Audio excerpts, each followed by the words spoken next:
You are listening to Radio Eastern FM 98.1. With live and exclusive coverage of the EFNL football season. Bringing you the match of the day with score updates from all divisions. And now we cross to our commentary team for the Radio Eastern 98.1 Match of the Day coverage.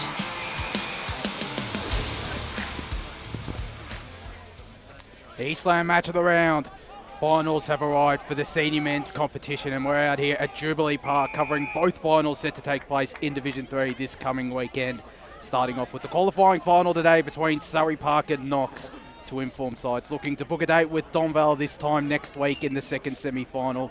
We'll also be covering the elimination final between Coldstream and Oakley District tomorrow afternoon. The winner to keep their season alive and face one of these two sides Sunday week in the first semi. You can catch all the action from this jam-packed weekend of Div 3 finals right here on 98.1 Radio Eastern FM by streaming live across the globe on Facebook and YouTube. I'm Josh Ward, joined by two esteemed gentlemen of the EFNL media team and who have an abundance of knowledge on the EFNL, Matt Spiderley and Wayne Brasher. Brash, to you first. Great to have you back on a match of the round. I'm sure you're eager for finals to be here. Oh, I just love finals. It just, I do. It warms the cockles of my heart every single year. Doesn't matter whether it's Div 4, Div 10, Div 1, Premier Plus, A-grade minor. It's finals and I love it. When did we get all those divisions in, Brash?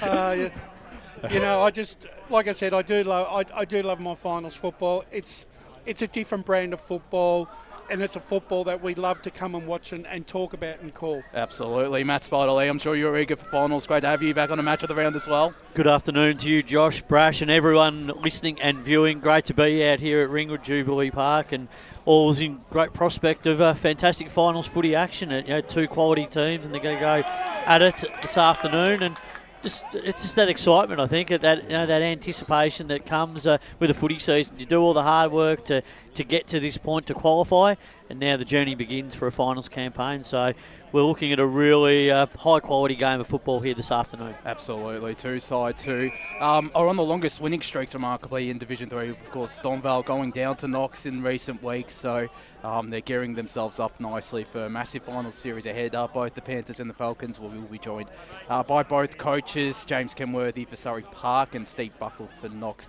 Throughout this first segment of the pre-game, the reserves is taking place. Upper Ferntree Gully lead that one 3-3-21 to Surrey Park 2-7-19. Upper Gully's under 19s won by 4 goals earlier in the day against Ferntree Gully, so they're got a date booked in with Knox in the Division 3 second semi-final in the under 19s, winning that one by 4 goals. So already plenty happening. You're already excited, Josh. I can feel it on this balcony. Bundle of energy. But of course, Division 3, it's this is the first final series kicking off in the EFNL. There is, of course, the final rounds in Division 1, Division 2 and Division 4 this weekend. And particularly in Division 2, there's some major implications, still a lot to play out, Brash, and we're going to talk about that throughout the course of this pre-game, which I'm really looking forward to. Yeah, look, there's a lot of interesting conundrums to go through in the other divisions before we even get to start calling this game. And, look, I think this afternoon probably all interest really is on Division 2, because I think that's probably the division where there's still a lot to play out before 5 o'clock this afternoon. Absolutely. Spider?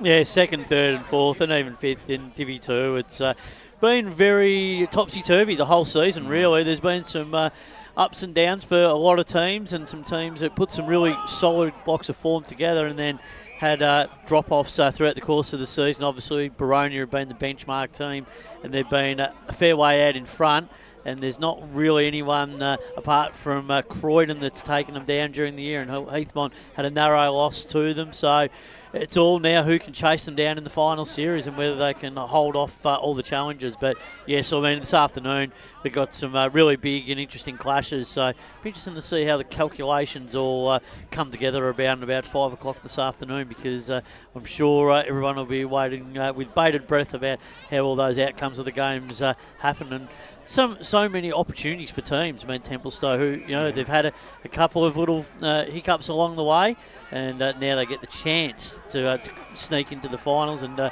Ringwood, can they pull off an unlikely finals appearance, which probably seemed a little bit unlikely pretty much midway through the year when they had a little bit of a form slump and a few guys went away and had a few injuries. So it could all's readiness for some exciting finishes in prospect. Absolutely. We'll touch on Division 2 shortly. Just some quick tips on the Division 4 games.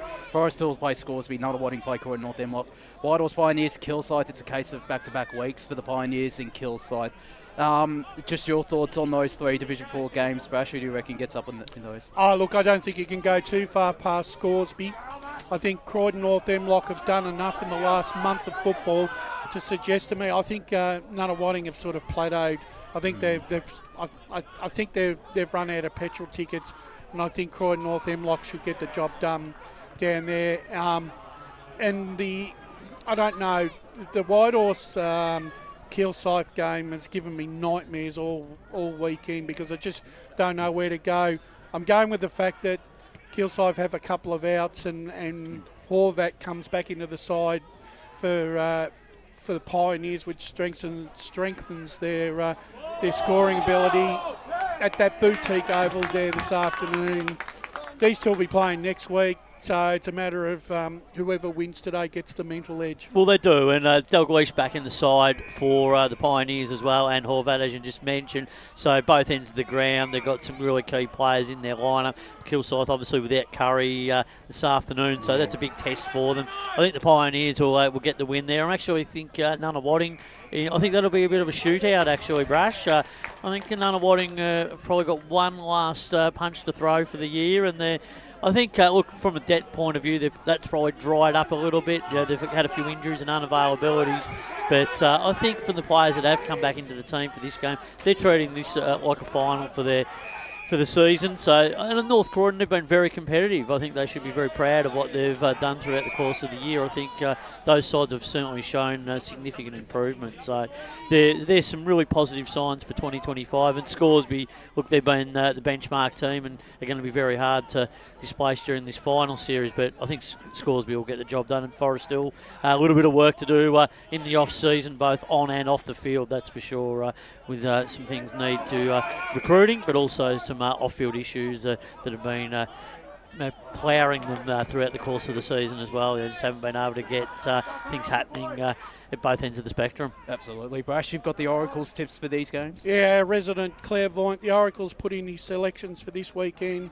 It's got in Division 4. Has Forest Hill 41, Scoresby 107, Nunawading 37, Croydon North Hemlock 73, and Whitehorse Pioneers 63, Kilsyth 104.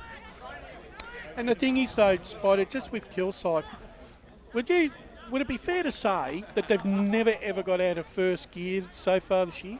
It's been surprising because after the grand final last year, you always felt that they were going to come back really hard. They were really disappointed. They were a shattered club after that grand final, and you thought that they're going to learn from that experience, but they just haven't been able to get their system going throughout the course of the year. It's been a little bit like the Magpies in the AFL.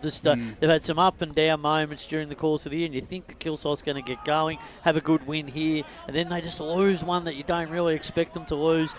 Some inconsistencies throughout games, and that's probably been the biggest downside for them, but they definitely have the capability of putting on really strong performances, but they just haven't been able to do it on a consistent basis, which they'd be frustrated with. Absolutely. We're just about to be joined by James Kenworthy for on the Eastland match of the round.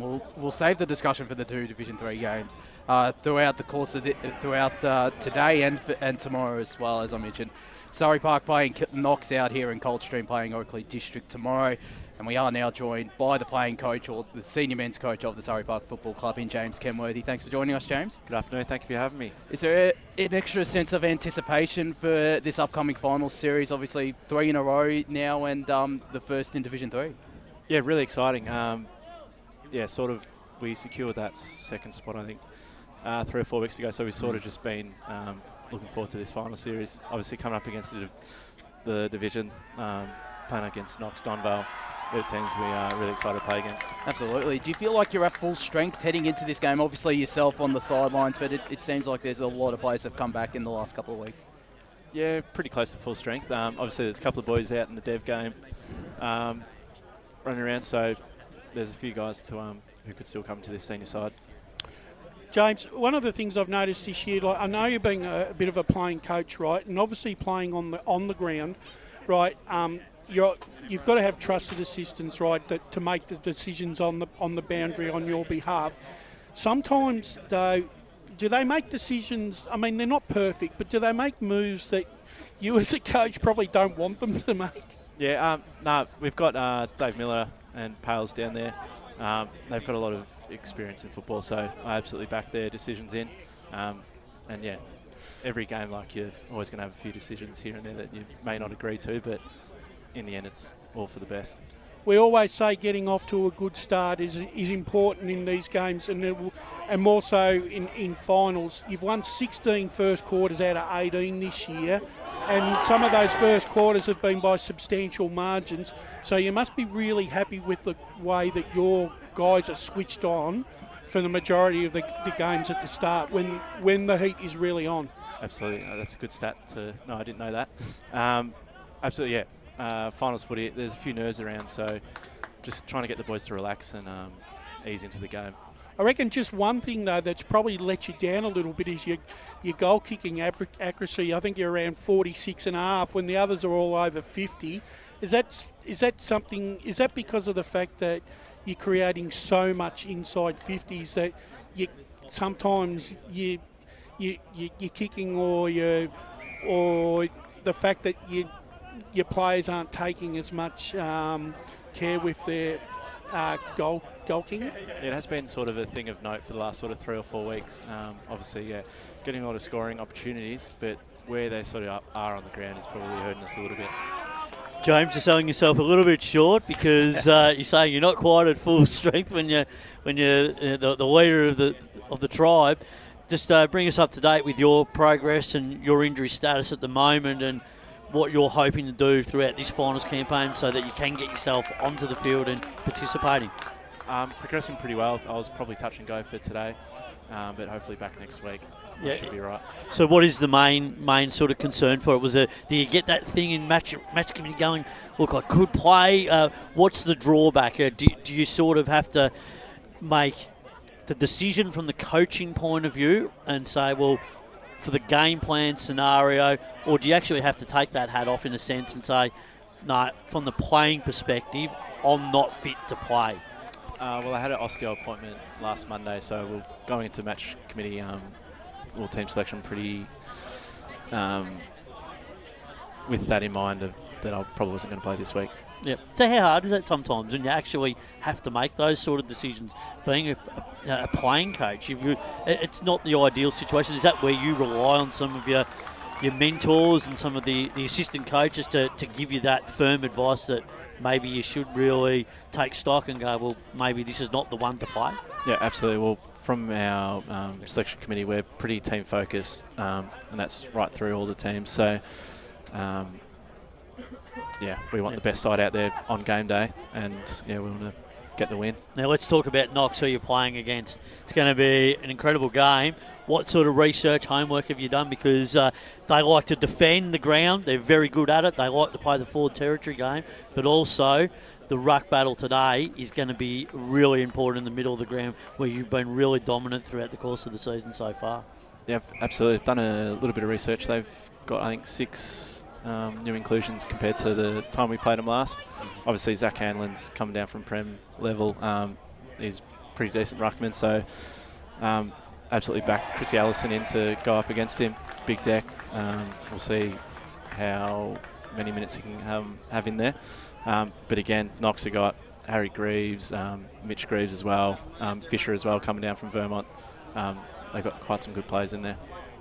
One of the things, James, there is a bit of... You must be comforted in knowing that you've got guys like Jack Mann, Kane Hendon and Jake Summers, 3 experienced Premier Division footballers that have played at the top level who can all be generals in their respective positions on the ground as leaders. That gives you some comfort, you know, when things get tough, that you've got players that have played at a high level that are able to raise their game to bring up the class of the side in whatever performance you put out there on a Saturday afternoon. Yeah, absolutely. You could throw Chrissy Sardis in there as well, yeah. As the 4. So, in years gone by, we've been a very young group, and we have sort of at stages let other teams get a bit of momentum and kick a few goals in a row, whereas now, a lot more experience in there, and it's great just having older heads out there. What, in your opinion, obviously because you've coached a grand final and you've won Division 4, in your opinion, has going up division, has the intensity lifted even more, and is the quality of player actually a lot better just even going up that one div? I'd probably say maybe about 20 to 30%, only slightly. It's a little bit quicker. And still in Division 3, there's quite a lot of experienced players out there. Like, even just for Knox, all the guys come from Prem level. Our squad, a lot of guys from Prem level, so... Yeah, there absolutely is. And as you mentioned, Sardis and Marn in particular coming during the middle of the season, how much have they added to the group both on and off the field? Yeah, they've been unreal. Obviously, it's nice getting some new inclusions halfway through the year, and that just goes to show where Surrey Park's at. Bit of a destination club. People are wanting to come back. Obviously, Jack Marn's really good mates with Kane Hendon, so that made it a lot easier for him to make his mind up. Absolutely. Looking forward to some of those players coming into the lineup, Spider. Now, it's a very short time between when you leave us and go down and get changed and you're ready to give the final address to the players. What are the 3 main focus points that you're going to look towards when you look at the players in the eye and go, these are the 3 things that I really want from you as a playing group here this afternoon? The main one's probably defence, just our pressure game. If you don't bring that, you're going to get towed up, especially on a big deck. We don't want to give them any time and space with the ball. Another one's just sort of relaxing with ball in hand, breathing. We don't want to rush anything or force turnovers. That's how they'll score. And just sort of how we want to play as well. Absolutely. Well, you are a busy man, James, so we better let you go. Thank you so much for joining us on the pregame ahead of this massive contest. Good luck today. Thank you very much, guys. Enjoy the show. Thank Good you. stuff. Thanks, James. Great insight there from James. Just, very calm, collected, and just very thoughtful the way he's going to go about his job this afternoon, Brash. And I think that's a good thing. So you get some coaches that can get really wound up in the moment, and especially in a finals campaign, because it's the start of a long journey, and you don't want to use up all the energy points on day one. No, you don't. And the thing is, I think you mentioned yesterday on the broadcast, do both coaches show their hands today, or do they keep something in reserve, right, just in case they go a little bit further in the final series? And look, with both these sides basically getting a second chance, albeit both these sides are going to go a different way after today's game, you can't help but feel that both coaches, they're not going to throw or show everything today, you don't think? Well, that's right. And we were talking off air about what it brings back some similarities to, and I go back to that 1989 final series, famous one with Geelong and Essendon. They played in the qualifying final, and then they played again in the preliminary final. I mean, in that qualifying final, Essendon won by a big margin, and then Geelong had to go via the first semi-final and ended up making the grand final, defeating Essendon in a prelim. So it could go a very similar scenario, and I think that's the thing for Knox. Today is a real opportunity for them to, throw the first punch and try and, it's a great opportunity for them. And for Surrey Park, well, they've got that expectation. They want to win this game, and they expect to win, and they want to go and have that first right of a ticket to Donvale. So it has so many implications. But I always think that if you can go the shorter way home, it's always the better way. But sometimes when you do go the longer way home, you actually get the continuity and you can get back the momentum. Exactly. Especially when you play a close final. Sometimes when you have a big, sizable loss, it is hard to pick up the pieces in a finals campaign. But when it's a very even competition like this one is, then and a line ball scenario, then everything's at play. the question I'm going to ask you both, right? Are we right? Do we take into consideration the fact that Surrey are coming up a grade playing finals, and Knox are coming down a grade? Does that give Knox or Surrey any sort of advantage today?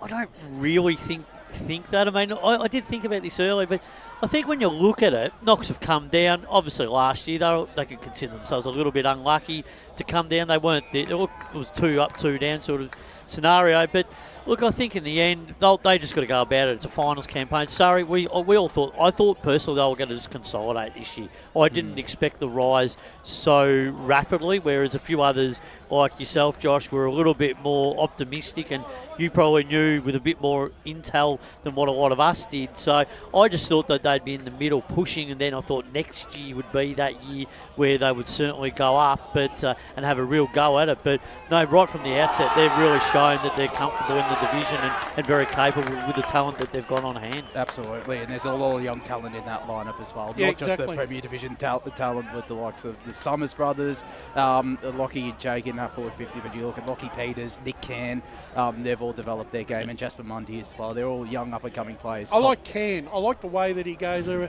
like the cut of his jib, really, because he's not afraid to go for the big spectacular mark, but he's disciplined enough to know, right, that he doesn't, that he's never out of the contest, and if he doesn't win it, he's still making sure his opponent doesn't get an easy kick outside that back 50, Spider. Yeah, exactly. And I think this is going to be the thing today. I mean, James alluded to it a bit. They're going to focus on defence, their ball movement, their ability to win stoppage and clearance in the middle of the ground. And they're going to be challenged by a Knox team that really build all their momentum from the back end of the ground. And that's what Steve Buckle's done so well with this team, particularly over the last 12 months. I mean, you could just see, even last season when they weren't winning games in Division 2, that there was little building blocks that were just starting to form, because they were competitive in a lot of games, even though they did go down. You could see that there was just little things within their game, their ball movement, the transition, the way that their forward line was starting to operate, and then a few of additions into their side, like a Braden Barlow coming in.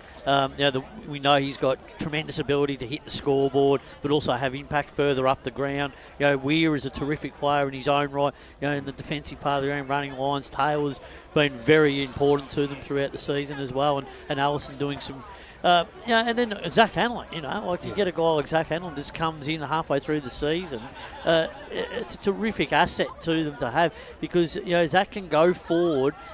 He has that ability to hit the scoreboard as well, but he's also got that flexibility. He can go back and do extra work down the other end of the ground, because he's so athletic and mobile. So that's the feature of his game. Absolutely is. Well, we're going to chat. We're going to focus on all things Knox, because joining us for the first time in a couple of years for an Eastland match of the round is the Knox senior men's coach, Steve Buckle, and he has done a terrific job the past couple of seasons and guiding Knox to their first ever finals appearance since 2017. Thanks for joining us, Steve. Pleasure, boys. Thanks for having me. How are you feeling ahead of this final series? The first for Knox since 2017. Ironically, when they knocked off Doncaster East back in the division, in what was Division 2. Yeah, look, that was a bit of pill to swallow initially when I was first making the transition over to Knox, but I live across the road from the place, and my son plays junior footy there, so I was involved in the junior club for a couple of years anyway, and just loved what the place was about. And I've got great support and great resources there, and I couldn't ask for more. Took a year off the coaching, obviously, and couldn't have wanted to walk into a better establishment. It's a fantastic footy club. Absolutely, and it's great to be able to see Knox for the first time in a long time for a match of the round. Do you feel like the side is pretty much or close to full strength heading into today? Yeah, look, we've still got the great thing is we've still got great depth, and there's still a couple of guys out who were injured maybe about 2 or 3 weeks ago. Clay Heppel still not in. Ash Black still not playing, but they're. Ash will probably play tomorrow in the reserves final, and Clay's probably one more week away. So look, we've still got some depth to hopefully come straight back in. Benny Koenig as well is another one of our boys to be picked up as well. He's still got to come back from injury too. So hopefully he's only 1 or 2 away. We've still we still got some great depth in the footy club. I think I put on the board the other week just what we're sort of looking at to choose from, and we sort of had sort of 31, 32 to that we could feel really, really comfortable with going into sort of any let alone a home and away game, but a final. So yeah, it's pretty exciting. So. Boys get their opportunity today, 22 of them, so hopefully we can get the right result for us. Steve, I reckon you've taken over this club at exactly the right time when they needed someone to come in and take it by the scruff of the neck and get it back on track. What's the difference between the first year that you've coached them compared to this year? Look, Brash, we're very young, and it was we've totally changed the game plan. And sort of how we sort of built our footy brand essentially. So look, it was always going to be tough. Initially, the pre-season was great in the first year, and we thought we were on track. And then we had a night game out here in round one last year, and look, everything started well. And but with such a young group, you're always going to have to ride the highs and lows with it. But look, it took them a while. Probably the first, obviously, we were zipping 9 last year. In the first half of the year, but then we started seeing the tide turn a little bit, and everybody sort of buy into the system and understand the system and how we wanted to play. And we started to see, even though we didn't get as many wins we wanted in the back half of last year, just even the results on the scoreboard was huge. So we had a couple of games where we beat teams. Beat East Burwood. That was a 100-point turnaround. You knock off Ringwood, that was a 12-goal turnaround. So, we had some really big results. But even the games we lost last year, I think we only had 7 scoring shots the first time we played Mulgrave, and they had 32. We've still lost by roughly the same margin, but we had 27 scoring shots and they had 26. So we knew things were turning for us. Oh, the thing is, for mine, right, I think basically from about round 8 this year, your club seems to have just gradually improved week upon week. It's not been drastic, but it's been a really steady rise. That win against Donvale, does that give the players the validity of knowing that their game plan that you've now implemented justifies the fact that they are in this final series right up until their ears? Yeah, look, we probably always thought that, Rash, to be fair, right from the get-go. Like, we were pretty confident going into the season, but we knew we still had to get a lot of things right, and we're still probably balancing that. Like, we've got 8 new guys in the team today from last year's team. So even getting that connection between the group and an understanding of how everybody plays and what everybody's key strengths are, what their weaknesses are. And then it probably took us that first sort of 8-9 rounds to find that balance, and then obviously you're better the second time around when you play everybody the second time, because you've learnt your lessons from the first time, and we learnt a lot of lessons from the first time we played Donvale. Obviously we were missing a few that day, but look, that was still no excuse. We were still pretty confident going into that game, but yeah, we learnt a lot of lessons that day. We learnt a lot of lessons the first time we played Surrey as well, so it's just about taking those lessons and then the team building, and they seem like they've got it now.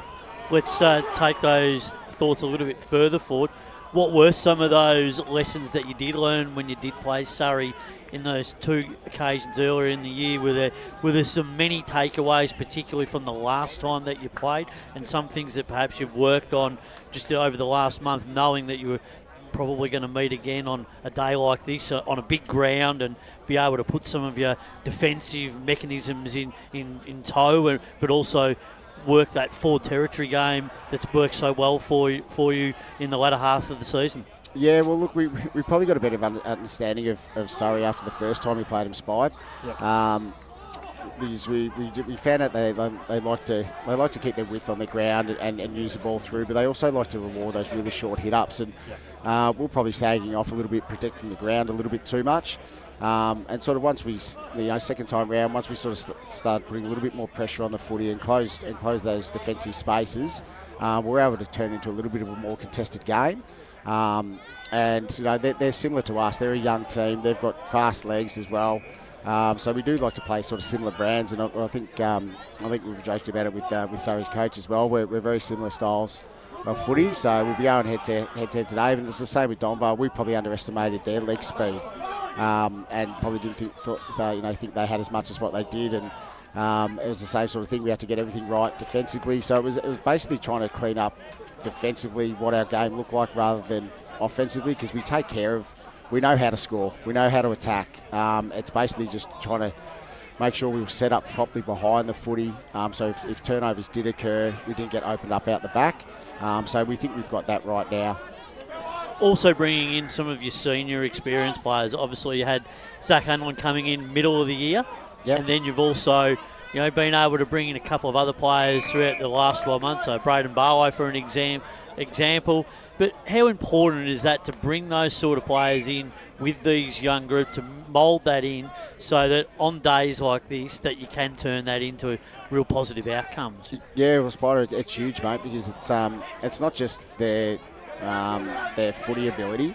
It's their footy IQ that has been huge for such a young group. Because, like I said, because we are so young, these boys, they missed out on basically 2 years through that COVID period, so they missed out on their development. Like they were straight out of under-19s, and then they were coming into senior footy, but they missed out on those 2 years of footy. So that's what sort of held us back, I think, so long. So their development's been slow. It's been slow track, but now it's sort of all starting to come. And we've always known we've had pure talent out in the field, but getting guys in like Braden and Zach and also Fish, that their footy IQ's been great. Guys like Pearsy and Ando.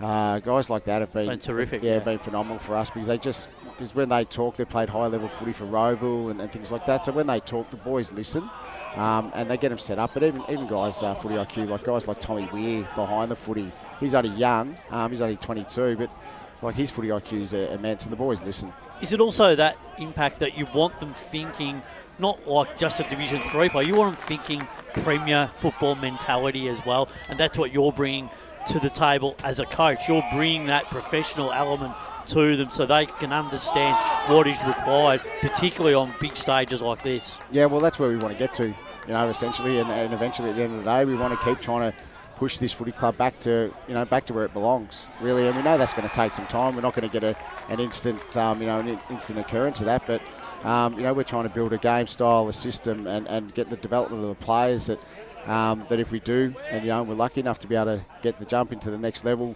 where we're sort of set and our game style set, ready for the next division, and then the next one after that, and the next one after that. You're not having to tinker with the way you're set up. So it is built pretty highly, and I think the more development they get in, the better they're going to be able to execute that plan.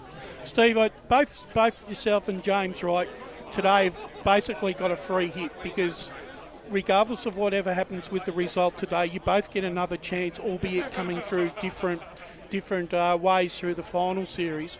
The one question I'm going to ask you, would both you coaches, and I'm referring this to you, would you not, obviously you've watched and taken notes on what each other does, do you have something, do both coaches show all their cards, or will have to leave some of these cards on the table, not on the table, just in case they meet again later on in the final series? Yeah, look, I think it depends solely on how the game's starting to pan out. Like if you've got the game on your terms and you're in control of it for the most part, then you don't need to pull those triggers. But look, if things aren't going your way, and Surrey start getting on top of us and having the ascendancy, then we're probably going to have to start pulling some of those triggers. And ideally, you don't want to have to do them, because it means you are in a little bit of trouble. But look, we've got a few things up our sleeve that if things aren't going to plan, that we'll have to pull them, and different matchups and things like that. But guys to move to different positions and swing guys around the field as well. So. But ideally, you'd like not to. Yeah. But if you have to, you have to. And if that shows your hand, it shows your hand. But it just means that when you go into the next time you play them, they might know what you're doing, but they've still got to stop it. And timing is everything as well when you make those moves. 100%. Absolutely. And just some of those mid-season pickups, Hanlon and Fisher as well. I asked Kenworthy this before, because obviously they picked up Marn and Sardis. How much have they added to the group, both on and off the field? Yeah, it's been huge. I should, like I said, just their footy IQ, being able to come in and, if I want to change a voice, whether it's training or game day, they're happy to take that role and set that standard too, because it gives the boys a different voice to listen to, and it's not just hearing mine over and over again, going in one ear and out the other. The information is coming from somebody who's sharing the field with them. and they get an understanding of it. So, but the boys respect where they've come from and the standard of footy that they have played previously. So, yeah, they've been huge for this footy club. We just asked James a question about the focus points that he may bring to the table when he goes back downstairs. You're going to go back downstairs soon and talk to your boys and give the final message. What are the three main things that you're going to focus on behind closed doors in terms of what your expectation is there when the players run out here this afternoon? Yeah, look, ours is basically just focusing on us and what we're going to try to deliver, not putting too much of a heavy focus on Surrey. We know that they've got dangerous players all over the field. But it's pointless worrying about them too much, because if we start putting all our eggs in that basket, then we forget who we are and what our footy looks like. So our main focus is basically going to be really trying to keep our shape on the ground. Because it's big, it's a massive yeah, ground. Absolutely. It's MCG. Yeah, exactly. And look, we've both got powerful legs, but if we can turn the game into a contested area, stop their short hit-ups. So we're going to try to focus on taking away one of their key strengths, but also just focusing on ours, which is keeping our shape, putting speed on the footy, getting nice deep entry. So just things like that. And it's going to be basically real internal and just looking after ourselves and our strength spot. And flying start. Yeah, well, that's it, mate. That'd be nice to get off to a good start. Yep. Absolutely. Well, Steve, you're a busy man. We appreciate you giving some time out of your pregame and having a chat with us before this massive contest. Good luck for today and for the upcoming final series. Yeah, no, good. Thank you for having me. I just hope it. Do you boys hope it rains or not rains? Because I know you all said that we're no chance if it's a sunny day. To be honest with you, Steve, I don't think. I think you're a big. I actually don't think the rain's going to play any sort of part, because I think the ground is in that good a nick. Neither do I, mate. I think both teams are suited to both dry and wet decks. Yeah. But it's just funny that some people have an idea that we need it wet to be able to compete. Oh, that's probably because of Donvale and Surrey. Yeah. So. They were probably thinking of that Knox game when you beat Donvale. Yeah, 100%. But we love it. We love it dry, and I know Surrey do, because they've got similar wheels to what we do. And I'm seeing this is going to be a great contest today. I'm looking forward to it. Have you got yourself a decent raincoat? That's umbrellas and raincoats are banned on the bench, and so is eating. So run a pretty tight ship down there, Spide. Very good, Bucks. Good man. Thank you so Thanks, much. Gentlemen. Have a good call. Yeah, thank you, Steve. We're going to go to our first ad break here in the Eastland. Match of the round. When we return, we'll discuss all the matches taking place around the grounds this weekend in the EFNL.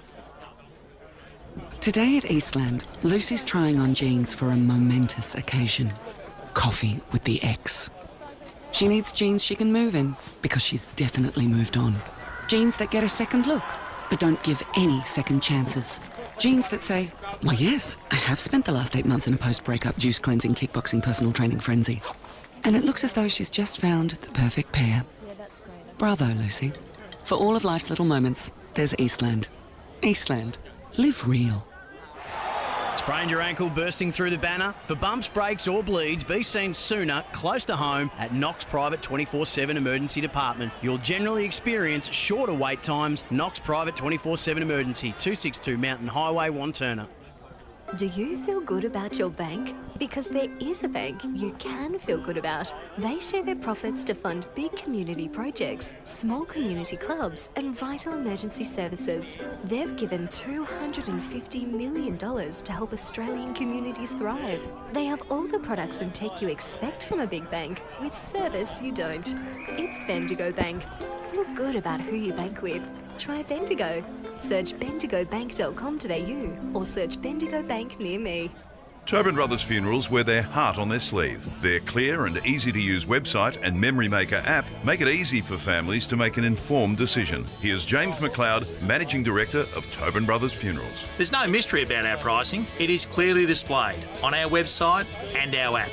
We have staff standing by 24 hours a day, every day of the year, to assist you in your absolute time of need. Visit tobinbrothers.com.au. Tobin Brothers Funerals, celebrating lives. There are only 3 things that should be flushed down your toilet. Pee, poo and paper.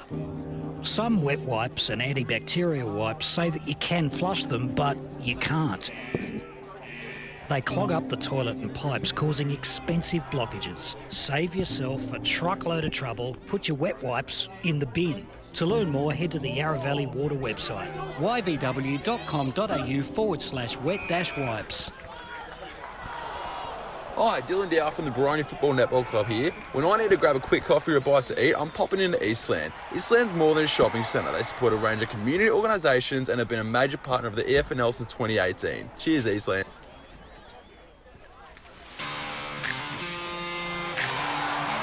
You are listening to Radio Eastern FM 98.1. With live and exclusive coverage of the EFNL football season, bringing you the match of the day with score updates from all divisions. And now we cross to our commentary team for the Radio Eastern 98.1 Match of the Day coverage.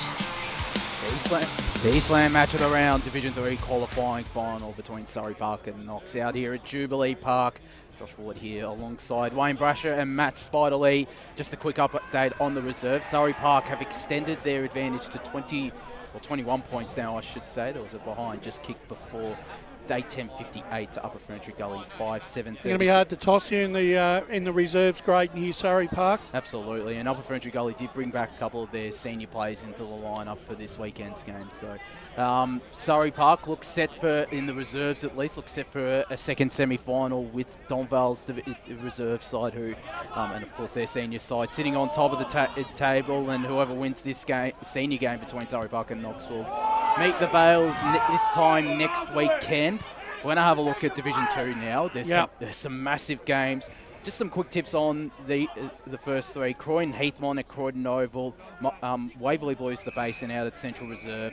Lilydale up against East Burwood out at the LS. So I'm guessing we're all backing the two Blues outfits plus East Burwood. The Rams form's been really good, and Croydon and Waverley Blues looking for a double chance. Yeah, you'd think so. I think you'd have to go along with those, Josh. We spoke about it yesterday with all those form lines, and we think they'll stand up. I mean, Croydon, it's just really important for them today to get back on track after what's been a little bit of an up and down rocky road the last few weeks. But if they can get some consistency back in their game, they definitely can be a challenger. And at the other end of the side, you look at it. You look at clubs like East Burwood with that game against Lilydale. They just need to finish off the season. Been a good last few weeks. For me, there's still a lot of improvement that they need to address over the summer, and it's been a really disappointing season for them because I think there's been points during the year where they've just stepped out of what they really should have gone and done, and they chose to go down a track. Some of the players, which I think in hindsight, if they really look back and reflect, they'll certainly next season they'll have to have a real realisation where things could have been this season. Going to fall potentially a game short of finals. Could have easily been running out here tomorrow on final next week on finals day, but otherwise they're going to be watching from the grandstands again. So and we spoke about with Blackburn in Premier yesterday on the show. It's okay to keep winning reserve premierships and under 19 premierships, etc. But if you're not there, anything to show for it at senior level, that it doesn't really mean anything, does it? You're not progressing up the grades and you're just not fulfilling your talent. I reckon Croydon win and a Dow struggle by about 3 goals, Josh. I think the Lilydale East Burwood game will be quite a close game. Yeah, I think it'll be close. But I think East Burwood probably win by 3 or 4 goals there. And I expect the Waverley Blues. I mean, look, they've got everything to play for, Waverley Blues, because they want to put their best foot forward heading into a final, into their qualifying final next week. But for me, I want them to show me something, and I think they can win probably by about 60 points plus today. Yeah, Waverley should get the job done there and get themselves. The other 2 games, though, I tell you what, they're massive games. Boronia up against Ringwood, Mulgrave against Templestowe now. There's implications for both ends of the ladder. If Mulgrave lose and Waverley Boys and Croydon do win as expected, Mulgrave will slip out of the double chance. It's where the battle for 5th lies, though. It's Ringwood. If they win and Templestowe lose, they play finals. If Templestowe win and Ringwood lose, they play finals. Now, if both sides win, Ringwood's margin will have to be 3 goals greater than because of their percentage. If they lose, which they probably go into both of their respective games as underdogs. If they do lose, Templestowe's margin will have to be 3 or more goals. And this could change depending on score, of course, but there's a lot to play out for that 5th spot between Ringwood and Templestowe. Ringwood's chances were hurt when we saw them last weekend out here after going down to Mulgrave by 9 points. Templestowe boosted that percentage right back up to leapfrog Ringwood. So there's a lot to play out, and look, Mulgrave, Templestowe, I think Templestowe will give themselves every chance of knocking off Mulgrave because they bring back Matt Nagel, Andrew Fasanella, Toby Ryan and Doug Wooden. Mulgrave lose Lin Jong. They still don't have Fletcher Roberts. Alex Hardy goes out of the lineup. So Templestowe will give themselves a big sniff here, Brash, I reckon. I think they do. And Spider and I actually spoke about this off air about where this sits for Mulgrave. They've done all the hard yards. Yep. And just when they think that they were ready to take them by the scruff of the neck, all of a sudden they're back to square one because they're going to have to play out of their skin this afternoon. Yeah, they are. Yep. Because they're going to have to rely on Boothie to kick them a winning score. Yeah, and I just think that's why I went for Templestowe.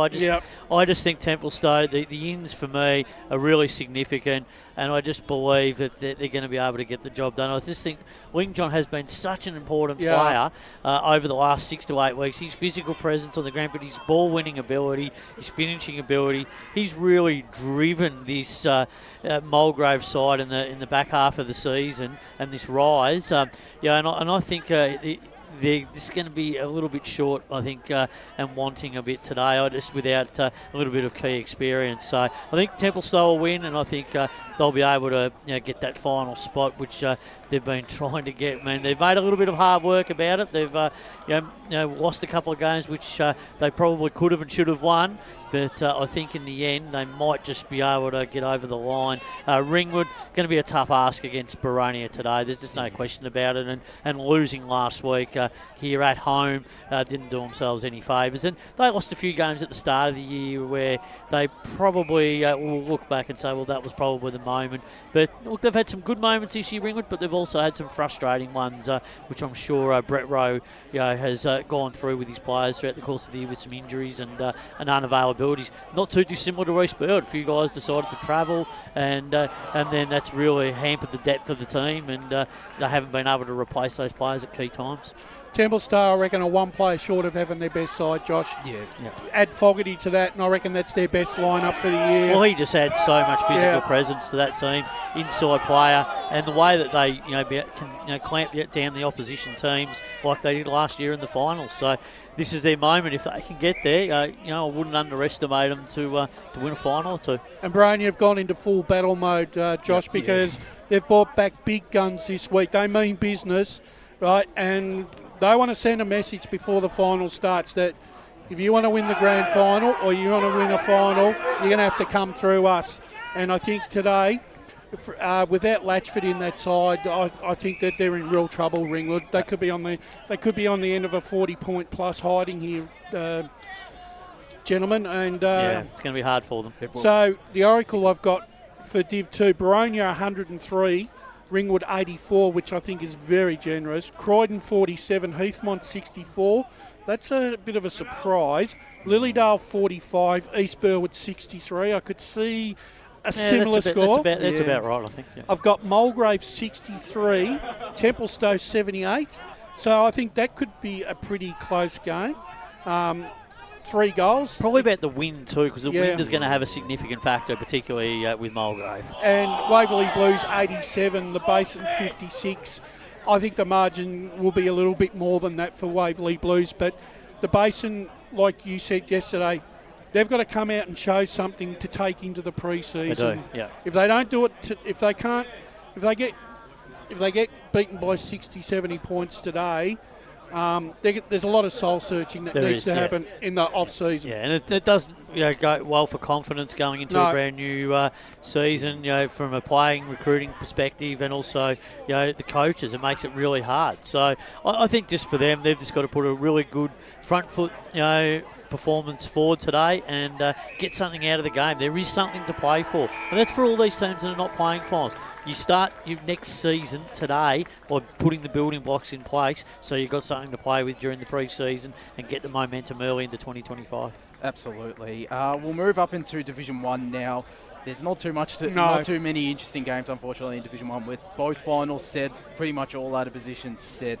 Park Orchards take on Mitcham, probably the most interesting game out of the lot with Park Orchard's obviously winning the minor premiership. Both sides have rested, and obviously Michael Prosnack goes out for Park Orchards due to a severe injury, so we wish him all the best in his recovery. Beaconsfield take on Bayswater, Doncaster take on Moore Park, South Belgrave take on North Ringwood, Wantirna South take on Montrose. So, Brash, Park Orchards and Mitcham today. Are they going to show their... We just talked to Steve Buckle about showing your hand, knowing you might play them weeks going forward. Same thing for Park Orchards and Mitcham. What happens today? I think you can tell with the playing lists that are both playing out there this afternoon which way the clubs are going. They'll go fair income for a half and then they'll put the cue in the rack. Yeah, I think Park Orchards, I think they'll have a little bit more to prove after being knocked over by Mitcham at Mitcham. I think that there's a lot of pride there, and I think they'll want to reverse that result just to make send a bit of a warning. Yeah, just to make sure. Shall we go through the Oracle, Josh? Yes. Let's go through it. Beaconsfield 87, Bayswater 55, Doncaster 25, and they are really struggling, and they probably can't wait for the season to finish quick enough. Mooroolbark 102, I could see something like that. High scoring affair, Park Orchards 103, Mitcham 82. One side that I really want to see today put the medal put the medal down is South Belgrave. I want them to come out and show and give me something this afternoon. They're on 105 against North Ringwood 52, and Wanty South 49 and Montrose 92. And the last two I could see happening in spite of 50, 60 point margins. Yeah, I'd say so. I think you're spot on the money there. Absolutely. We'll touch on Premier Division now, and there's it's a similar story. Obviously, there's still a bit on the line for the likes of Blackburn, for South Croydon, Blackburn in particular. There really is only one game in Premier that matters. East Ringwood Roval. East Ringwood Roval. Yeah, that's the one. I think all the others are sort of immaterial to the positioning of the ladder. East Roval will want to they will want to respond. But it's the vulnerability they've provided themselves with selection today, because obviously a bit of their own, but also some of the things that they can't help because of the VFL. So East Ring would go into that game. I think they'll get the job done. Roval just not going to be able to compete with a couple of those players out of the team, which is just how it's worked for them throughout the last few weeks. When they have their quality players, they're as good as anyone going around. When they don't, they come back to the field just a little bit. And finally, I'll give you the Oracle for Premier. Balwyn 75, Noble Park 94. Could see an upset there. Berwick 45, South Croydon 75. Doncaster East 46, Blackburn 65. East Ringwood 117, Roval 85, and Vermont 90, Norwood 38. I think, like I said, that the East Ringwood Roval game spot is really the only game that matters. But East Ringwood will sew up the minor premiership with that. But for Balwyn, though, equally as important, because they don't want to be riding another loss. Yeah, well, they've really struggled, and I spoke about it yesterday. Their back half of the season has been really disappointing. Haven't been able to move the ball defensively, been really under pressure, and forward line just hasn't been functioning as well as it was early in the year when it was kicking some big scores.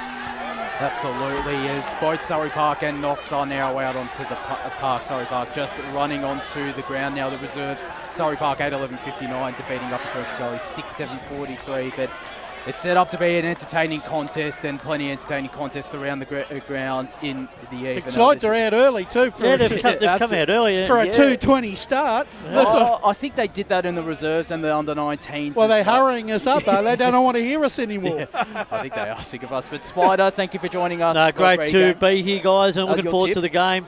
Surrey Park narrowly, think they'll just get over the line. I think Knox are an almighty chance. I think this ground really suits the way they play. I'll wait till we come back on here. Absolutely. We will be going to our final lap break. When we return, we'll bring back the entire call team for this Eastland. Well, we've still got a bit of time. That's what I thought. We've still got It's gone a bit early. But it's still going to be some. Let's quickly talk about this game. I think when you look at it's a game really set up for, it could be set up for an upset or it could be set up for a convincing win. Well, it's if they can get the game on their terms, Knox. If they get this game on their terms, as Steve Buckle alerted to early in the day, if they can get it on their terms, get their forward pressure going, get some territory, get the clearances, lock the ball in their forward half, they're a big chance to score. Going to put a lot of pressure on Surrey Park. But if Surrey Park get their ball movement going, going to be very hard to stop because they are very good the way they move the ball. Yeah, look, and I think the thing is, right, I reckon the hardest thing is, one of the hardest things I reckon with a final, Spider, is the players themselves don't really know how they're going to stack up until they've actually played a final. Yep. And it's finals pressure too. There's going to be a little bit of pressure out there today. The intensity will go up another 25-30% than what a normal home and away game is. That's the thing about finals. It all changes now. There's a lot more things going on during games, and the pressure will be hot early in this game, that's for sure. Let's quickly talk about the coaching, the two coaches, right? Because it's going to be... Is it a case, Spider, of the master versus the apprentice? Oh, absolutely, it is. Look, I mean, it's going to be, Steve's very experienced, how he lays the ground out, gets his systems in place, gets his messaging across, and he won't be flustered by any nerves. Whereas James, there's a little bit of trepidation, you think, because he's going there a little bit nervous. He's not sure what they're going to throw at him. Particularly, it's going to be hot in the kitchen early, so he's really going to be tested from a coaching perspective, James. So it's going to be really important that he focuses in on some of those key elements that he alluded to in the pre-match. Where do you think, Josh and I, where do you think the game's going to be won? Honestly, I mean, look, we've analysed both strides, strengths and weaknesses, but where do we really think the game's going to be won? I think really, when you look at it, centre clearance, to be honest. If they get their hands on the ball first, Surrey Park, and can get into their forward line and can score, they're going to put massive pressure on Knox. So, but if Knox can get the game on their terms and defend the ground well as they have been in recent times, then they give themselves a real big chance to win this game. If they can get stoppages and repeat stoppages around the ground and then get their ball transition going, they will put extra pressure on and those layers on Surrey Park, because they're going to have to be a lot cleaner with the ball, particularly on this big ground with the width and the space that's being presented. I think also too.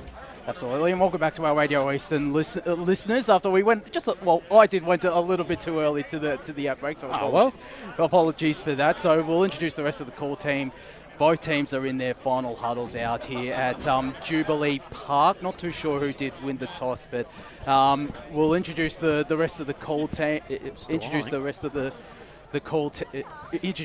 the call team soon for this massive Eastland match of the round, the Division 3 qualifying final between Surrey Park and Knox. Joshua, you weren't involved in that quick little conversation that both Spider and I went through. Where do you reckon the game's quickly going to be won? Where do you reckon it'll be won? Halfback, I reckon. I think whoever uses the ball better off a halfback flank will it'll hold each side in good. It will help their team get the job done with and there's certainly a lot of talent as the call team is slowly assembling, riding shotgun with me today. It's an absolute pleasure to be back alongside this man after he got a bit of a tan in Bali last weekend, and that's Ben Warren Smith. Afternoon, BWS. Very good afternoon to you, Josh and Brash and the gang. It's great to be out at Jubilee. I haven't been out here since the redevelopment, so it's been a long time between drinks, and it's been a long time since we've watched Knox play football as well.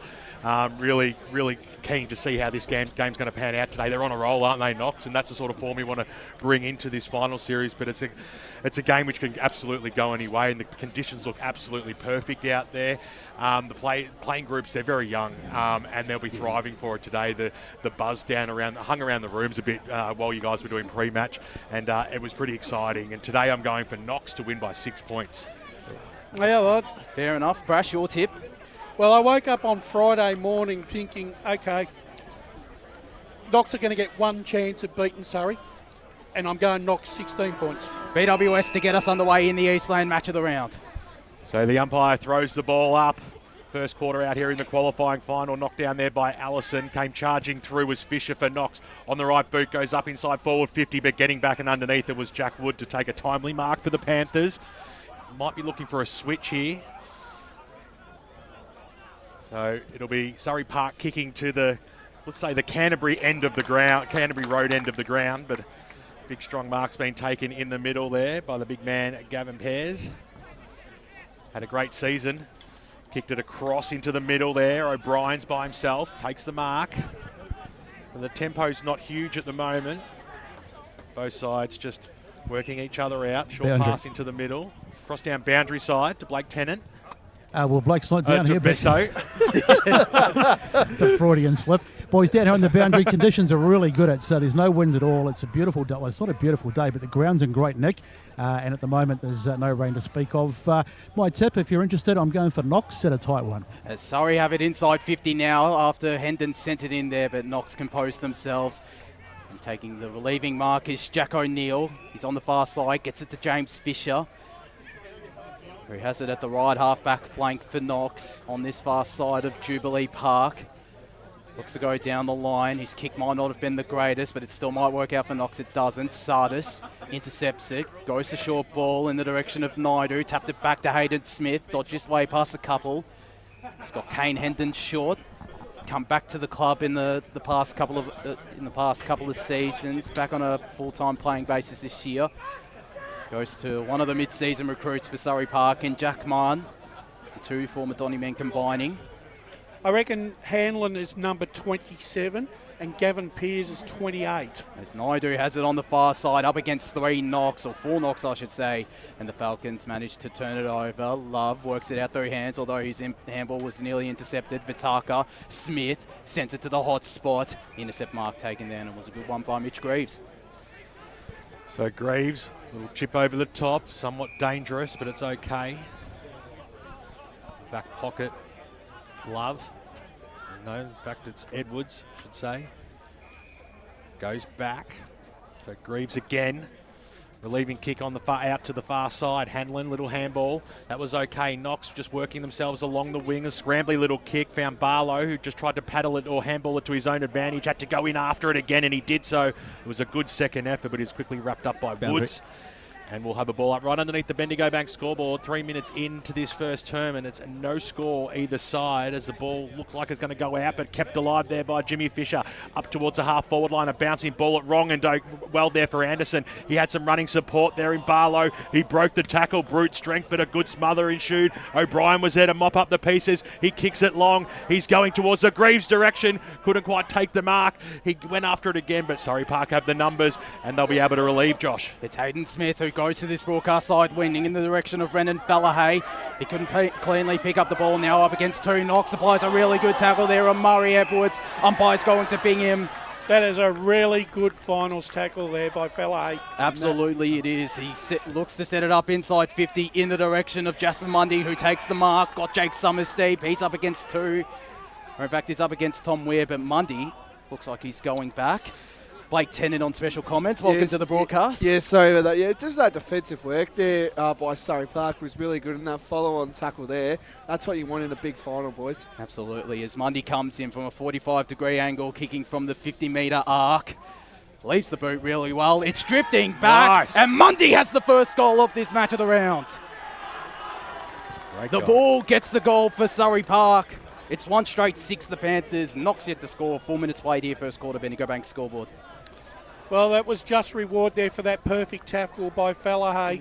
Boundary side to Jared Beanland for the first time today, and welcome back as well, Jared. Thank you very much, guys. Great to be back, of course. As for my tip, despite that goal that Surrey Park just kicked, I'm going for Knox in a tight one, 2-3 goals perhaps. They're in better form, I would say, and know how to beat Surrey Park at this point. Paul Yukone in the Stats Centre as well. Welcome. Your tip for this game? Yeah, I'm going to go Surrey Park by about 1 to 2 goals. Rucks go at it. Hanlon versus Allison, who got the knockdown. Favourite Knox at the fall. The ball was Love, who picked it up and slammed it on his boot. Goes in towards the top of the goal square. Greaves was there at the back of the pack. Can he get boot to ball going? No, he can't.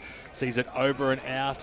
Paul Yukone at the Stats Centre. Yeah, the clearances so far are 3 to zip in favour of Knox, and the inside 50s are 5 to 3 in favour of Knox. Both sides are not afraid to use the whip for this big Jubilee Park ground this afternoon. And we are in the best spot in the house. There's absolutely no doubt about that. As the umpire throws it into a shallow, stolen by Greaves, got boot to ball. Will this go through? That'll be some sort of a goal and an early contender, but it's not. It's a minor score on the Bendigo Bank scoreboard, and we hit the 5.5-minute mark of this first term and the qualifying final in Division 3, and it's a 5-point lead to the Panthers. George Haynes will take this kick in. one of the senior most players in this Surrey Park lineup.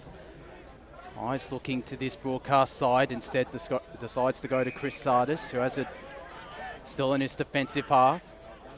Come back to the club. He played his juniors in after playing a couple of years with Blackburn. Really good kick to Taden Vitaka.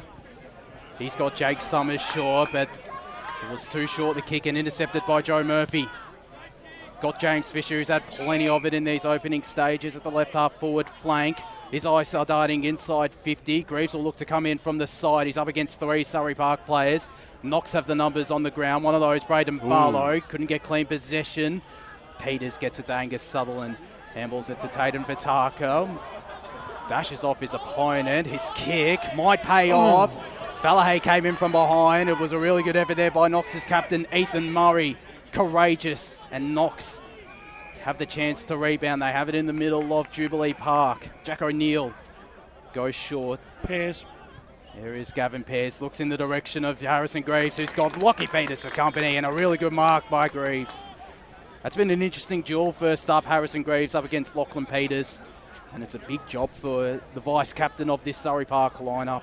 Perfectly placed kick there to advantage there by Pears. Yep, absolutely. He's been put together a stellar season, has Gavin Pears, the former Oval man, as has Harrison Greaves, coming into this game off a 9-goal haul last weekend against Warrandyte from a slide angle, 40 metres out, straight through the middle, and knocks it back. 1-1-7 the Falcons. Surrey Park 1 straight 6. 7 minutes played here, first quarter. Bendigo Bank scoreboard, Blake. He's building, isn't he? You know, you talk about big plays in big finals.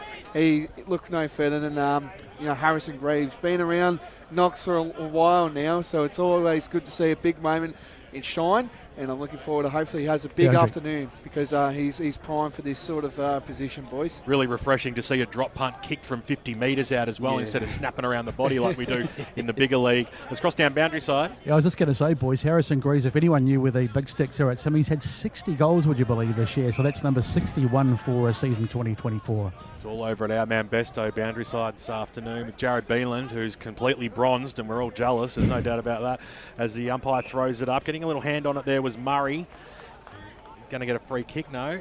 It's to Love. So Knox to go forward again, looking for the lead from Gravy. Presented pretty well there, the big man, and good jukes as well. I saw it a mile away. That was a fantastic lead-up brash from the top of the goal square, and the kick was absolutely sublime. Yeah, it certainly was, and this is how you want your full forward, that leading full forward. He got that 2-metre break, and the kick was perfectly put in his direction. So Harrison Greaves for 2 goals in as many minutes. This time the angle is very minimal. He comes in from 40 metres out, gets underneath it. Can he scrape this one home? He pushed it to the left-hand side. He'll be disappointed with that effort, and the Surrey Park fans, including Josh Ward, breathed a sigh of relief early in this first term. 1-2-8 Knox, they have the lead, and Surrey Park 1 straight 6. I wonder if that's going to force Kenworthy to have a look at that matchup very quickly. The Saints go short to the right back pocket, Kane Hendon. Sorry, Josh, I had to throw one in. No, fair enough. Understandably so. Goes to the left back pocket, does Hendon, back to Haynes. Kick was a bit of a shonky one from Haynes, and it's out of bounds. Ryan Simmons couldn't keep it in play, and we'll have it inside forward 50 for Knox, who've had the better start in this contest. 9 minutes played on the Bendigo Bank scoreboard. They lead 1-8. Boundary. Surrey Park 1 straight 6. Boundary side to Jared Beanland. Thanks to Tobin Brothers. If I'm looking bronze, then Harry Greaves is looking just about golden. But at the other end of the ground, we've got Jake Summers being followed by Tom Weir as another matchup to look out for. Thanks, Jared. Thanks to Jared there for keeping us up to date on all the matchups around across the ground this afternoon, as we have this ball tossed up, still in the same position. Peters won that hit out, sees it out of bounds, and we'll have this ball tossed back into play. The Knox midfield are working really hard at the moment to keep that ball in their forward 50. Well, it's sitting across that half-forward line for them, so the Falcons looking for another chance to score here. Peters had the front spot at the ground level. It was nicely done by Vitaka, who I think got tripped, did he? Oh, no, he lost the ball. Good tackle. So free kick going the way of Knox. Little chip kick goes inside forward 50. Probably just didn't have enough purchase on it in the end. Murray couldn't quite pull it down, so the Panthers with the relieving kick goes out towards the wing position now, but Knox do have the numbers. Spinning himself through was Edwards on the right boot. Kicks it up towards the half-forward line. Holding in a good mark there was Morris. Going to swing around on the left now. Kick goes up towards that direction in Greaves again. He had one bite. It was knocked away from him at the fall. The ball nicely done there, though, by Haynes. He had a little bit of support. Summers has come a long way up from the goals, and he's going to maybe take possession here in the back pocket, but he just didn't have enough speed on him. Weir was too quick. His kick was half smothered. They might get out of danger here, Surrey Park. There was a lot of players coming in hard there. Good umpiring just to let this one go. It's a final, and that's what we want. We hit the deck, and we will have a ball up 60 metres out from the Knox goal line. It's definitely cooking up here, boys, isn't it? Just the tension and feeling of this first final, which is what you want. As Knox attempt to get the clearance here, Stuckey chucks it on the boot to the left forward pocket. The mark taken. That was a really good mark taken there. And that was by Jackson Anderson, the former Oval man, one of a few former Oval players in this lineup. And he came back in last week, kicked 4 against Warrandyte. This is his first goal. This will be a fair kick if he can kick this. An early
last 8 or 9 minutes.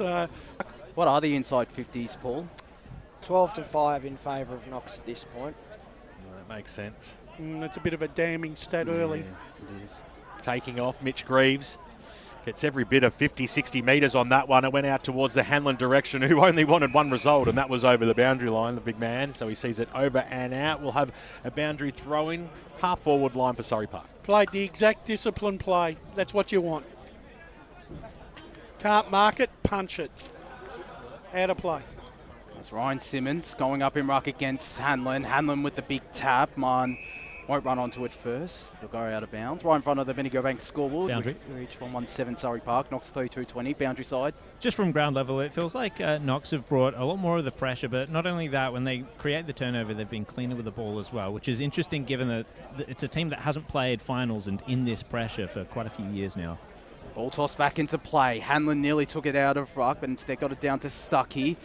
Surrey Park managed to nearly escape the stoppage, but doing well there was Aaron Taylor. His kick was an error and one, and Marnes running away from the stoppage. Got it to his mate Hendon. Sends it inside 50 in the direction of Summers. Ball from behind, and it was a good one from Tom Weir. It's Lachlan Summers picking it up. He was looking for his brother Jake, and Jake's injured, but Summers is injured down behind play, as Surrey Park might get a shot on goal here through Tom Smith. Straight through the middle. And the Panthers get the much-needed response. Tom Smith with the much-needed goal for them. 2-1-13. Surrey Park knocks through 2-20. 17 minutes gone first quarter on the Bendigo Bank scoreboard. They just had a few more numbers there where that ball went. Surrey Park. Knox sort of overcommitted to the left-hand side of the ground. That quick turnover was a 4-1, and Smith managed to get right onto the end of that, and without really that much pressure was able to run into goal and kick it. Entertaining first term, there's no doubt about that. We might just let Josh call the whole game because he's calling all the goals at the moment. It's raining them. It's fantastic. I forgot to say, boys, so we gave Dean O'Neill a quick shout-out as well.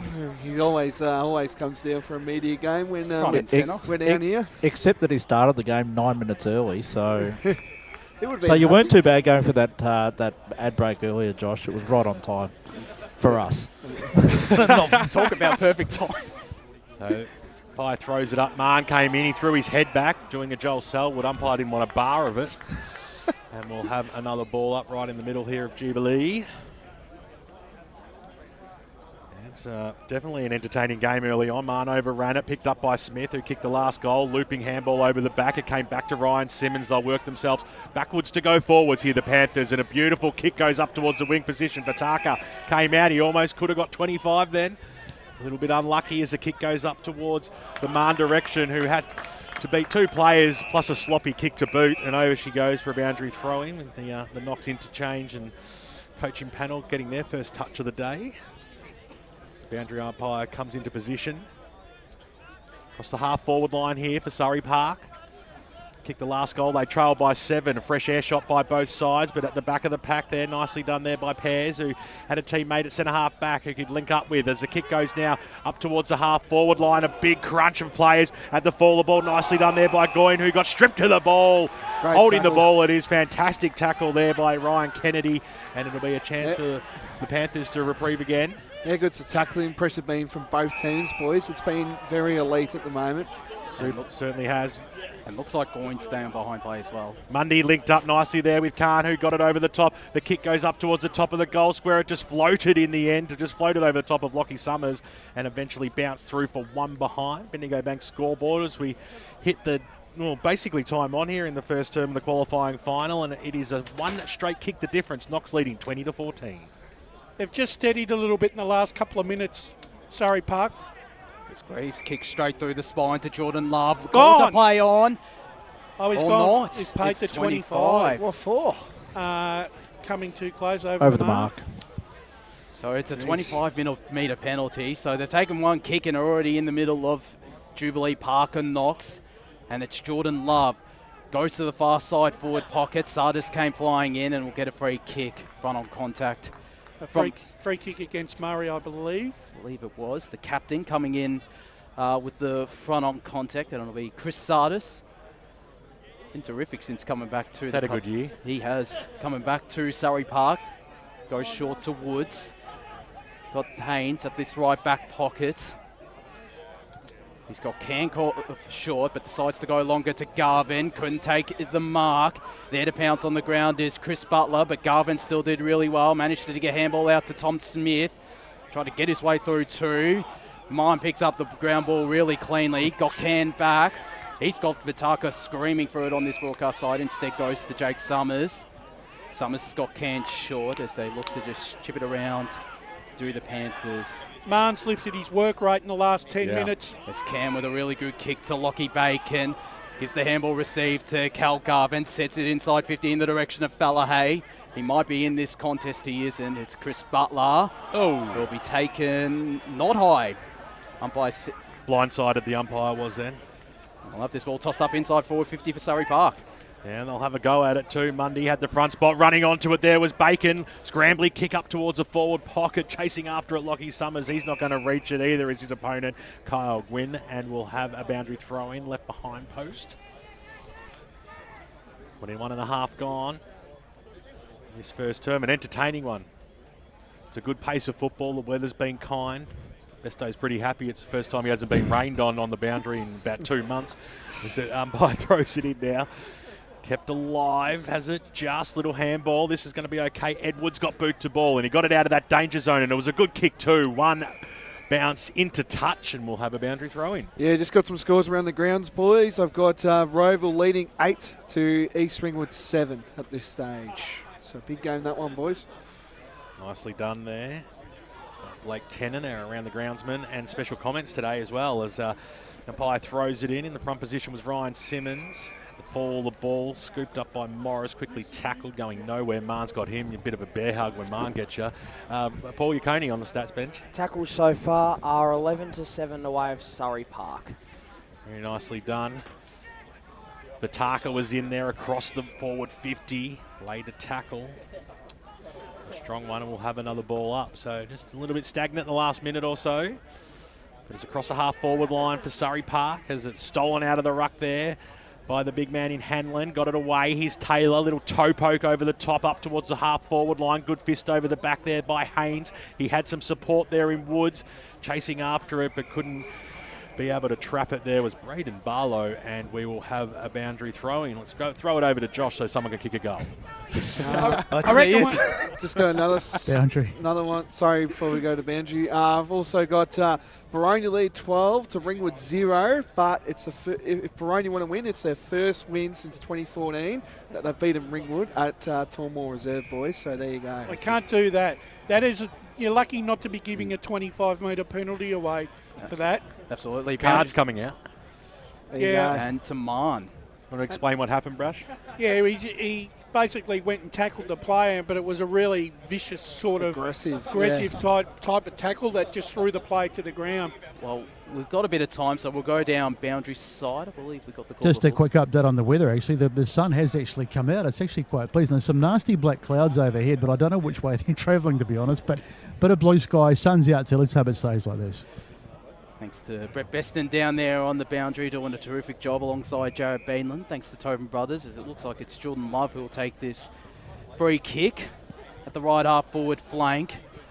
He sets it up to the hot spot. Surrey have plenty of numbers, but Knox have one in Harrison Greaves. Sardis manages to clear the goal line, but it's still inside forward 50 and Knox have possession of it. It's holding the ball. And it is holding the ball. He ducked his head and then tried to ride the tackle and win a free kick, and they're really hesitant on that one, Brash, these days, especially in all leagues. It's a risky handball by Sardis to not go through for a behind and just bring it back into play, but it's worked out okay. Very risky as Hendon got the free kick, goes to the far side to Jack Woods, who has the left half back flank for Surrey. Handball over the top to Kennedy, who spilled it, but still had plenty of time. Had Glare as a handball option, decides to ignore him, weaves his way through one. Yeah. His kick wasn't great, and it's intercepted by Mitch Greaves. Had a pretty positive start. Paul Yacone, stats center. Yeah, Knox have taken 5 intercept marks in his first quarter to 1 for Surrey Park. That's Greaves. He took that intercept mark just before. Goes to the far side wing, looking for Harrison Greaves. It's Kennedy there on the ground. He just spilt it though under pressure from Harry Greaves. Manages to get it back to Lockie Peters. His ball inboard was a really good one to Jasper Mundy. Got it out to Jamie Clare, who has it on the far side wing. Looks in the direction of Tom Smith, up against 2. It's Can on the ground. He gets the flying shot, and it's a shank out of bounds on the full. The one thing that Knox have been able to do a lot better than what Surrey have been able to do is they're kicking to position to their key forwards. They haven't hit a target, Surrey, they haven't hit Summers yet, whereas Greaves has had 4 gilt edge opportunities. As he takes this free kick, does Mitch Greaves, and he turns it over to Jamie Blair. He had Hendon calling for it short, but decides to set it to Lachlan Summers, and it was a really good kick. And that's what I mean. It's the first time that they've been able to kick the ball into position for a Surrey forward 50 player to run onto it. And it's Lachlan Summers, the beneficiary. True centre half forward. He'll probably be kicking from all right on the inside the 50-metre arc. Come back to the club he played his junior years at alongside the likes of Chris Sardis, Kane Hendon throughout the last couple of seasons. From pretty much directly in front, presented as a forward option this year. He sends it from the arc. It might fall short. It's to the right. And Surrey Park moved to 2-3-15. Knox 3-2-20. 26.5 minutes gone first quarter on the Bendigo Bank scoreboard. Mitch Greaves to bring the ball back in. Getting no doubt some advice from the Panther boys behind the goals. Definitely, yeah. When it comes to finals time, the pressure's on. So Greaves uses the grandstand side this time, and going up for it is Harrison Greaves, who's come a long way out from goal, picked up there by Nadu, got the handball out. It's across the half-forward line still for Surrey. Little handball over the top. O'Neill was there, brought to ground by Hendon. Sensational tackle. It's 55 metres out, a chance to snag the lead here, Surrey Park late in this first term. It's a little bit too far out to score, so he's going to kick it to the hot spot, and why wouldn't you go there? Who's going to take the mark? Almost was there with Summers at the fall. The ball nicely, though, done there by Knox. Butler linked up well, and on the right boot, here's Pears. Goes up towards the half-forward line. It was a stupid kick, though. It just went to no one in the end, and now Panthers have time just to weigh up the options, and through Sardis, goes out wide. Dropping what he probably should have taken there was Woods, but that's okay. They've still got the numbers here, Surrey Park. Now the kick goes inside forward 50. Who's going to be the flyer? Went straight through Summers' hands. It's almost like the sun that didn't exist was in his eyes. And Smith wrapped up the football, but he got wrapped up. But the umpire was in to quickly restart this one. This is what we like to see, a little bit of holding in the ruck potentially as a siren sounds to announce quarter time out here, and what an entertaining first term it was in the Division 3 qualifying final. And a quarter time it is Knox leading by 5 points, 3-2-20 on the Bendigo Bank scoreboard to 2-3-15.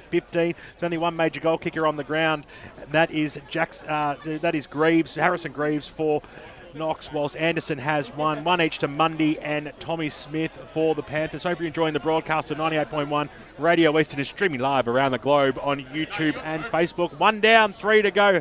We'll be back right after this. As Sarah opened her best friend Jackie's wedding invitation, she was overcome with a wave of emotion.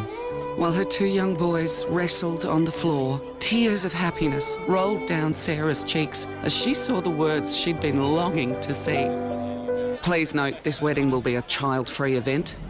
Well, Sarah, looks like we're off to Eastland for a new frock and some heels. And let's book in that babysitter. For all of life's little moments, there's Eastland. Eastland. Live real.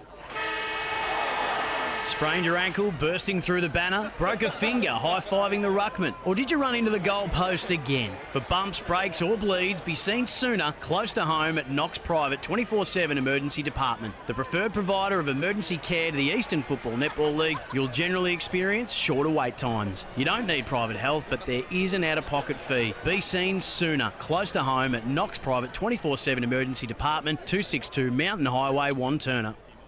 Do you feel good about your bank? Because there is a bank you can feel good about. They share their profits to fund big community projects, small community clubs and vital emergency services. They've given $250 million to help Australian communities thrive. They have all the products and tech you expect from a big bank, with service you don't. It's Bendigo Bank. Feel good about who you bank with. Try Bendigo. Search bendigobank.com.au or search Bendigo Bank near me. Tobin Brothers Funerals wear their heart on their sleeve. Their clear and easy to use website and Memory Maker app make it easy for families to make an informed decision. Here's James McLeod, Managing Director of Tobin Brothers Funerals. We pride ourselves on being the most transparent funeral company. All pricing on goods and services are available on our website. It's all there for you to see and make very informed decisions when planning a loved one's funeral. Visit tobinbrothers.com.au. Tobin Brothers Funerals, celebrating lives. At Yarra Valley Water, we know reducing your shower time, or show time, to 4 minutes can save you an average of $200 a year on water and energy bills. Shower shorter. Save water. Authorised by the Victorian Government, 1 Treasury Place, Melbourne. Sprained your ankle bursting through the banner? For bumps, breaks or bleeds, be seen sooner, close to home, at Knox Private 24/7 Emergency Department. You'll generally experience shorter wait times. Knox Private 24/7 Emergency, 262 Mountain Highway, Wanturna. You are listening to Radio Eastern FM 98.1. With live and exclusive coverage of the EFNL football season, bringing you the match of the day with score updates from all divisions. And now we cross to our commentary team for the Radio Eastern 98.1 Match of the Day coverage. Eastland match of the round, Division 3 qualifying final sees Knox lead at quarter time 3-2-20 to Surrey Park 2-3-15. Josh Woody alongside Ben Warren Smith, Blake Tennant, Paul Yukone, Wayne Brasher and Jared Beanland and Brett Beston down on the boundary. Certainly an interesting first quarter, a high-paced first quarter at times, but you feel like Knox in that first quarter, BWS, they probably deserved this quarter time advantage with the way they played the first 15 minutes. Yeah, I think that's probably fair to say. But to Surrey Park's credit, they certainly bounced back in that last 5 minutes or so and could have quite easily gone in with the slender lead. What you get the feeling about Brash in this game is that it's a fast pace, it's tough, and it's going to go down to the wire. It will, because both sides play that high octane energy sort of game, which is suited to finals condition. You can't help but feel, though, if the game doesn't stay close, one side's going to run out of petrol tickets real early, and it could turn out to be a blowout. Let's hope it doesn't happen. And also, what I'm saying is how intense is the tackling pressure been? Surrey Park, they've probably laid about, I've seen 4 good tackles, and they've kind of resulted into getting inside their 450 a bit. So the tackling pressure's been a lead as well. But Knox, I feel like they're just taking a few more risks. That's what I'm saying. We're going down boundary side to Jared Beanland. Thanks, guys. I've got James Kenworthy, coach of Surrey Park, mate. It was a very good latter half to the quarter. What do you think changed just during that play? I think we started winning it. Early first half of that quarter, Knox got their hands on it and they were looking for their main man, Greaves. They were right on top. And the message for the boys for the second quarter, what was the main focus for you? Main one was just be calm with the footy. They're 3 goals, our turnovers, so we're just butchering the ball a bit, so just really slow and controlled, get good looks inside 50 for us. Thanks, mate. Have a good game. Boundary side to Brett Beston, who was at the Knox huddle. Well, I was trying to listen to Steve Buckle, but he's very quietly spoken and he kept turning his head away from me. But I managed to ascertain that he was happy with the start. He wants him to cover the corridor because he reckons the best chance for Knox will be to force Surrey Park to go down the line because he thinks Knox have got an advantage in the aerial game. That was the main message at quarter time. I also think too the way that Knox were delivering the ball to their key forwards was much better than what Surrey Park have been able to do. Back that comment, Brush, because they felt like, Greaves was in the right positions where the Summers was probably in a few different bad positions as well, which was, but I'm hoping that they can change this for the second quarter. It still looks like he's got Harrison Greaves actually for company. They made a change, have they, Josh? They haven't. Peter started with Harrison Greaves, so... Yeah, I don't know about that one, unfortunately. Well, I mean, look, there's only 5 points in the game. You've got to back your defender, and you got to give him a chance. You've got to back your system in too, Brush. So Ben Warren Smith to get us underway in the second quarter. Allison versus Hanlon. They wrestled for it in the end. Hanlon got the knockdown over the top at a free kick. He's going the way of Surrey Park. A little bit of holding there on Tom Smith. Jordan Love is filthy about that decision. Smith switches it out wide. Great to see this sunshine as Hayden Smith now on the right boot. Good kick up forward. Jasper Mundy, who kicked a goal in the first term, takes the mark. Swings around now on the left. The kick is not great though. That's what we talked about just then, Brash. That's what we were talking about. So a chance for Knox. The last line of defence just to work themselves out. Big man Hanlon had to get down relatively low to take that mark. That was pretty easy for him. Short passes on. Oh, hello. And then the old-fashioned barrel. We don't get to see that too often. A best 60-metre bomb out there as it's been trapped there by Sardis, who got brought to ground but got the handball out just in the nick of time, but it went 20 metres backwards. Little kick off the ground to no avail. Inside forward 50, Knox go. Aaron Taylor takes the mark, and he'll have a ping from about 35 out, 45-degree angle. Kick to space, Blake, where they had runners running into the contest. Exactly what we were just speaking about then. You know, that is definitely... Knox are just finding their targets so easily compared to Surrey Park. Aaron Taylor comes in, and he kicks it towards goal, and it just falls short. First rule of Fight Club is when a player kicks the goal, wrap up your speech quickly, Blake. Sorry. Don't worry, mate. I've done it many a time. Thousands. First score, sorry, bro. First score on the board, 21-15. It's a 6-point margin. As George Haynes will take this kick in, looks to this broadcast side, half-back flank, and finds Kane Hendon. Started to lift it up in the latter stages of that first quarter, did Hendon. Well, he had to because Marn's gone off the ground for indiscretion. As Haynes now has it. He's got Garvin calling for it. Goes shorter to Woods. Floated with danger, but still took the mark, did Jack Woods. Down the line, looking for Allison. That was a good mark taken by the big man.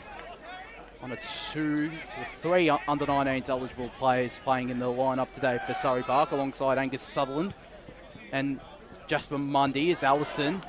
Couldn't find Lachlan Summers. He gets hands on this ball eventually. Goes short, trying to find Hendon, but instead turned it over. Knox in turn turned it over themselves, and Bacon has got Jamie Glare. He's got Smith running through the middle of the ground. Does Glenn Smith sends it inside 50 in the direction of Brennan Fallahay. Couldn't take the mark. It's Summers there on the ground, but it's good pressure, good composure from Knox. Jack O'Neill goes short to Dyson Norris, and they have the chance to rebound to the Falcons. Certainly do, as the kick goes out wide. And Tom Weir takes the mark across that half back line. He's going to use the grandstand side. He's going to go towards the Hanlon direction, who used his body well. Dropped what he probably should have taken, though. There to mop up the pieces was Garvin. Looping handball over the top. Here's Hendon, usually a good user of the footy. Drives the ball inside forward 50, and just on cue he did that. It was a 40-metre superb kick and a great mark taken as well. We're just finding space, really, when you shouldn't be left alone when you're about 40 metres out directly in front. And Brennan Fallahay will have a ping for the Panthers to put them in front for the first time since the opening minutes of this clash. That's the best use I've seen inside 50 for Surrey Park so far in this game. So Fallahay, he'll kick from directly in front. Has to go 45 metres though. He gets underneath it. He thumps it long and he thumps it straight. Surrey Park hit the lead out here at Jubilee Park. It only took them 4 minutes into the second term, and it's a very minor one. And on the Bendigo Bank scoreboard, is it a draw, is it? 3-3-21. Yeah, currently a draw. I should never doubt Lee Green and his scoreboard, that's for sure. Let's go down boundary side. Yeah, one man that'll be feeling as sick as a dog will be Gavin Pearce. He dropped that mark over here just in front of us on the wing, and it effectively led to the goal. So he needs to pick himself up, and I'm sure he will. So Surrey Park have the first goal of this second quarter, and Ben Warren Smith finally has a goal Hurrah! to score for. And then I got the score wrong. Back in the middle, Hanlon took it out of ruck. Kick was slightly smothered by Hendon, but it's still going to go inside forward 50. Sardis coming in from the side, couldn't completely pick it up. It's Woods who does, manages to get a handball away to Sardis. Goes inboard, and it was a very dangerous one. There's fumbles all around this left half-back flank, but it's Surrey who win out. Connor Ryan Simmons got Ken streaming through the middle, but the handball was overcooked. Went up against Goyne. It's Ken who wins out. Could take a bounce, but just decides to send it long in the direction of Brennan Fallahay. He takes the juggling mark. And two talisman of this Surrey Park outfit, Nick Can and Brennan Fallahay combine. And it's Fallahay who's going to go back and potentially give Surrey Park the lead for the first time since the opening stages of this contest. Similar spot from before. Closer in, though, as Brennan Fallahay. Well, he's a renowned goal kicker, Josh. He's proven over the years, and he comes to play in the finals. He's been always one of Surrey's best players in the finals. Absolutely. As he comes in now, does Brennan Fallahay, and gives the Panthers back the lead. Loves a celebration too, Josh. He certainly does love one. 4-3-27 Surrey Park. Knox 3-3-21. We crossed down boundary side thanks to Tobin Brothers. The celebrations from behind the goal started right as the ball left his boot, so it was obviously perfect. And why not as well? Because the sun's just started poking its head out from behind the clouds, and it looks like there's a bit of blue sky ahead. Don't jinx it, Jared. I did it this morning, and it started raining. So I don't know. You calling the women's this morning, were you, Blake? Yeah, I was actually. BWS, good game there. The Bayswater won today, so a big game for them, and they're in the grand final playing against Ferntree Gully. Fantastic stuff. Ball currently lost. They might have to get the secondary ball here. They never seem to have a secondary ball. I can't understand that. There we go. I don't understand. There's heaps of Surrey Park people, but they just don't want to get the ball. Take over, Brash.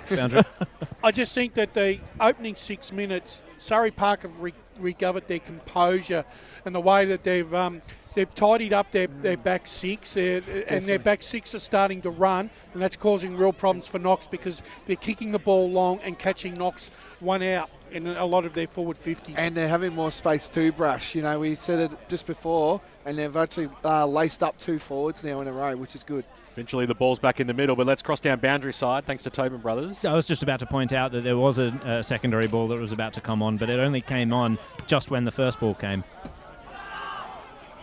Well, the ball goes up towards the half-forward line. Lost my mic there for a sec, but it's recovered as Woods did just that as well. Floats one, but it's going to go in the middle and it's going to drop short. Little handball over the top there. Finds Gwynn for Knox up towards the half-forward line, but the kick, there's a couple of errors by both sides there. Sardis in position A takes it across the half-back line.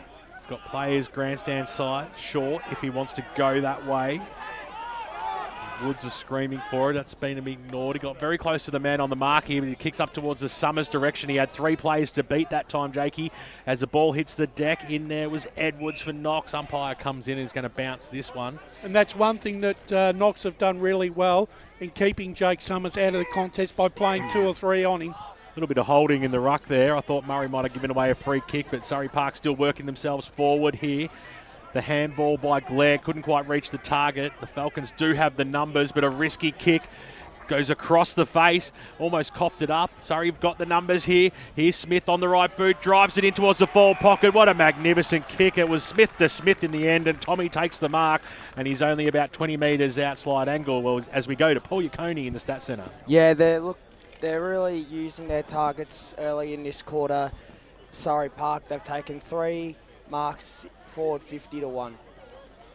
Well, they got off to a slow start in the first term. They've certainly rectified that.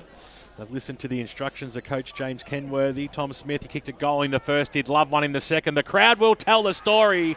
Well, they cheered for it because they wanted to con the umpire. He was not having a bar of that one, Dave Parker. They were telling a story.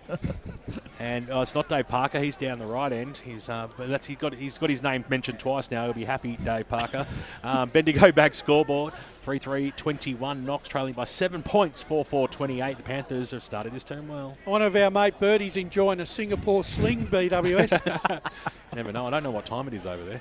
They're only 2 behind us. Well, there you go. This Greaves kick-in was nearly cut off, but Knox managed to compose themselves on this centre wing. Ryan Simmons, though, was pushed in the back. And we'll get this free kick. We'll corner Ryan Simmons. Got players calling for it in the middle of the ground, but Knox have covered up the middle pretty well, so he might be forced to go down the line, which he does now in the direction of Lockie Summers. Tried to outmuscle his opponent, couldn't. Fisher's there on the ground. It's there with the smother. It was a really good smother out of bounds for boundary throwing, Blake. Yeah, just got some scores around the grounds, boys. Brayville lead 22 to East Ringwood 21. Vermont 39 to Norwood 22. Blackburn lead 26 to Doncaster East 21. So your boys there, BWS, they're putting up a fight. Ball toss back into play. Edwards won the tap down from behind, but it's Bacon who sharked the clearance. He gets it inside 50 in the direction of Jake Summers. Couldn't take the mark. Fallahay's on the ground. Misses. He's looking dangerous when in Fallahay inside forward 50 for Surrey Park. Probably should have kicked that. He should have, but it's 4-5-29 Surrey Park. Knox 3-3-21 on the Bendigo Bank scoreboard. 10.5 minutes played here for second quarter. Tom Smith and Renan Fallahay are starting to create real headaches for the Knox back 50. They're going to have to tighten up on those two. Naval Park lead 2 as well, boys. 14 to 13 over Baldwin.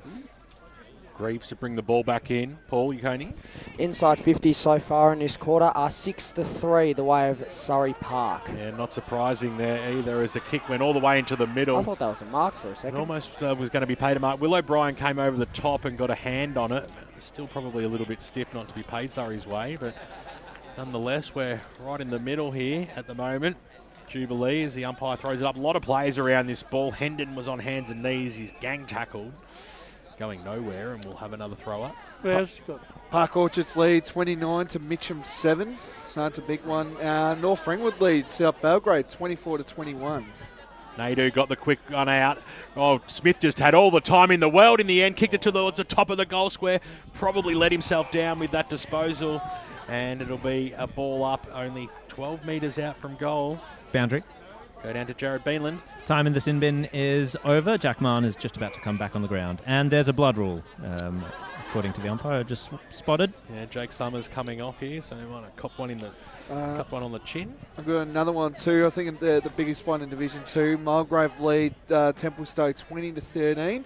No, that doesn't mean anything with today's game for finals for Ringwood, or is that officially done now for Ringwood, Josh? Oh, a bit early. Bit too early, yeah. Umpire throws it up. It's only 15 metres out from goal. A quick kick out of the danger zone by Edwards. Bouncing football. Now it's a foot race. Love will be the first player to meet it. It bounced away from him at the crucial stage. Had support from Anderson. Got the quick handball back. They need to work something out here. Under pressure there was Fisher on the right boot. Kicks it into towards the middle of the ground, but nobody was home. But the fumbled it to the crucial stage was Kennedy. But they do have the numbers. Kennedy's back up and Kennedy's back down. Holding the ball, free kick to Knox in the middle. They want to move this one off quickly. They've got players out wide in O'Brien. Eventually it goes to that direction, but coming in from the side there was O'Neill. The two O's were out there as he kicks it up towards the half-forward line. Murphy takes the mark. They're 2 kicks from home now. Knox, they definitely need the next one. They currently trail by 8 points, but Surrey Park have had all the play in there. Coming out, striving there for it was Greaves at the fall of the ball. He couldn't get it, and Peters comes in to lay a strong tackle on his opponent there in Jackson Anderson, and we'll have a ball up. I'm loving the quick starts here by the umpires today as Greaves got a double-fisted down in the path there of Stuckey. He got brought to ground, and the umpire will do it all again. Whitehorse lead Kilsyth 27-7 at quarter time. So 25 metres out directly in front of the Knox goals as Greaves got the tap down. Fisher was taken high. And James Fisher, he can go back and kick the crucial first goal in this second quarter for Knox. They need this goal because Surrey Park have got all the momentum at the moment. Absolutely. He's kicked 13 goals so far in his 10 senior games for Knox this year.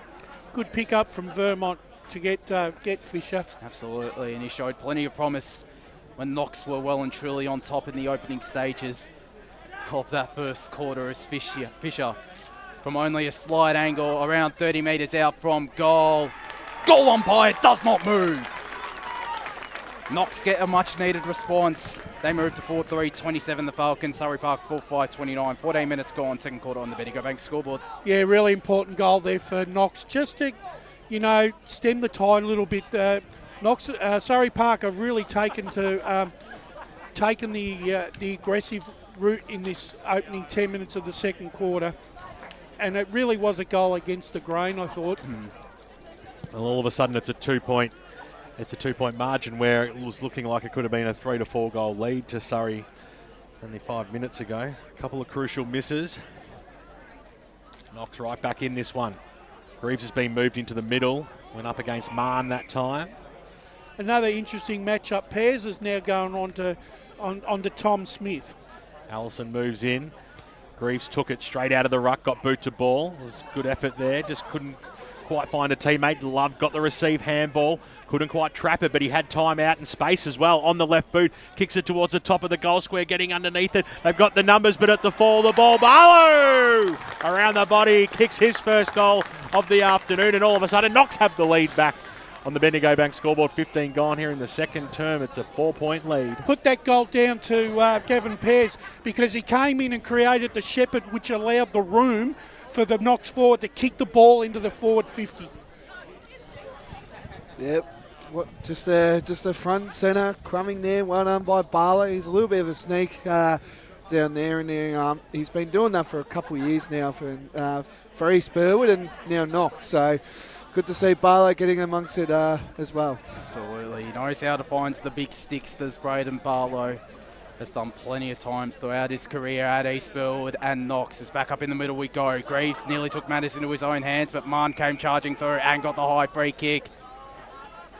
He looks for Hendon as a handball option, uses him now. Hendon's kick went off the side of the boot, and there is a downfield free kick off the ball.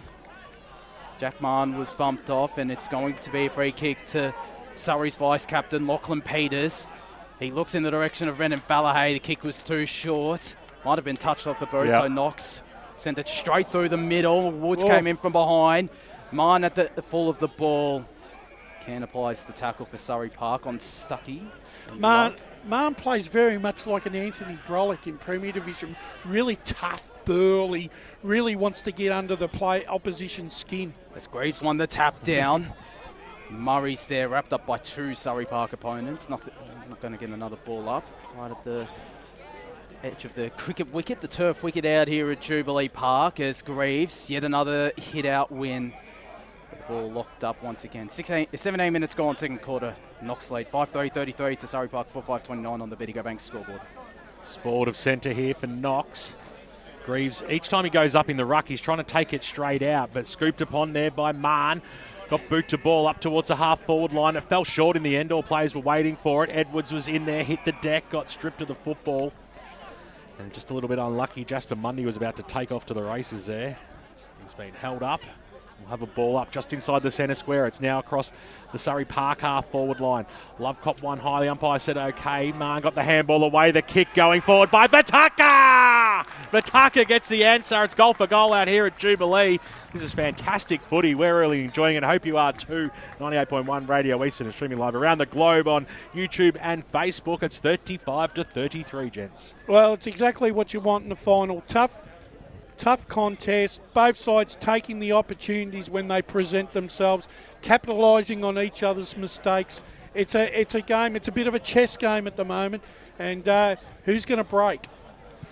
It's a good question, Brash, and it's a pretty good scoreline at the moment. Surrey Park's now kicked 3 goals to Knox 2, so it's a neck and neck battle, which is very good to see. Absolutely, yes, we're back up in the middle. Allison going up against Harrison Greaves. Greaves won the hit out.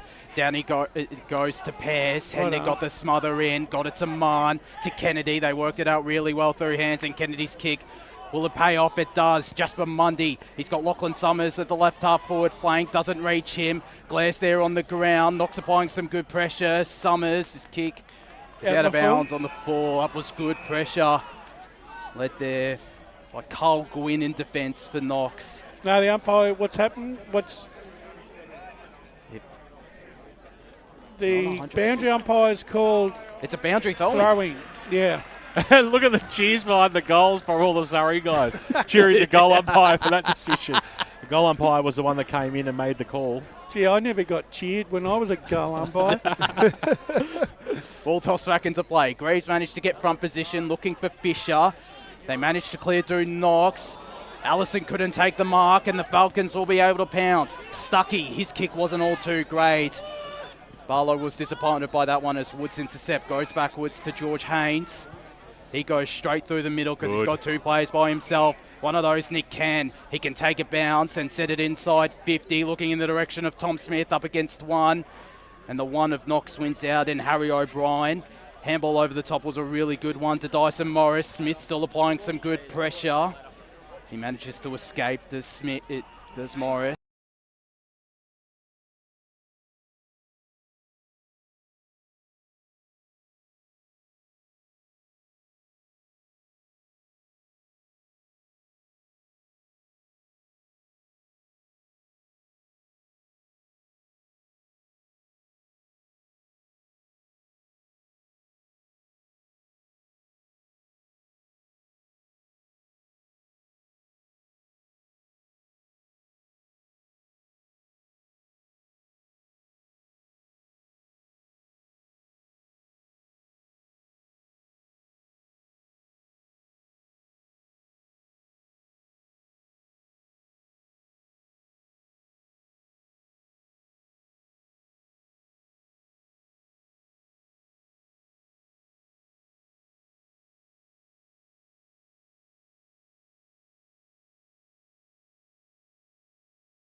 As it comes out now towards the wing position, bouncing football. Does it stay alive? It does. Taylor did well, kept it alive, but going after it can. No, he's gone. He's holding the ball a little bit stiff there. Probably because he just stopped. Boundary. Let's cross down boundary side to Besto. People in glass houses been up your ass. It's lovely up here in the shade on the balcony as the kick goes up towards the half-forward line. 25-metre penalty. 25, maybe a bit of arguing or something.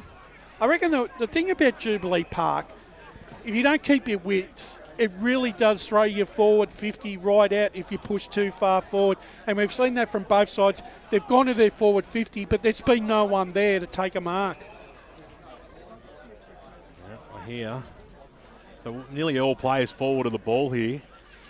So there's about 25 players inside the 50 there for Knox. Greaves. He came from behind. He couldn't pull the mark down. It's going to be hard to get this one out. Nadeau was there to lay a strong tackle. And he does just that.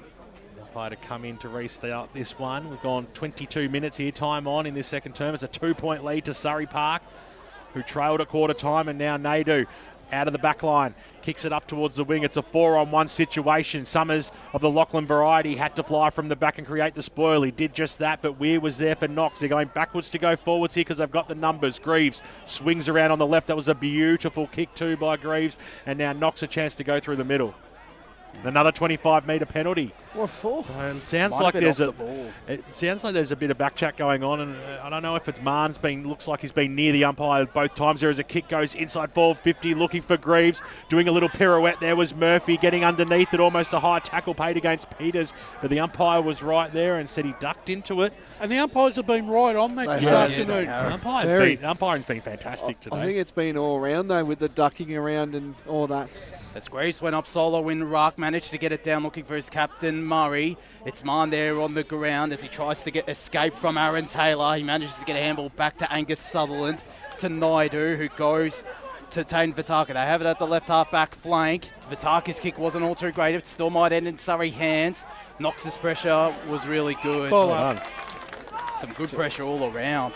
Thought that kick just wasn't the greatest kick by Vitaka just then. Just needed to follow through a bit more there. Wasn't. Paul Yukone stats center quickly. Tackles in this second quarter are 13-9 away of Surrey Park. As Hendrick got the clearance, his kick went into the middle ground and turned over. It's a really good kick from Dyson Morris in the direction of Jordan Love.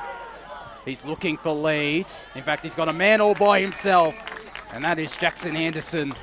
Poor marking there from the Surrey Park defence. And that was probably the reason why Vitaka didn't go full on with that kick, because he had no one to kick to. But in the end, he tried to kick it to space in the hope that a the Surrey Park player run onto it, but in fact created the turnover. They had options aplenty then. Love was on the other side. I'm not sure if this was the right side to go to. Needs to start it at the right goalpost. We're right behind this for Jackson Anderson to kick his second goal of this contest from a 25-degree angle. Does it have the distance? Yep. You bet! And Knox hit the lead again. 6-3-39 the Falcons. Surrey Park 5-5-35. 24 minutes gone here, second quarter. Benny Gobank scoreboard.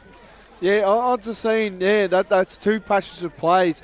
I feel like Surrey are going back to their old habits where, their kicking is probably letting them down, especially with inside 50s, when Knox, that's two patches of play where they've actually slowed down and tried to, lace up some of their plays. They just lift up Love there to set that goal up to Anderson. So I feel like Surrey just going back to their old habits here, boys. Yeah, Anderson has two, as does Greaves, as does Fallahay. Restarts it here. 25 gone here in the second term. It's been goal for goal. Such an entertaining game. I know we've said it a number of times, but this is what finals footy's all about. We've been waiting for it for months. And it's great to see as Knox making their way up towards the half-forward line again.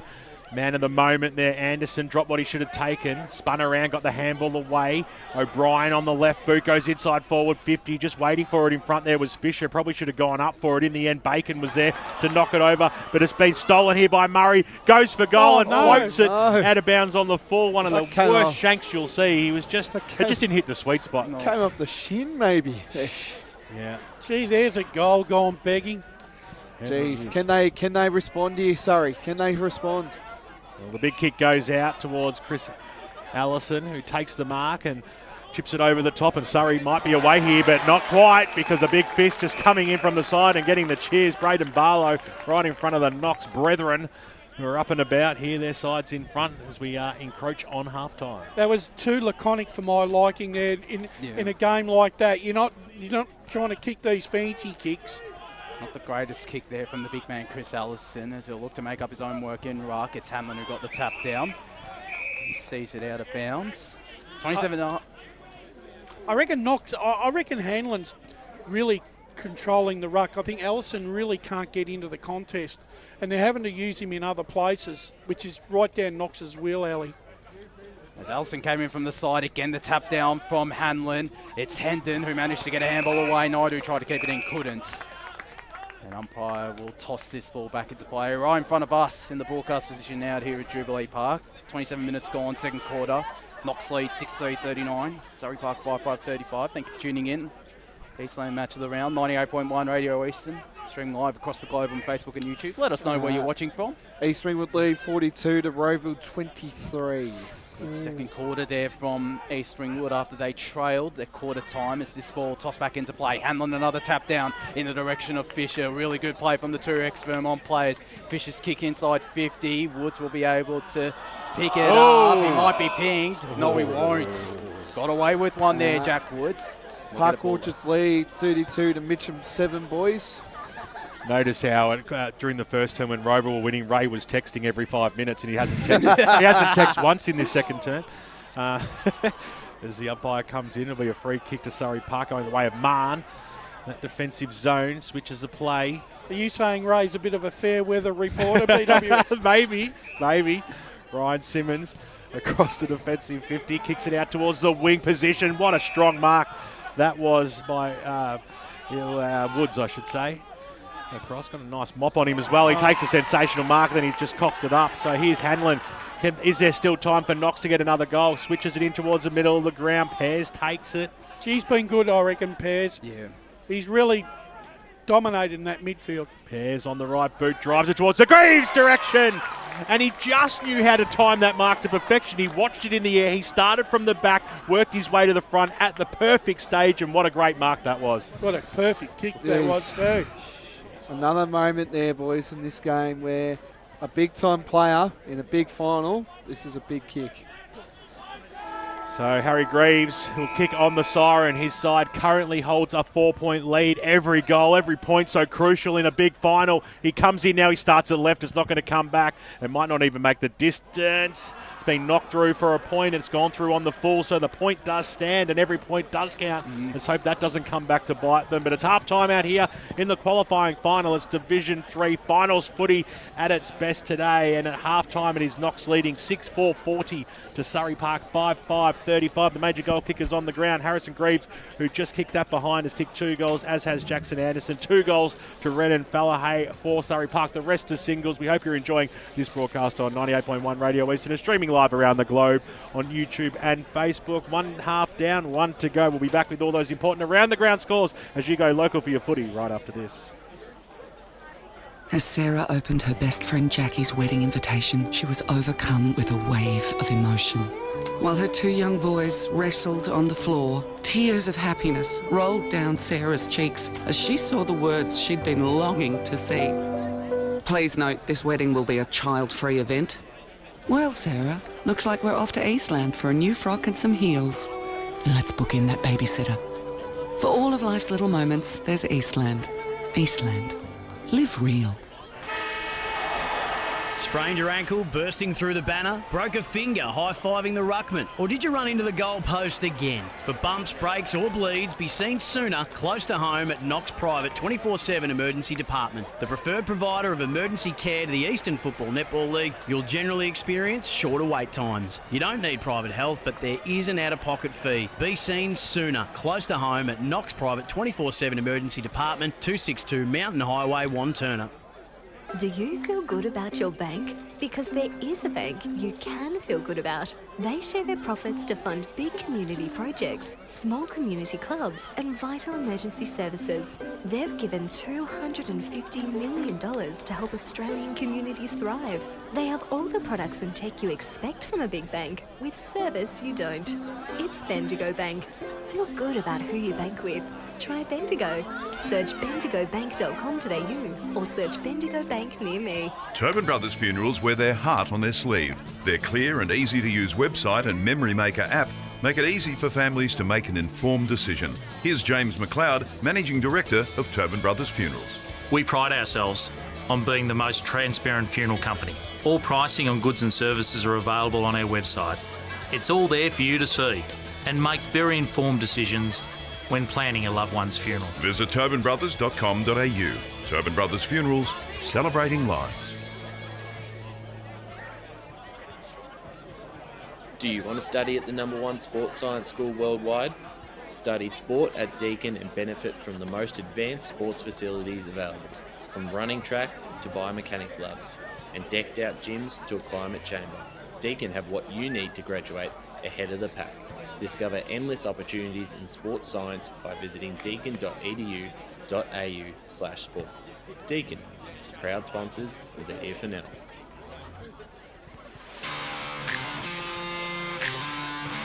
You are listening to Radio Eastern FM 98.1. With live and exclusive coverage of the EFNL football season, bringing you the match of the day with score updates from all divisions. And now we cross to our commentary team for the Radio Eastern 98.1 Match of the Day coverage.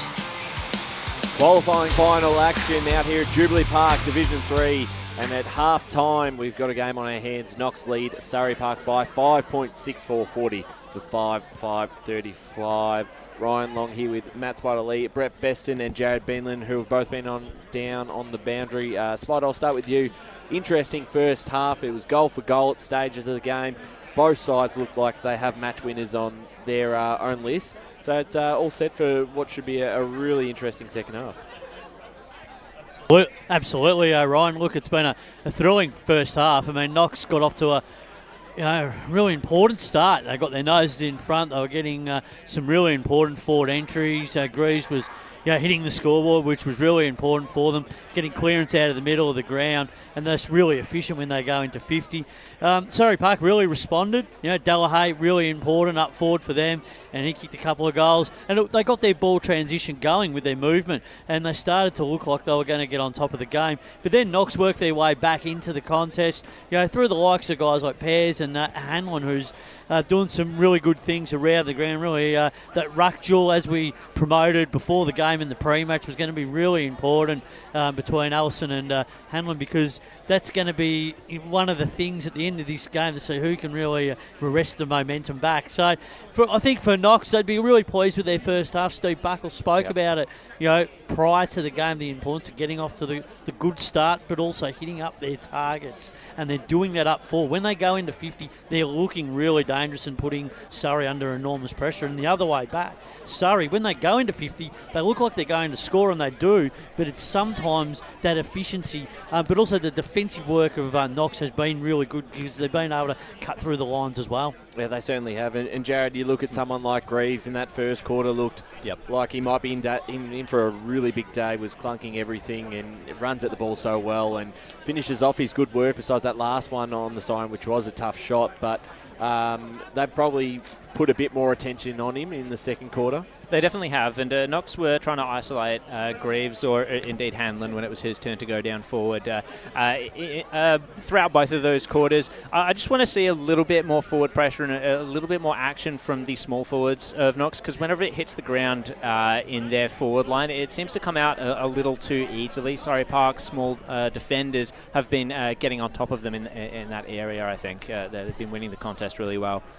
I have to agree there, Jared. I think that's the most pivotal point, because when that ball does hit the ground, some of those Knox players, they look a little bit flat-footed. They've got to be at the feet of some of the tall players there, like Hanlon, when he's resting down there, Greaves, etc. So they've got to be a bit more alert to that fact, so that Surrey can't clear that ball from a defensive point of view. But when saying that, you can stop that ball transition, but you've also got to be able to do it on the flip side too. You've got to be able to make sure you can get the repeat entry as well. So. Yeah, it's certainly right. And Brad, from a Surrey Park perspective, who's impressed you? I think Kane Hendon's been very influential, set up a couple of goals himself and finds a footy. Jack Mann coming off with the yellow card, and we know how important he is to their side. Who's impressed you? Yeah, from probably the names side? you've mentioned. I thought Vitaka was quite good when the ball cut. He was getting into the game.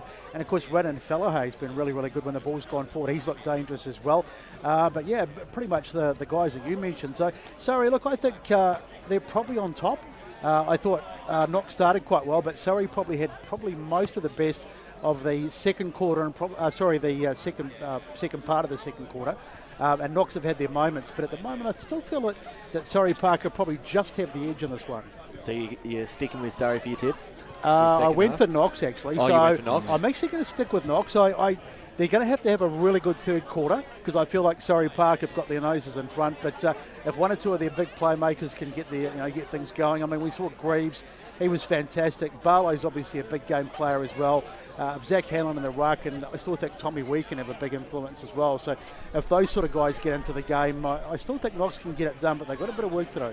That's right. Spider, just a quick tip before we move on to the I think ad break. Surrey still narrowly, like I said before the game, but Knox having a really good crack at this one. They're right in it. They could pinch this if they play the way that Brett just said, and they play, continually to play predictable to themselves. Yeah. Jared, your tip to round out this second half? I'm actually flipping my tip. I think Surrey Park's just looking a little bit better when they've got the momentum. Earlier on, Knox had the goals on the board from isolating Greaves, but it seems that Surrey now knows how to handle that. Yeah, I think I'm going to stick with Surrey Park, but I think this game is not going to be decided until that last quarter when a side is finally able to break away. We've got a minute just before we go to the ad break, so just some quick scores. Bronya lead Ringwood 55-3, so that's a Red Pack season all done. Croydon leading Heathmont by 16 points, but Mulgrave a comfortable leaders over Templestowe 45-14, which means Mulgrave from here, unless something does go wrong in the second half, they'll earn themselves a double chance, which was massive for them. Waverley Blues 71 to the Basin 13,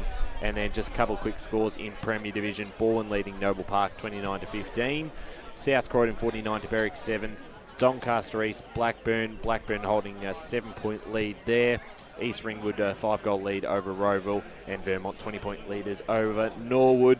We're going to go to our last ad break here before we bring back the call team for the second half action between Surrey Park and Knox. It's the Falcons 6-4-40 to the Panthers 5-5-35.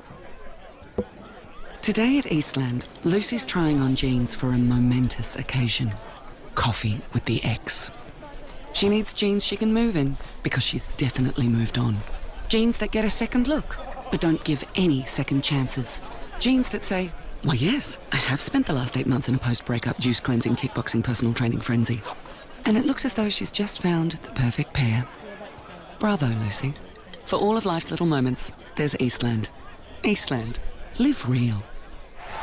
Sprained your ankle bursting through the banner? For bumps, breaks or bleeds, be seen sooner, close to home, at Knox Private 24/7 Emergency Department. You'll generally experience shorter wait times. Knox Private 24/7 Emergency, 262 Mountain Highway, Wanturna. Do you feel good about your bank? Because there is a bank you can feel good about. They share their profits to fund big community projects, small community clubs, and vital emergency services. They've given $250 million to help Australian communities thrive. They have all the products and tech you expect from a big bank, with service you don't. It's Bendigo Bank. Feel good about who you bank with. Try Bendigo. Search bendigobank.com.au or search Bendigo Bank near me. Tobin Brothers Funerals wear their heart on their sleeve. Their clear and easy-to-use website and Memory Maker app make it easy for families to make an informed decision. Here's James McLeod, Managing Director of Tobin Brothers Funerals. There's no mystery about our pricing. It is clearly displayed on our website and our app. We have staff standing by 24 hours a day, every day of the year, to assist you in your absolute time of need. Visit tobinbrothers.com.au. Tobin Brothers Funerals, celebrating lives. There are only 3 things that should be flushed down your toilet. Pee, poo and paper. Some wet wipes and antibacterial wipes say that you can flush them, but you can't. They clog up the toilet and pipes, causing expensive blockages. Save yourself a truckload of trouble. Put your wet wipes in the bin. To learn more, head to the Yarra Valley Water website, yvw.com.au/wet-wipes. Hi, Dylan Dow from the Baroni Football Netball Club here. When I need to grab a quick coffee or a bite to eat, I'm popping into Eastland. Eastland's more than a shopping centre. They support a range of community organisations and have been a major partner of the EFNL since 2018. Cheers, Eastland.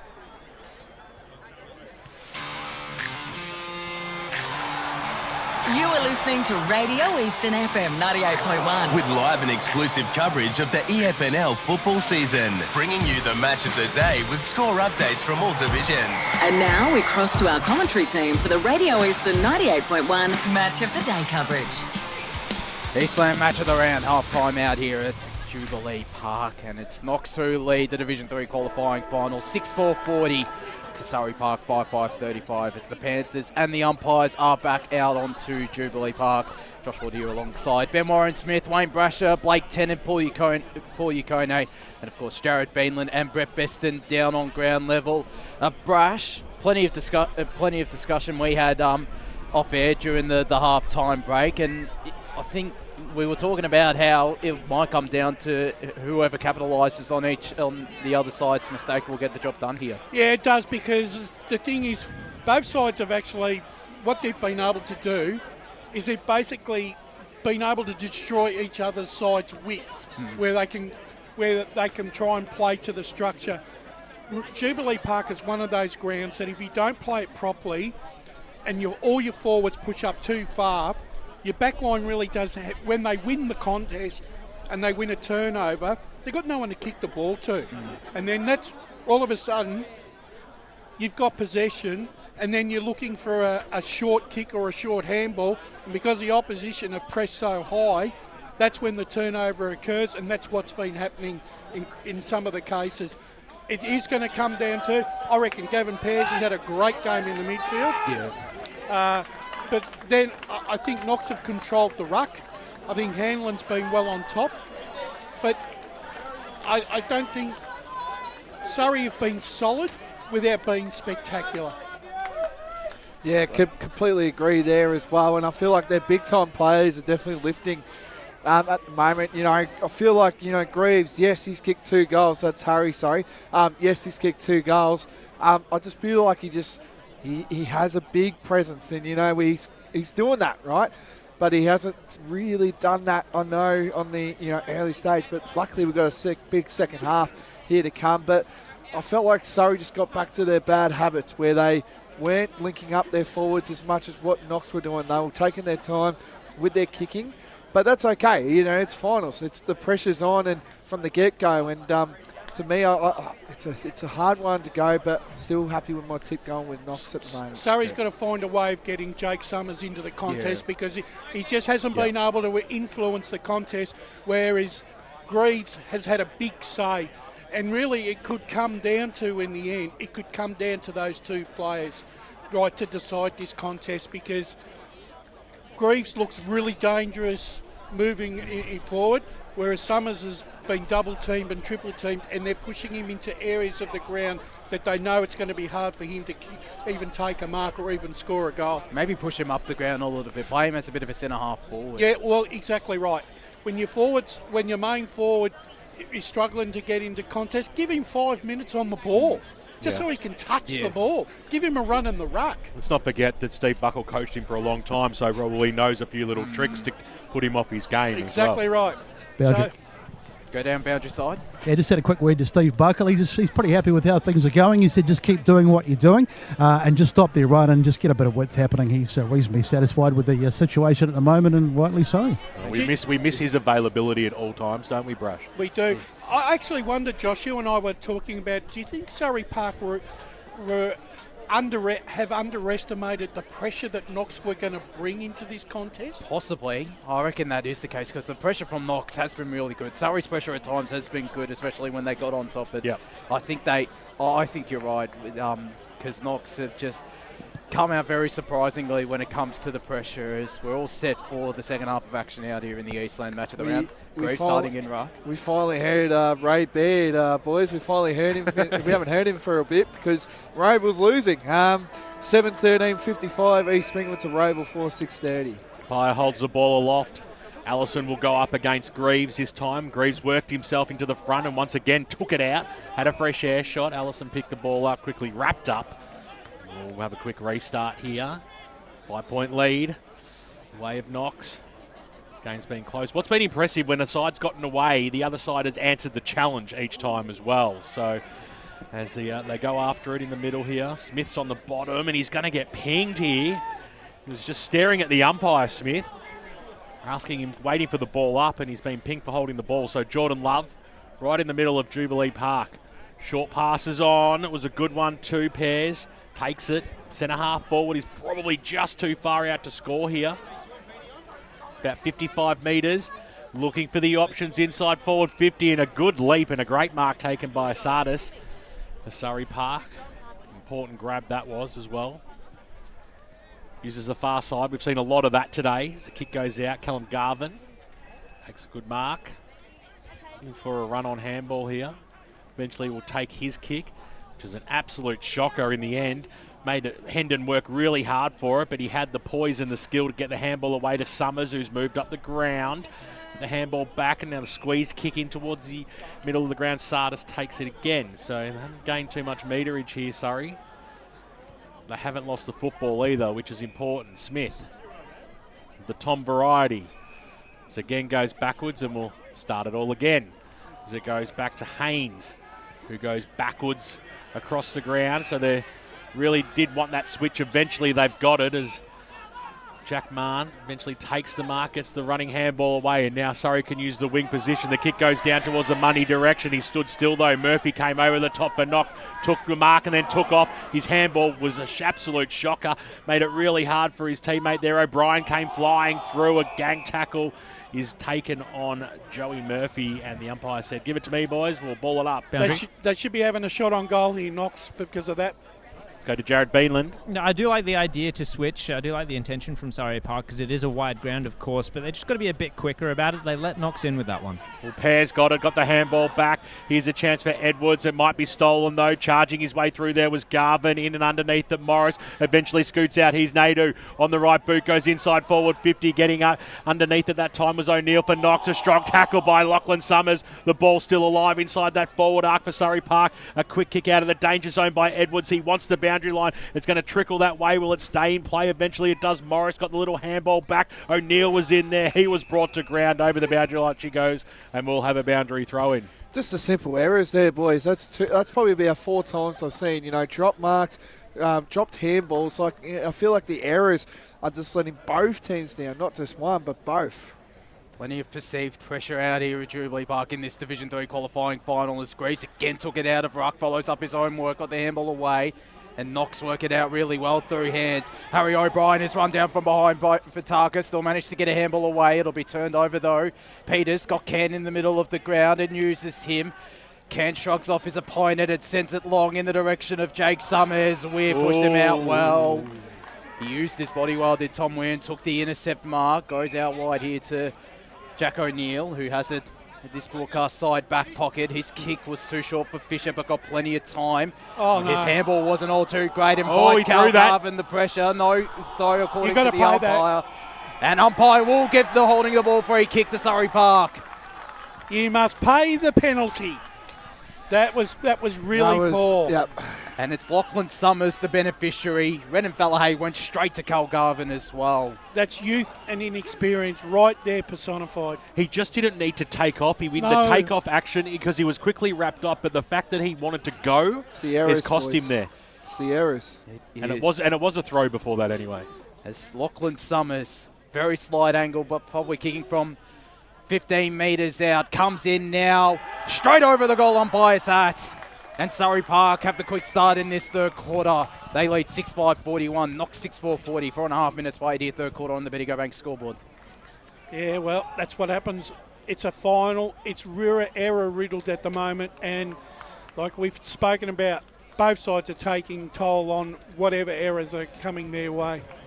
And we didn't see a lot of errors in the first half, so it's odd that they've come out and it started like this. So a little bit shaky, but that's okay. It's only 5 minutes into this third term, the premiership quarter they call it. That's what we announce all year. It's so important. And Surrey Park have the lead back by 1 point. Umpire throws the ball up. Underneath it there was Love. He got stripped of the football. Nicely done by Hendon. Got it away to Smith, who ran backwards into a little bit of trouble. Little skew-if kick that might work out okay for Can. He got out-muscled nicely there, done by Murphy. Got the look-away handball over the top. He'll have to go after it again. Murphy won the football. That was sensational play. Ball stays alive. Smith was in there for Surrey Park. He's got some pressure because Anderson's in there as well. It's just outside the centre square. And we'll have a ball up as we go to the Stats Centre with Paul Yaconi. Yeah, really good tackling pressure by both sides. It's 6-3 the way of Surrey Park in this quarter so far. Hanlon got it down, straight down the throat there of Pears, who thumped it on his boot inside forward 50, but to no avail. Nick Can got the mark and then coughed it up in the end. Little handball away. Well, once again, the forced errors has seen a couple of turnovers happen as the kick goes out to Vitaka, who takes the mark on the wing position, thumps the ball in towards the middle of the ground. It was a risky kick. It had to be good. It had to be good jukes by Tommy Smith, and he did just that. He's got to look forward. He's kicked his last 4 kicks backwards as he sausage rolls it inside forward 50. It's a scrambly one. The ball stays alive, though. Little handball by Edwards over the top. And coughed it up here. Knox still alive. There's Summers. He's been stripped of the football. That's holding the ball. And they'll breathe a little sigh of relief and take their time and try and hit a target out here in the defensive zone as a free kick goes to Tom Weir. Has it in his defensive 50, does Tom Weir. Done a great job on, or superb job I should say, on Jake Summers today. As he goes short, his kick floated with danger, but still found Gavin Pears. Probably been one of the, if not the best player on the ground so far in this contest as he goes out wide. To the right half-back flank to Mitch Greaves. Greaves' kick in the end was a good one. Found his teammate. They're outside of their defensive 50 and are slowly building it up here. Knox. As they get it to centre wing on the far side. The strong hands there from Jordan Love despite a little bit of pressure from Tom Smith. Continuing to just slowly build it up. Here are the Falcons. There's a lull. Goes around Jubilee Park. As the kick from Love wasn't a great one, and Connor Ryan Simmons intercepts, goes straight through the middle where he's got Martin Vitaka. It's the former who takes the mark, takes a bounce. Handball inboard finds Nick Can, who'll take a bounce himself. He might take 2. He'll have to get the kickoff away now. He does. He's got Lachlan Summers out the back, but he's up against 2 Knox players, and Greaves will just see it out of bounds. And this ball will be tossed back into play. Right forward pockets for Surrey Park. Both sides like playing the run and gun type game, but they're not able to, neither side are able to get the game on their turns, and it comes down to delivery and turnover and errors. It's just been the errors. That's a free kick. You can't be doing that. It was a bit off the ball, but umpire didn't see it as Summers nearly took it out of ruck, went the kick out of thin air, applied the tackle on Hanlon.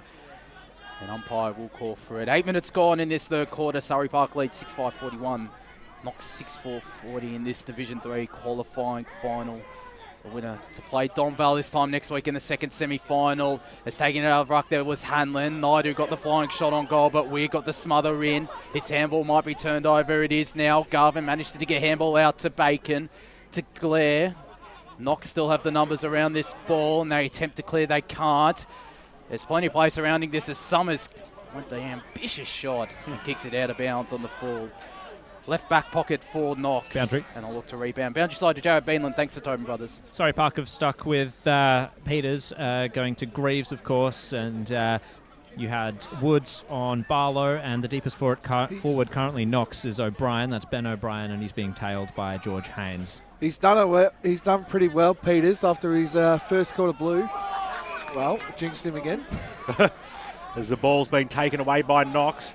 So kick up towards the middle of the ground. Allison just chopped it off at the crucial stage, looping handball in towards the middle. It went 20 metres, went over the top of Glaire's head, but he had time just to trap it. Kicked it up towards the half-forward line. And here's another go for Surrey Park.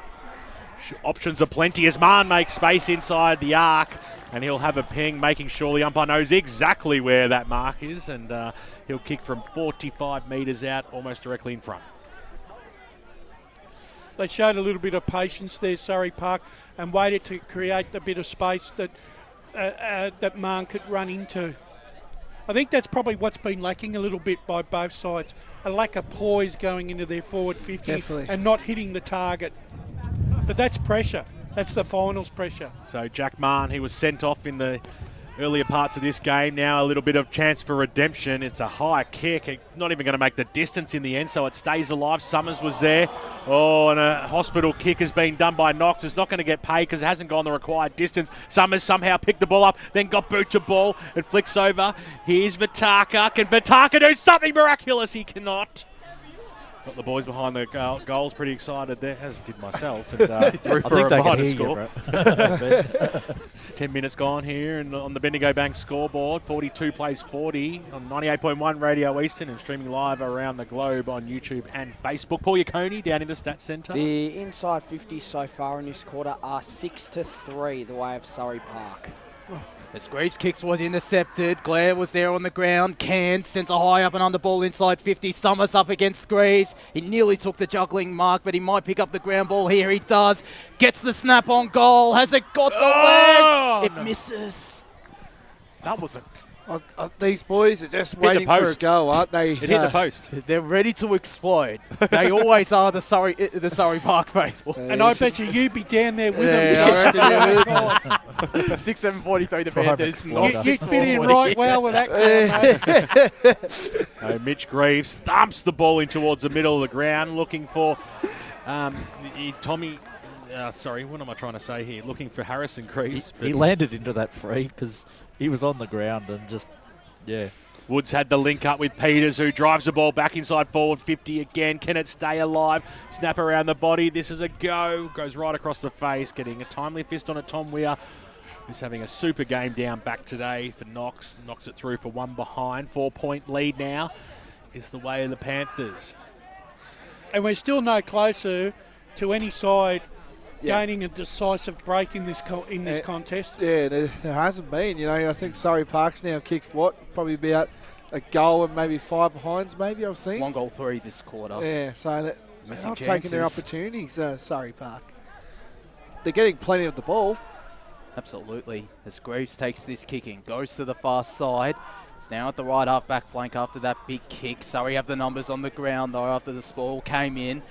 Peters looks inboard to Lachlan Bacon, fell short of him, and Knox will be able to pounce. Love, handball inboard was a really good one to Fisher, rode the bump on his opponent, got it to Braden Barlow, who's wrapped up by Connor Ryan Simmons. Umpire will call for it. In the middle of Jubilee Park. Just lost his footing there, Fisher, before he could get that handball off to Barlow in a better position. Barlow really had to start there, and he got tackled. Ball will be tossed up, and Greaves and Allison will go up in ruck. Greaves again nearly took it out of there. Love on hands and knees. And umpire Dean O'Neill will call for it right again in the middle of Jubilee Park. Loves the attention, Dino, doesn't he, when we get down to the media game? Oh, he's not an attention seeker, Blake. I feel like he just follows the cameras around. There's a few like that. As it comes out now, quick kick up by Knox. Up towards the centre-half forward line. Big fly coming in the side there by Can. Got boot to ball. Jeez. Greaves came charging through, just dropped the pill. Mahon stole it though for Surrey Park. Little handball backwards. He's under a lot of pressure there, is Woods, but just got the handball away. It was stolen by Love. He's had some sort of a game, Love, and he pushes it to the left-hand side. That would have got the Knox boys behind the goals up and about. Geez, can I just ask you a question, BWS, since you've been all over this? Who's got the bigger faithful behind the goals, you reckon? Well, it looks a little bit like Surrey Park at the moment, and it's 3 points is the lead. And here's Can, thumps the ball. It could be a coast-to-coast situation looking for Smith here. It goes over the back. Sorry, it was Fallahay who's kicked 2 goals. Coming in, Mr. Reliable, Tom Weir sees it over the boundary line and out of bounds. I reckon Knox were a little hard done by because there was a bit of a 450 pirouette there by a Surrey Park player with in control of the ball, and I feel they were dudded a free kick there in their forward 50. Rudolph Nureyev would have been proud, I'll tell you. As Summers takes forward ruck duties for Surrey Park, will follow up his head out, got it to Renan Fallahay, dance past one, and gets it through! Renan Fallahay gets Surrey second in this third quarter, and that's his third of the game. 7-8-50 the Panthers, Knox 6-5-41. Renan Fallahay has had a pretty impressive game inside forward 50 for the Panthers. leading forward on the ground with 3. He's taken whatever opportunities he's taken. He don't need many sniffs. Well, seen the margin get out to around this mark a number of times for both sides in this game. So crucial bit of 5-minute play coming up here. Knox really do need the next goal. Yeah, they don't want to go 16, 17 points down here, Knox. I was saying, Besto, it was hard to hear Buxy at quarter time in the huddle. If they're down by 3 or 4 goals at three-quarter time, we'll hear him up here as the umpire throws it up now as Hanlon got boot to ball. Scramble to kick out towards the half-forward line. It's just gone forward of centre. Using his body well there was Pearce to knock it back to his teammates' advantage there in Barlow. Looping handball over the top. He was searching for Murphy, who wasn't worried about the ball. He was worried about his opponent. A little bit of argy-bargy going on. That happens. Ryan Simmons, the hyphen, other player in that contest. They're just going to hold their nerve here at the moment, Knox, and not get themselves shaken up and upset by the opposition. Throws it in. Hanlon with the front spot. Allison over the back did well, the big man, but then Hanlon came in, got a left boot kick just inside or thereabouts to the forward 50. Doing well there was Stuckey. This way, that way. Kicks it looking for Greaves. The big man couldn't get down enough. He got a few fingertips on it, but he stole the ball back.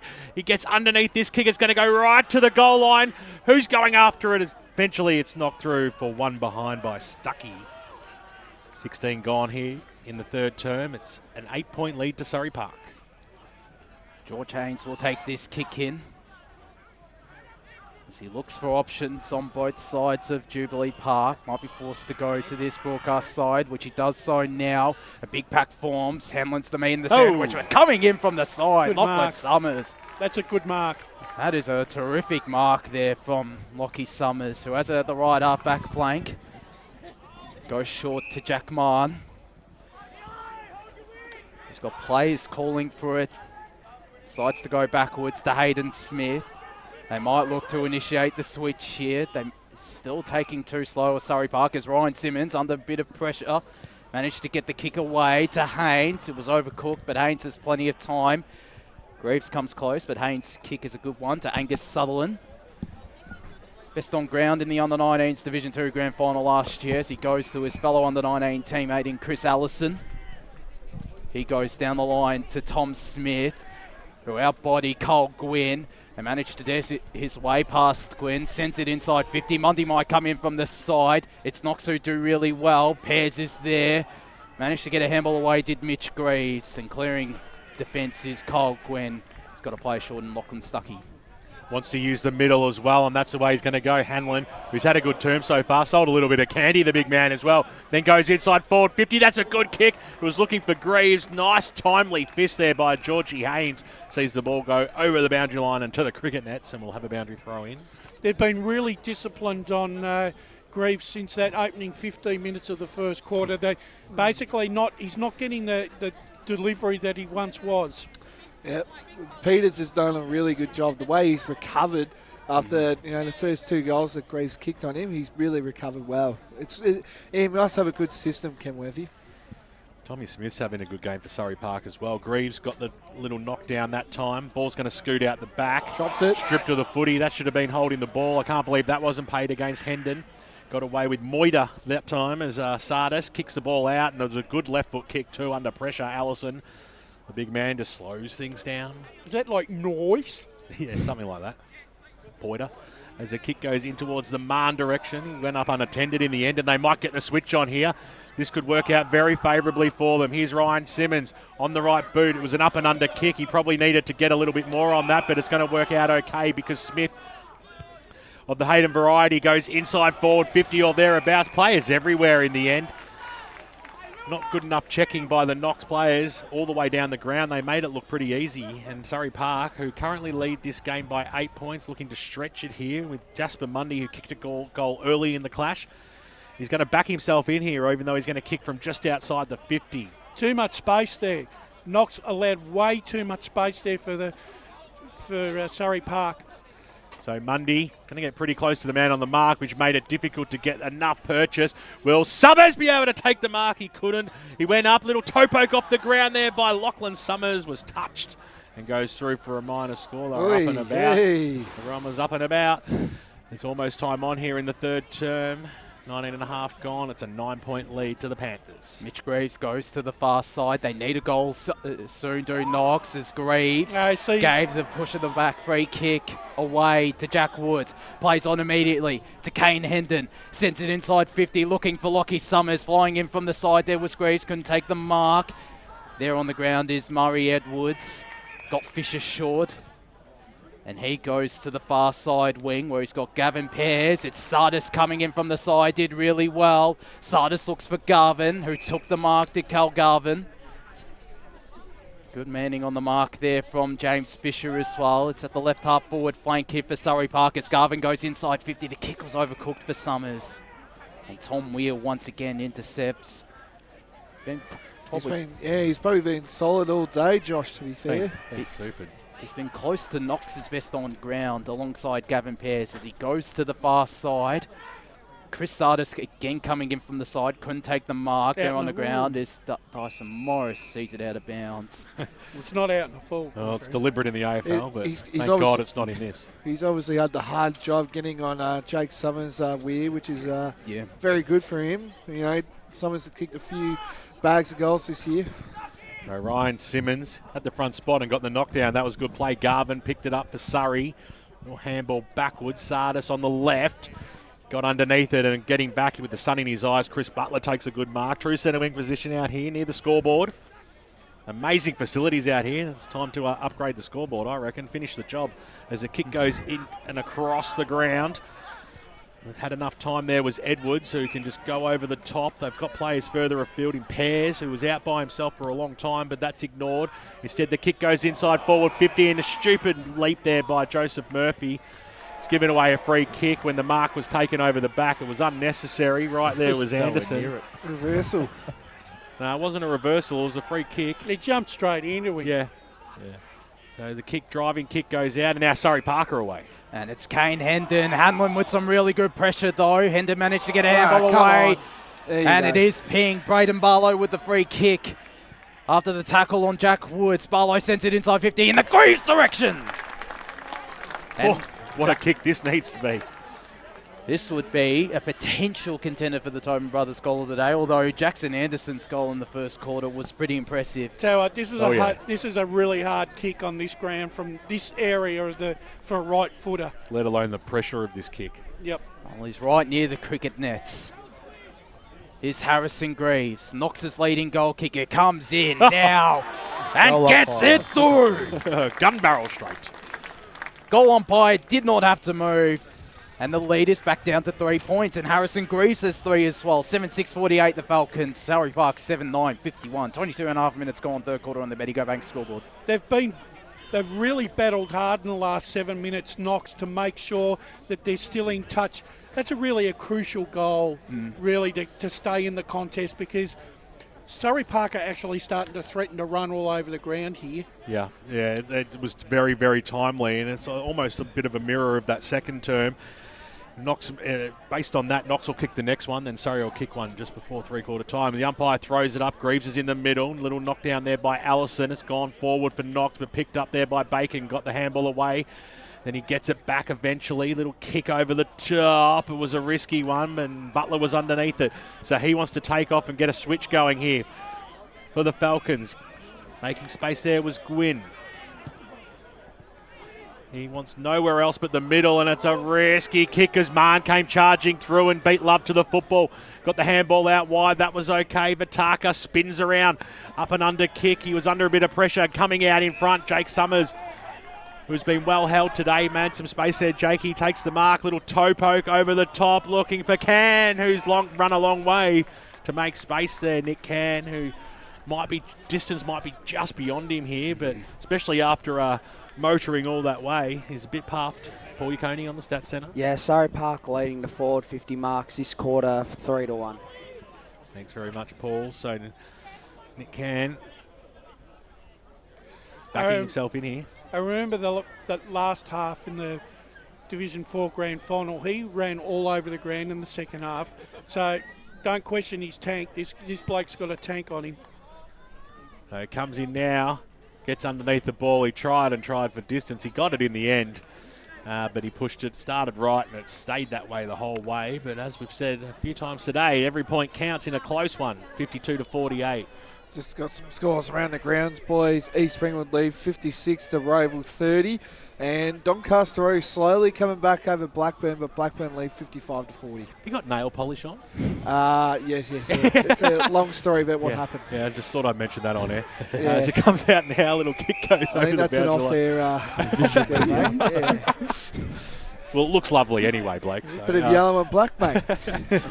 Ball's gone over the boundary line and out of bounds, thrown right in front of the Knox dugout. It'll be Harrison Greaves up against Chris Allison in ruck. Greaves again won the hit out. Plenty of players around this ball. Vitaka the tackle there on Love. It's getting ugly down at Shark Park, boys. The Sharks leads. That's Park Orchard 66 to Mitcham 7. Ooh. There's a high free kick from the stoppage against Tayden Vitaka, and it'll go in the direction of Jordan Love. Certainly impressed for Knox. Anything from Vermont this afternoon? 40-point winners at the moment. They 76 to 35. As Knox are under pressure. They're going backwards here through Gavin Pears. Naidu trying to chase him down, but Pears with a really good kick to the far side. Finds his teammate there in Jack O'Neill, who now has plenty of space. Can take a couple of bounces. Mundy came in from behind, but still got the kick away. And there goes the three-quarter time siren out here at Jubilee Park for the Eastland match of the round.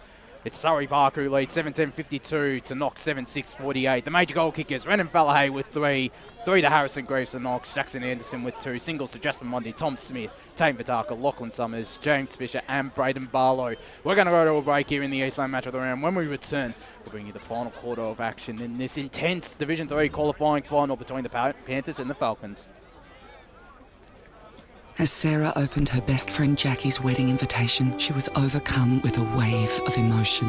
While her 2 young boys wrestled on the floor, tears of happiness rolled down Sarah's cheeks as she saw the words she'd been longing to see. Please note, this wedding will be a child-free event.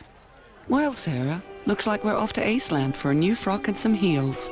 And let's book in that babysitter. For all of life's little moments, there's Eastland. Eastland. Live real. At Yarra Valley Water, we know reducing your shower time, or show time, to 4 minutes can save you an average of $200 a year on water and energy bills. Shower shorter. Save water. Authorised by the Victorian Government, 1 Treasury Place, Melbourne. Sprained your ankle, bursting through the banner? Broke a finger, high-fiving the ruckman? Or did you run into the goal post again? For bumps, breaks or bleeds, be seen sooner, close to home at Knox Private 24/7 Emergency Department. The preferred provider of emergency care to the Eastern Football Netball League, you'll generally experience shorter wait times. You don't need private health, but there is an out-of-pocket fee. Be seen sooner, close to home at Knox Private 24/7 Emergency Department, 262 Mountain Highway, Wantirna.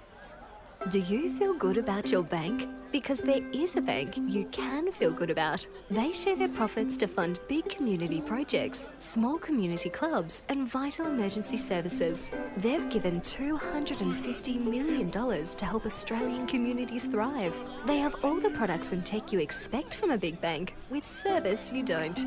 It's Bendigo Bank. Feel good about who you bank with. Try Bendigo. Search bendigobank.com.au or search Bendigo Bank near me. The first time I met the team at Tobin Brothers Funerals, I felt like I'd known them for years. They're so caring, honest and passionate. James McLeod, Managing Director of Tobin Brothers Funerals, sums it up best when he says, Every day our people get out of bed to assist client families in their absolute time of need. Our people love what they do, and you will not find a more highly trained group of people than those at Tobin Brothers. Visit tobinbrothers.com.au. Tobin Brothers Funerals, celebrating lives. Hi, I'm Ben Desson from Montrose Football Netball Club, and when I need a new kit for a night out, I head over to Eastland. But Eastland is more than a shopping centre. They support a range of community organisations and have been major partners of the Eastern Football Netball League since 2018. Thanks, Eastland. You are listening to Radio Eastern FM 98.1. With live and exclusive coverage of the EFNL football season. Bringing you the match of the day with score updates from all divisions. And now we cross to our commentary team for the Radio Eastern 98.1 Match of the Day coverage. Three-quarter time in the Eastland match of the round out here at Jubilee Park, the Division 3 qualifying final between Surrey Park and Knox. It's the Panthers who lead 7-10-52 to Knox 6-7-6-48, kicking 2 goals to just the 1 in that second quarter. Joshua Deal alongside Ben Warren-Smith, Wayne Brasher, Blake Tennant, Paul Yukone, Brett Beston and Jared Beanland down on ground level. Brash, a pretty interesting contest. Surrey missed some chances in that third quarter. Could have come back to bite them in this last. Well, it could, but the way the game's playing, the way the game is being played out is it's once again both sides capitalising on each other's mistakes.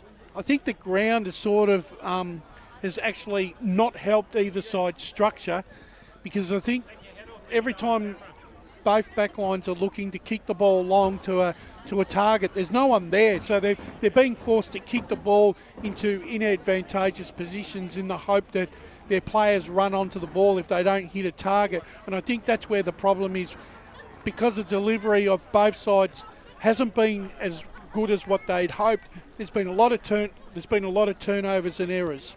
Oh, definitely, Brash, and I feel like this is the quarter where I feel like the first 10 minutes, now this is my opinion here, the first 10 minutes will dictate where this game's going to go. I think you're right, because I think whoever gets it's going to come. It could actually come down, Blake, to 5 minutes of footy. Yep.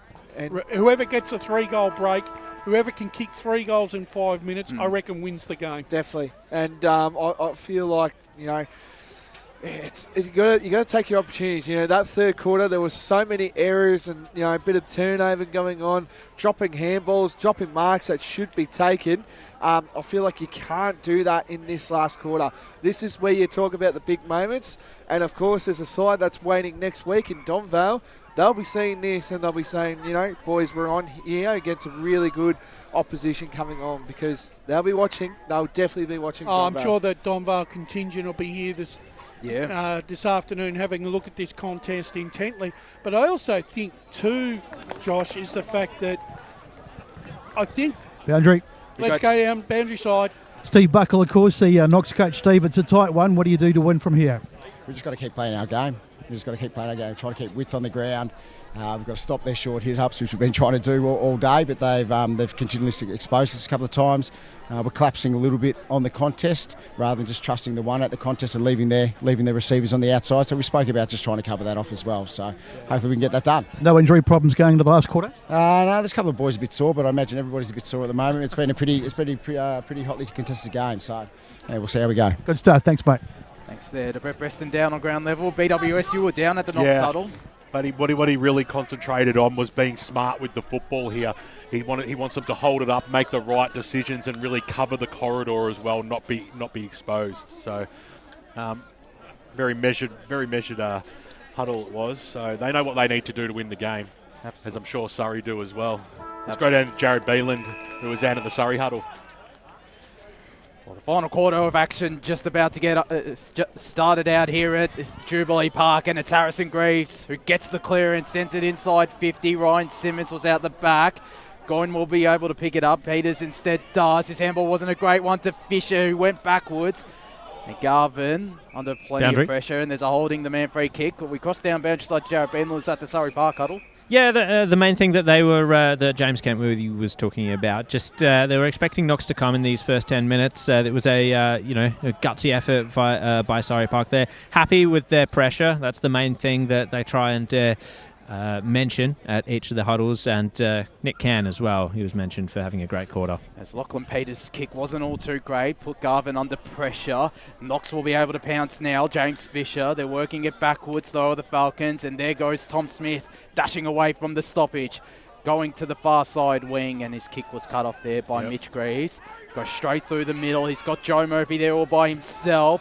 Murphy's now got O'Brien. He's got Summers for company. O'Brien of the Harry variety, still one out, sends it inside or near 50. Umpire nearly paid a free kick as Cann applied the strong tackle on Love and gets the holding the ball free kick. Great pressure from Nick Cann, who's had a really good game in defence.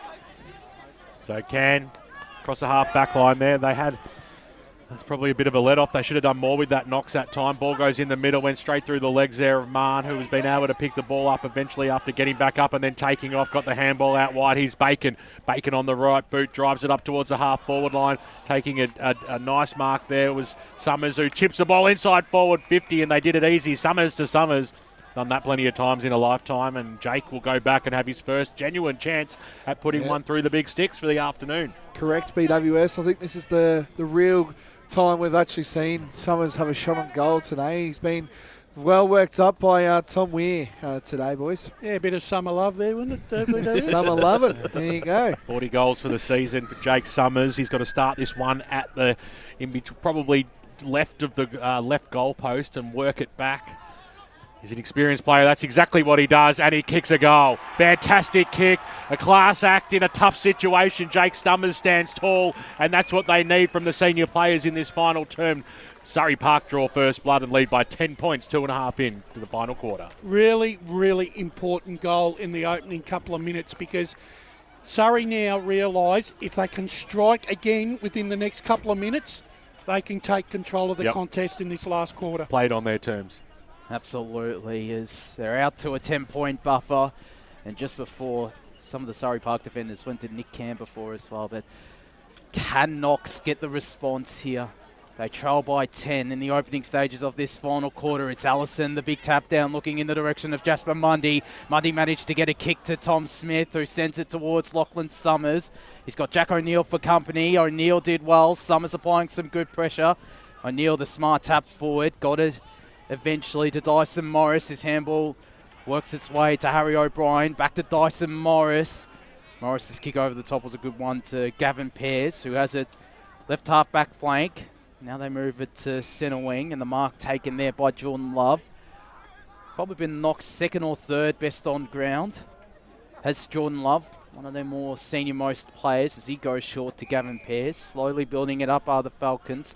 They'll need the next goal as Pearce goes in the direction of Harrison Greaves. It spills out the back now for Ryan Simmons, who's got Woods. And he sees it out of bounds, calls for deliberate from the Knox faithful. Nothing doing them. We'll have this ball toss back into play. They're not going to get deliberate going 20 metres backwards. I reckon Knox would be happy with this stoppage here. But they do need the next goal. The next goal is crucial for Knox. This is how I see it. But they need the next goal. Yeah, they've been able to answer a few times already. It was a shallow throwing. Greaves stole it from the contest, got it away. There's a lot of players in and around this, stripped to the football, holding the ball, and it'll be advantage paid. So the Panthers get a chance to take it away. The kick was a dodgy one, but it's bounced skewiffly and now favourably. Naidu tried to trap the football, got a little knock on as well. Had Smith running on for support. He also had a teammate there in Mundy. There might be advantage paid here. It's a free kick going the way of Knox. They were off to the races. And Knox will get the free kick inside the centre square. Gee, that could have been the game. That could have been the game changer there. It's a Hardy Mouse situation and 25 metres to boot as well. Certainly not something you want to be doing in a final term. There's a generous one as well. It's going to bring him right up to the 50. Knox faithful London though. Players, he's got players everywhere inside the arc, and they couldn't actually hit the target in the end. I can't believe it. Comes over the top. Taylor, little handball. Does he have time there? Goyne was gone. And Surrey Park, I can't believe that. Had players absolutely everywhere, Knox. Gee, they butchered that one, didn't they? That's the term I was looking for, Brash. They butchered it indeed as the driving kick goes out now towards Ryan Simmons, who had the front spot, takes the mark. Punching from behind, O'Brien shouldn't have tried to take it as the kick goes out, and now Surrey Park have got the numbers on the left boot, or now back to the right, and then handball over the top. Nicely done there by Glare, but couldn't hit the target in Ryan Kennedy over the boundary line. She goes just outside the dry area where we can see plenty of cans being drunk as you do in the sunshine on a Saturday afternoon of the football. Boundary throw in, it's a 10-point lead to the Panthers. Greaves up against Chris Allison in this ruck contest. It's forward of centre for Surrey Park on this broadcast side wing. As the ball is now tossed back into play. Greaves again won the hit out, and Knox again win the clearance. Gavin Pearce could have taken a bounce, but decides to send it to the right up forward flank. It'll be intercepted by Jack Woods. Had a solid game. His kick, it was nearly a courageous mark from Garvin, and he gets the free kick. Very late call. That is an extremely late call. Garvin is still going to get the free kick. He's a bit ginger afterwards, so handballs it immediately to Nick Can. Ooh. His kick was a shonky one. It evaded Cole Gwynn. Wears out the back under pressure from Summers. Wiz sees it out of bounds for a boundary thrown right near the Surrey Park interchange gate. I know they've got Harry Greaves running in the ruck at the moment. I think the only way Knox are going to win this, get Hanlon back in the ruck and get Greaves back down at full forward so that they can start directing the ball down. Yep. Allison going up in ruck as Greaves again just took it out of ruck. His kick will be cut off here by Tom Smith. Nearly could get a tripping free kick. Gotta be paid. It wasn't paid. Umpire said he got a handball out. And Lachlan Bacon under plenty of pressure from the Falcons. Well, the umpires have certainly put the whistle away. Well, it's the last quarter, so got to put the whistle away. Allison got the knockdown. He'll go after it again. Greaves came running through, then picked it up, slammed it on his boot, and now the foot race ensues up towards the half-forward line. Bouncing football. Anderson has to come a long way out from goal. It was beautifully picked up, though, by Sardis. Got the handball to Ryan Simmons. It'll come back to Sardis now. Little handball backwards to Ryan Simmons. It's almost like kick to kick at the moment as it goes out towards the direction of Blair. The ball bounced away from him. Little pirouette there by Stuckey. Got the handball away. Couldn't trap it. Was Morris. Now they've got another opportunity. Here's Kennedy. Surrey Park linking handball over the top. Here's a go. They're 2 kicks from home. It goes inside forward 50. Using the body well. Summers, who's given away a free kick. Lachlan Summers has given away a free kick. They have gone berserk, the Surrey Park faithful, as the kick goes out wide. Boundary. Looking for Murphy. Let's go down boundary side to Besto. Yeah, it's probably poetic justice, though, boys, because Knox have had a couple of decisions which weren't paid. I mean, the umpires have put the whistles away, but if they're free kicks in the first 3 quarters, they should be free kicks in the last quarter. Kick goes inside forward 50, slips straight through the fingers there of Murray. Dropped what he should have taken. Barlow was there. He spun out of the tackle on the left boot. It was smothered at the crucial stage. That was really well done there by Woods. Outside the 50, still a little toe coat by Taylor. It was perfect in the end. And Sam Goyne, who takes the marker, they've switched it up magnificently. Benny O'Brien takes the mark and will have a shot 40 metres out directly in front to get Knox back in the game. It's almost a sense of theatre brewing here in this game, isn't it? But that's the thing they were doing. You know, I felt like they were just doing a lot of things with the footy, like they were just doing too much of it, and they were doing turnovers, and then they do this, which is spot on. Well, Buxy asked them to be smart about it. They were in that instance. O'Brien just needs to finish this one off and get his side to within 4 points. Comes in now, and he makes no mistake. Straight through the middle it goes, and it's game on here. Once again out at Jubilee Park in the Division 3 qualifying final. We've gone 9 minutes in this final term, and it's a 4-point lead to the Panthers. Boundary. Boundary side to Jared Banlon. Thanks to Tone Brothers. Cal Garvin got collected in that hit. I think it was Pears who hit him and ended up in a free kick against. He's just come off with, it looked like a bit of a shoulder, and they're just assessing him. We'll keep an eye on it, see if he comes back out on the ground. Only 2 minutes ago, Knox looked like they were going into an open goal to be 16 points in front. And we're back at it again. Classic 12-point play. It's 4 points the margin as Greaves took matters into his own hands. Cant came in from behind, couldn't take the mark. He's there to mop up his own work. Kicks a high up and under one. Bacon came in from behind, but the mark was taken. He basically helped Love take that. Yeah, he held it to his chest. Yeah. As Love has it at the right half forward flank. Got a player in the right forward pocket who came in from the side. That was Murray. He might pick up this ball here. Murray does. Manages to get it out to James Fisher, who goes to the top of the goal square. Sardis is around this ball. He'll manage to pick it up and compose himself. Get it to Hayden Smith, who has plenty of space. Got Jasper Mundy in the middle. Uses him now. As he's got Lachlan Bacon and Kane Hendon for him up against one Knox player, and the Knox player one out. Vitaka still managed to get it to Hendon. Hendon's got Fallahay over the top, and it was a great kick from Kane Hendon. Plays on immediately, does Brendan Fallahay, because he's got an open goal square, misses. And one score for Surrey Park. They move to 8-11-59, Knox 8-6-54. 10.5 minutes gone, fourth quarter on the Bendigo Bank score. Boundary side to Jared Beanland, thanks to Tobin Brothers. Cal Garvin's back on the ground, so it seems like he's all good to go. Could we actually entertain extra time here? I knew you were going to ask that. I knew it. You just never know, but they've got another chance to go forward here. Spinning out of the tackle there was Smith. Got the kick inside forward 50, running onto it. Mundy takes the mark. It was an up and under one. Just got boot to ball, and, you know, luck's of fortune. You take every bit of luck you can, especially in a final term, in a final. And Jasper Mundy, who's kicked one for the afternoon, will go back and try to stretch the lead back out to a handy 11. And that bit of breathing space they've held for a little while now. Maybe Dean O'Neill knew we might have to go to extra time. That's why he started 9 minutes early. He was getting ready. Jasper Mundy. So what, we're heading for the earliest finish on an EFL game day. Comes in now, gets underneath it, and just started right and stayed right. We've got a whole Boundary. hour to ourselves, boys, so it'll be pretty glorious. Boundary side to Brett Beston. Yeah, not that I'm sort of looking into the future or anything, but I think I checked out the extra time situation early in the first quarter, just in case, because I had that sort of feel about it. But apparently it's 5 minutes each way if it does come down to extra time. So the normal thing. Gee, that'll help the broadcast. He's a smart man, Dean O'Neill, and Brett Beston as well. No, Knox. Loves a party joke too, Besto. Got a very dry and funny sense of humour, Besto. There's no doubt about that as it comes out. Knocked back towards the Summers direction. That's Lachlan, got boot to ball, and over the boundary line she goes for a boundary throw in. Well, I hear he's available for weddings and everything, Besto. 1-300. Throwback. Weddings, funerals, and bar mitzvahs, bro. Nice throwback there. Player throws the ball in. We had too much fun on a Saturday, Arvo. Greaves couldn't take it. Taken by Taylor. Handball over the top. Screams for holding the ball, not paid. Ball eventually scoots out. Edwards dropped it. They're under a lot of pressure here. Knox, Surrey Park are really pressing. It's about 30 metres out from their goal line. Who's going to be the one to win the football? We've got an off the play whistle here. It's going the way of the Falcons, though. And they'll get a chance to get the ball out of that danger zone. And they'll do just that. The kick goes out wide. It was an absolute shocker off the boot. It's going to bounce all the way, and out she goes for a boundary throwing far side. Talk about giving your player no chance to gain possession. Some good signage out there from the Eastern Football Netball League. I hope we don't have to take that down at the end of the day. Might be up for the whole series. It looks fantastic there in the background.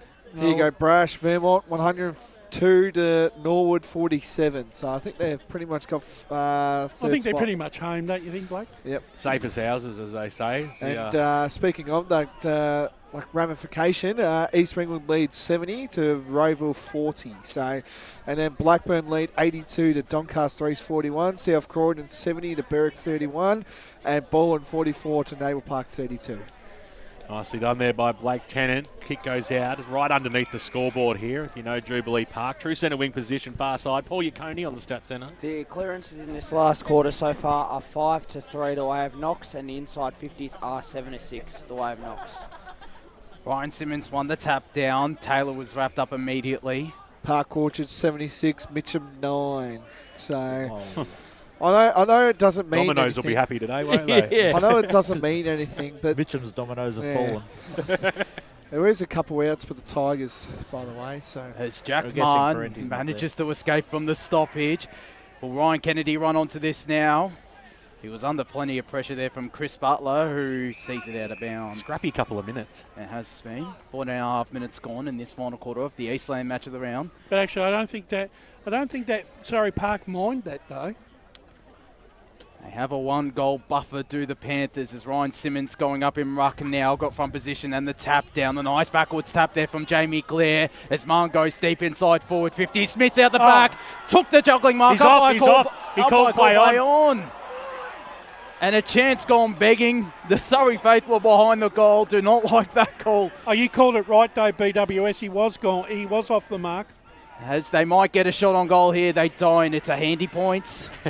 Not 8-13, 61 Surrey Park. So I think this is confirmed here, boys. Templestowe will be playing finals. So Baronia 81 to Ringwood 17, and Mulgrave leads 65 to 35. Even though Templestowe are losing, they are 2% clear of Ringwood. So that's worrying for me about Templestowe. Yeah, Templestowe will be playing finals. There you go. With key players out for Mulgrave, and they're getting done by 5 goals. So Love has the ball. Important couple of minutes coming up. It's been pretty stagnant for the last 5. Greaves, and they're taking the coach's instructions. They're not rushing. They're weighing up their options as he drives the kick up towards the wing position here. Pack forms Marn over the top, got the handball back to Bacon, who scrambled a kick through the middle. That worked out okay in the end because Kennedy was on the end of it. He kicks it in towards the middle, just through the fingertips of Blair, and now the handball by O'Brien, spotted up his teammate. Morris goes inside forward 50. Here's a chance for Knox. Charging his way through there was Murphy. Somehow broke the tackle, got the handball away. Goyne was in there, handball out wide, but it's been chopped off, and Surrey Park just breathe a little sigh of relief on the sidelines because the mark's been taken there by Jamie Blair, who just wants to slow things down a little bit, but he's got players in the middle of the ground. They kept that quiet, didn't they? Tommy Smith takes off, dumps the ball inside forward 50. It's right to the pocket. He was looking for Fallahay, couldn't keep the ball alive. Tommy Weir, though, for Knox, the Falcons, drives the ball out of that defensive zone, but it was a kick-to-kick situation. Nobody was home. And now Surrey Park, another chance to go forward.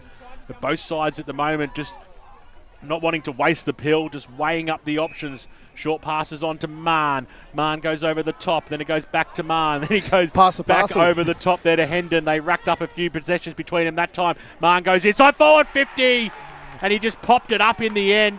And the mark has been taken only about 45 metres out. And it'll be a chance now for Surrey Park to kick a goal. And it's Fallahay. It's Tommy Smith. Tom Smith. Bloody hell, Josh. I gave you 10 minutes to give me the answer on that one. Lachlan Peters took himself off the ground a couple of moments ago. I think he copped a falcon in the contest down here on the wing. He just always seems to be able to find space, Smith.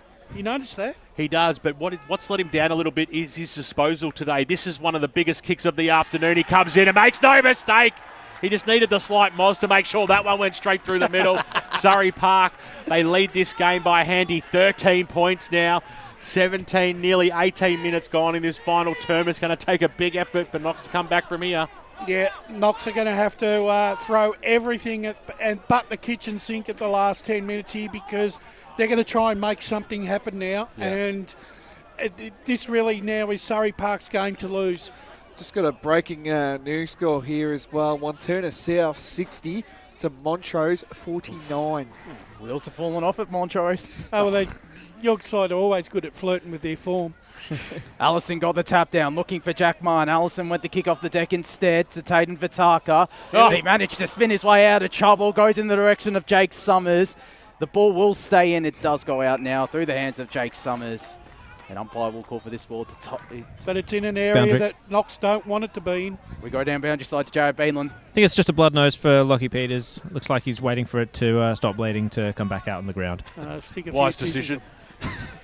Put a few tissues up there. It'll be fine. A few cotton balls. Yeah. Summers went up in ruck. Got the tap down ahead of Murray. It's Love working it out to Gavin Pearce. Oh. His kick was a really good one in the end to Dyson Morris. They have to take the game on now to the Falcons. As I say that, they've turned it over. Nick Can. He's got a short option in Cal Garvin. He takes the mark. Had to go backwards there, did Cal Garvin, and he is a left footer, so it's on the right side for a left footer. Paul Yukone in the stats centre. 4 marks to 2 inside 50 in the last quarter in favour of Surrey Park. Yep.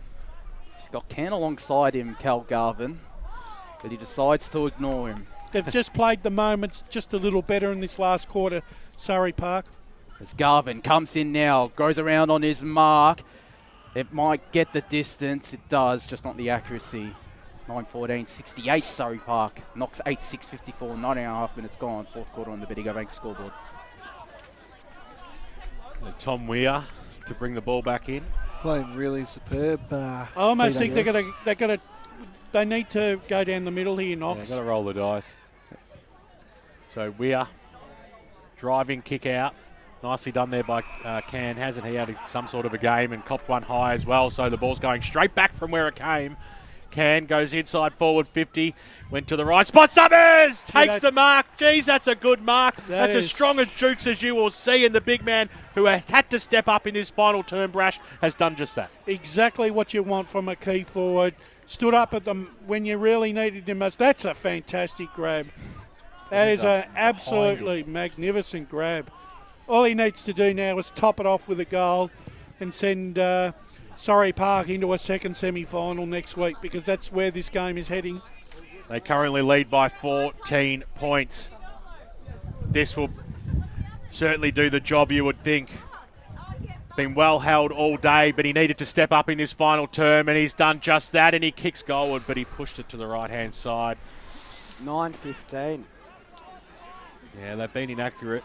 Unfortunately, 10 more scoring shots they've had. He didn't sense the occasion there, Jakey. Was hoping that he kicked that. 15 points is the margin. There's still hope for Knox. As Gavin Pearce took the kick in, got Braden Barlow all by himself at the right half back flank for Knox. Gets it to him now.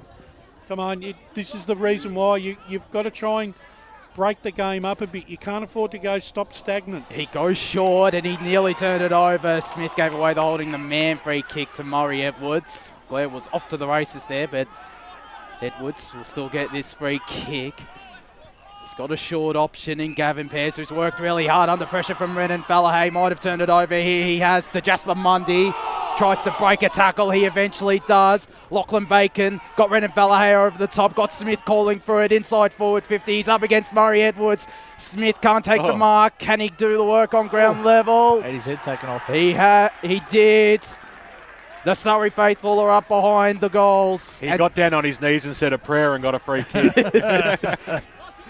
And Tom Smith will go the banana to all but seal a spot in the second semi-final for Surrey Park.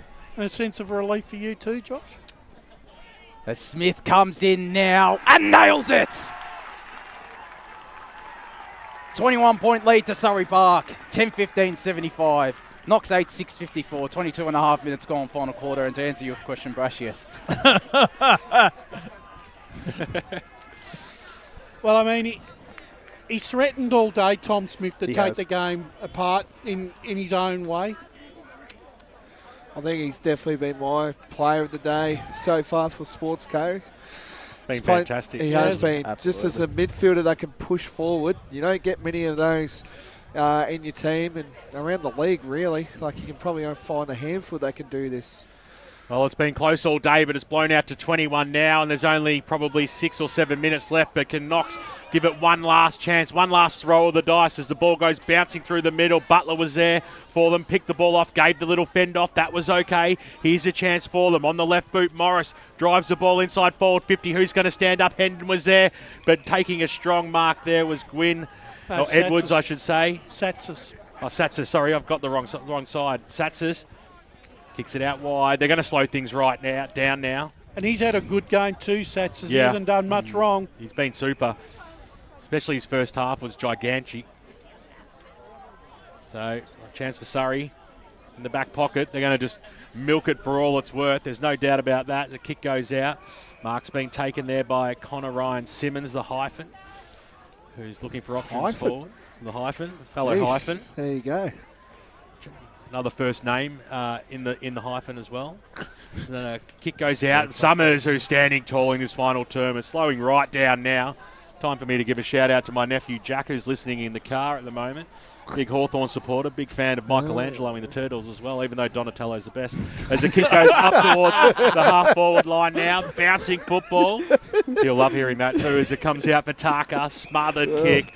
The Hawks are up and about too, BWS, unlike your Saints. Yeah, good on you. No worries, Nails. That's your new one now. Have you actually left him in the car and he's waiting for you to pick him up? No. So we've got Whispers and now we've got Nails. Whispers, two mics, tonsils and nails. Tangles and I think that's Scoops. your one now. Tangles and Scoops. Okay, we're enough fun for volley. All right, we've been told off now, so back to business. Yeah. Let's get back to business. There's still a game to be won here. 24 and a half gone. Can't be too long left. 21 points is the margin. It's across the Surrey half-forward line. Underneath it, getting up and out was Hendon. Did really well there. Back to Vitaka, who has to use the left. Goes inside forward 50. Can they get one of those celebration-type goals? Comes out in the arms there. And almost pulling it down was Fallahay, who couldn't quite trap it, but got up and caused the turnover. The tackle goes after it again. Knox, they're doing everything they can just to scramble the ball out of that danger zone. Bouncing football through the middle. Handball backwards. Sutherland, been quiet, been on the bench for a long time today. Got the short pass on.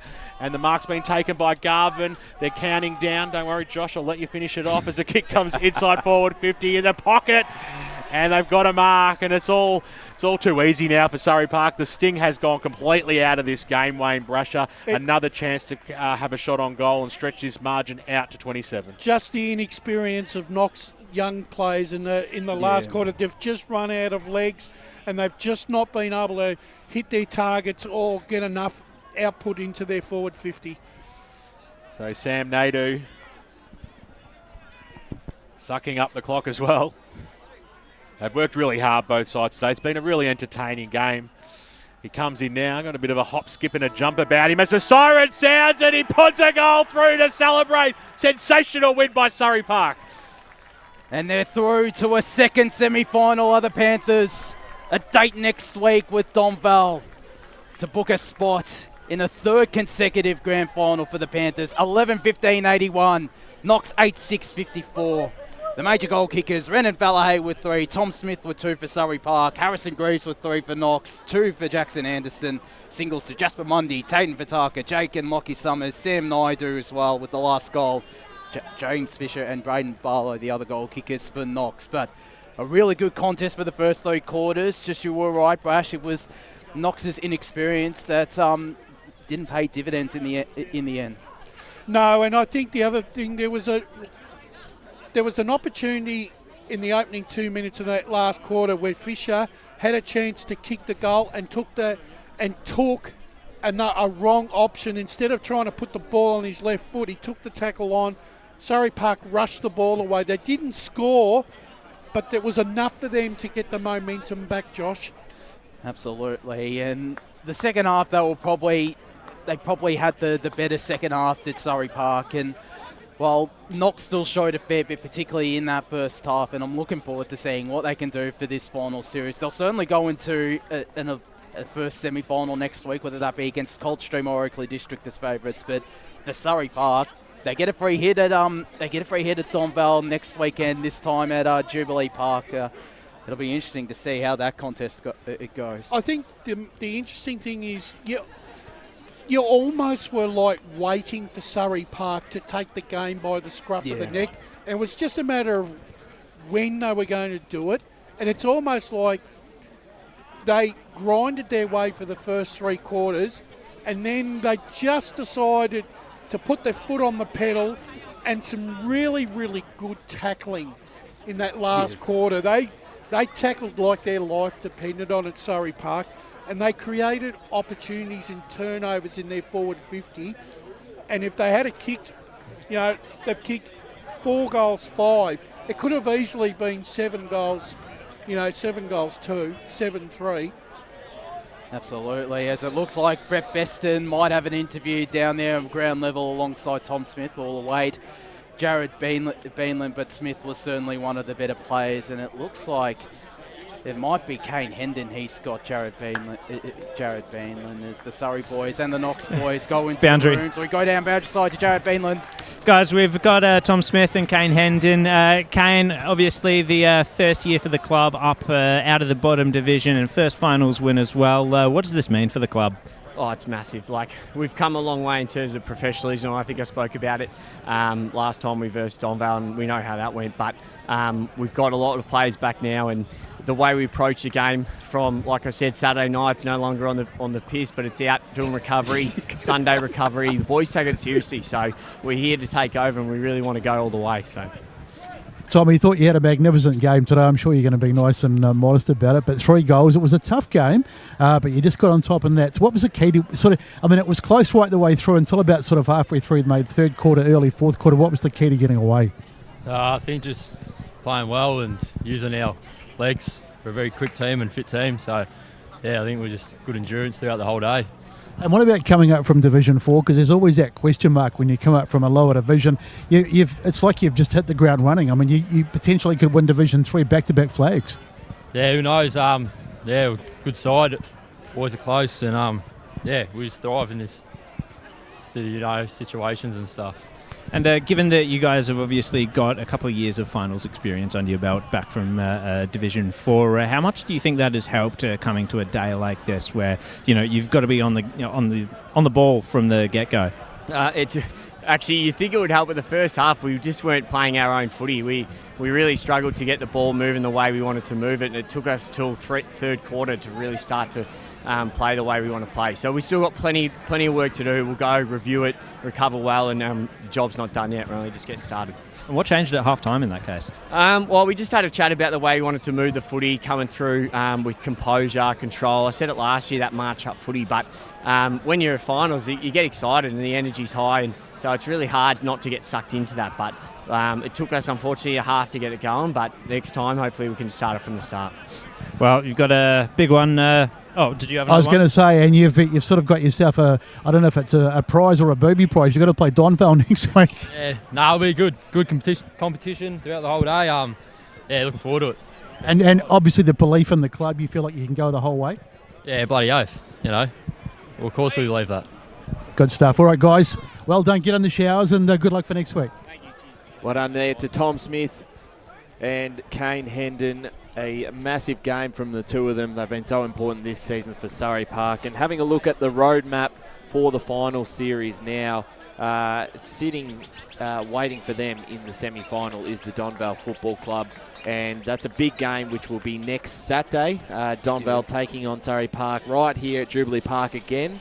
And then on the Sunday, it will be the winner of Knox versus the winner of Coldstream versus Oakley District. So a lot to play out as we look ahead. And there is a roadmap. There's the graphic. There it is. That's what we're looking at. There we go. Coldstream and Oakley District tomorrow afternoon out here at Jubilee Park. So we'll certainly wait and see how that game plays out. Am I Brash? covering that game as well? We certainly are. I actually, look, regardless of the result today, I saw enough of Knox today to make me still feel that they're still right in this next Sunday. I agree. I mean, look, to be honest, I know Kane said that, you know, that they weren't getting the game on their terms and that it slowly came together in the third quarter. I sort of disagree with that because Boundary for the song, gents. Down to the boundary, thanks to Tobin Brothers for the song.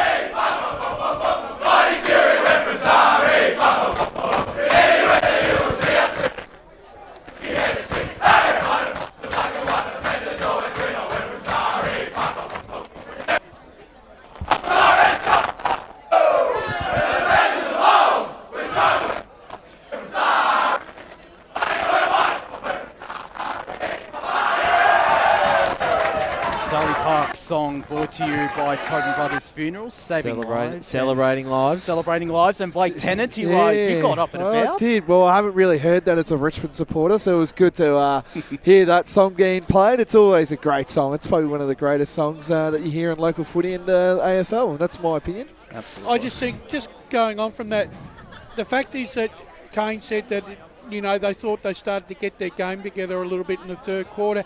Yes, they did, but they still weren't being allowed to get the game on their terms. It was a really slow grind. It was basically from about the 5-minute mark of the last quarter when they missed that gilt-edged opportunity, Knox, with Fisher. He took the wrong option. They swept the ball up and away, and then Surrey Park were able to maintain possession for about 6 or 7 minutes in their forward 50, and then when they kicked that goal to get that initial 11-point lead, you almost felt that Knox were going to have to produce 5 or 10 minutes of real quality football to kick 2 or 3 goals to give them the opportunity, and it never eventuated. They just got completely worn down in the end. And it's sort of the definition of finals footy, really. Who takes their chances, who uses the momentum when they had it, and I guess you can probably factor in both sides. Surrey Park missed some opportunities in the end of the third quarter to stretch out that margin going into the 3-quarter time break. Knox, when they had a lot of the ball up forward, probably didn't make the most. No. And that's, I mean, this is their first final in a long time, isn't it, getting to this stage? And that's what you do when you get yourselves a double chance. You give yourselves a chance to go back at it next week. We've seen sides do this. We saw Mitcham last year lose the qualifying final, came back the week after and then made a run and obviously won a grand final, and that's, you know, there's so many examples in history. So, like you said, Brash, they just use this as a learning experience, don't they? And the other thing too, they do have to use it as a learning experience, but like I said, it's not like that they were blown out of the water, right? And the thing is, look, they're walking, you know, they've gone down by 27 points, right? But they gave it their all for the, you know, for three quarters and about 8 minutes. Yeah, I thought it was a great game. I just sort of felt and as Steve Buckle alluded to, they've got a lot of young players in that side that probably haven't had a taste of finals football in a long, long while. And sometimes you get overwhelmed by the sense of the occasion. And I think it was that they just made a couple of really skill errors in that back 50 and that just couldn't get the goal. I don't know whether Steve made the mistake by leaving Harrison Greaves in the ruck in the last quarter. I don't know whether that was whether Hanlon had run out of petrol tickets or not, but I think if Knox were to win that game, I think Harrison Greaves had to be at full forward so that it gave them a target, because they had no target to kick to in the forward.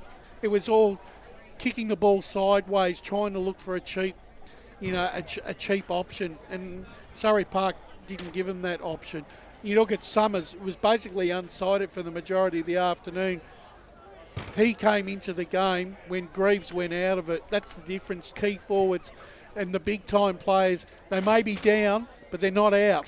That's right, and I mean, looking at their inclusions this year, Surrey Park and the Summer Boys are probably two of their best, and that's the experience that they brought into the side that needed to take them from a premiership side in Division 4 to a potential premiership side in Division 3. And I actually was just thinking, just sitting back during the game and just going, it is an unbelievable rise, this club and this story, to come up a division from Division 4 and immediately win the first final in a Division 3 final series and be a real contender to go on and challenge Donvale for the ultimate flag.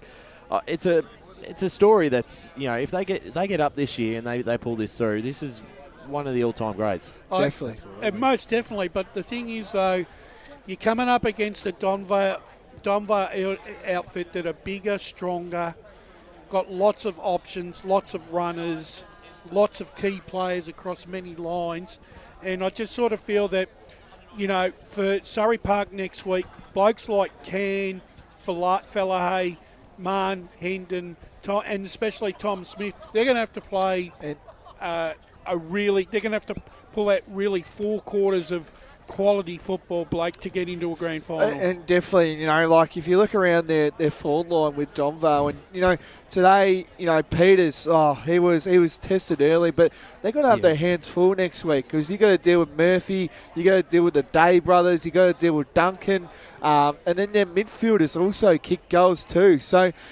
they're going to, the back line of Surrey Park have got to get to training on Tuesday and Thursday and train the lights out, because they're going to have their hands full. Because, yes, one player can get a hold of them, but then if you shut down one forward, you're going to shut down the others. That's how I feel with that game next week. And their back line was very shaky in that first quarter. I felt like that was really good. But when Surrey Park got on their terms and when they got the ball rolling on, I felt like they used the ball. But again, I just feel like Donvale just have that extra step heading into a premiership this year. And let's be honest, Knox had the better of the first half and probably didn't put enough scoreboard pressure in that first half to give Surrey Park something to think about.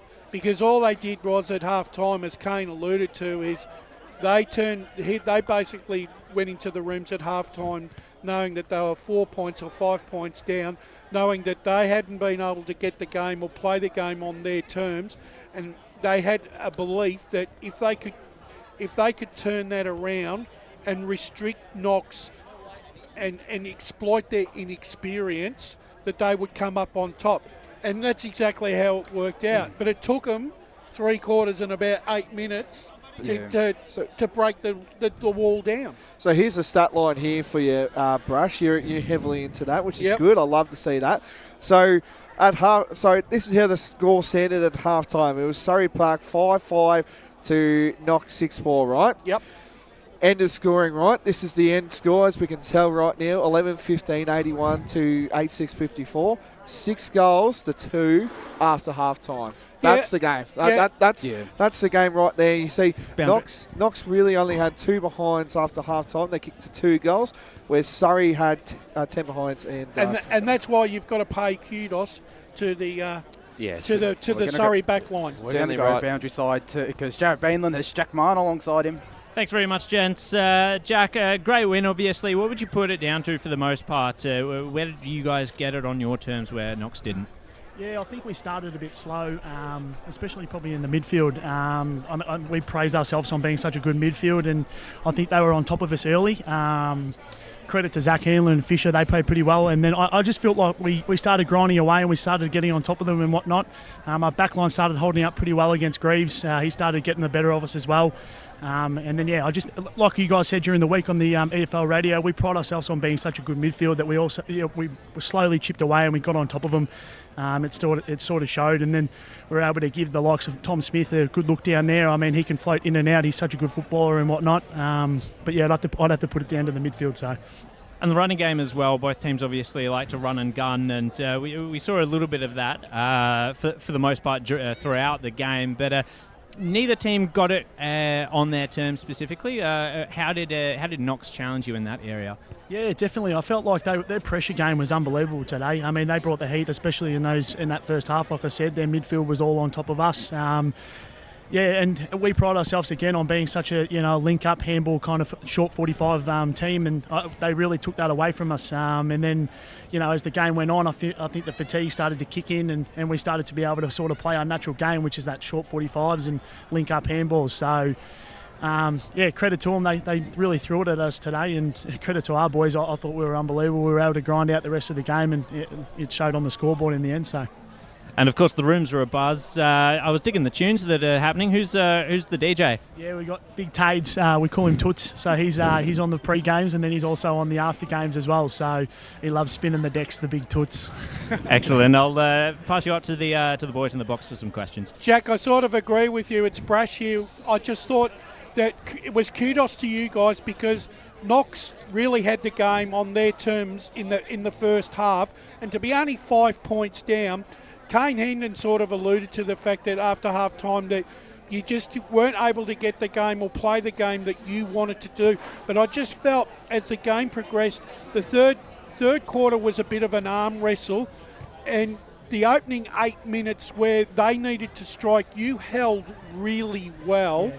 Yep. And I just thought that from that moment onwards, it almost seemed like there was a sense of destiny because it almost like they fired their best shot, but you had all the answers when you really needed to. Yeah, I completely agree, Brush. I definitely think there were a couple of boys that probably stood up as well in those situations. I think Nick Cam was pretty good off the half-back at one point. Big Jakey Summers, he started to grab the game, and it really shows when teams are really pushing us and whatnot. We sort of don't really fold over, and they really, really get on top of us, and they're able to kick 3-4 goals. We pride ourselves on such a strong backline as well with the likes of Woody and Weedy and all those kind of boys down there. So. But yeah, getting back to what you said, I feel like the boys really, they just grinded it out. They were able to grit it out. Again, it came from the midfield. I thought our midfield was really good, especially after that half-time. But yeah, I won't take any credit away from Knox. They were able to throw a fair bit at us today as well. And it'll be interesting to see who they play tomorrow. I've got a feeling that they'll play Oakley Districts, and you never know. We might play them again.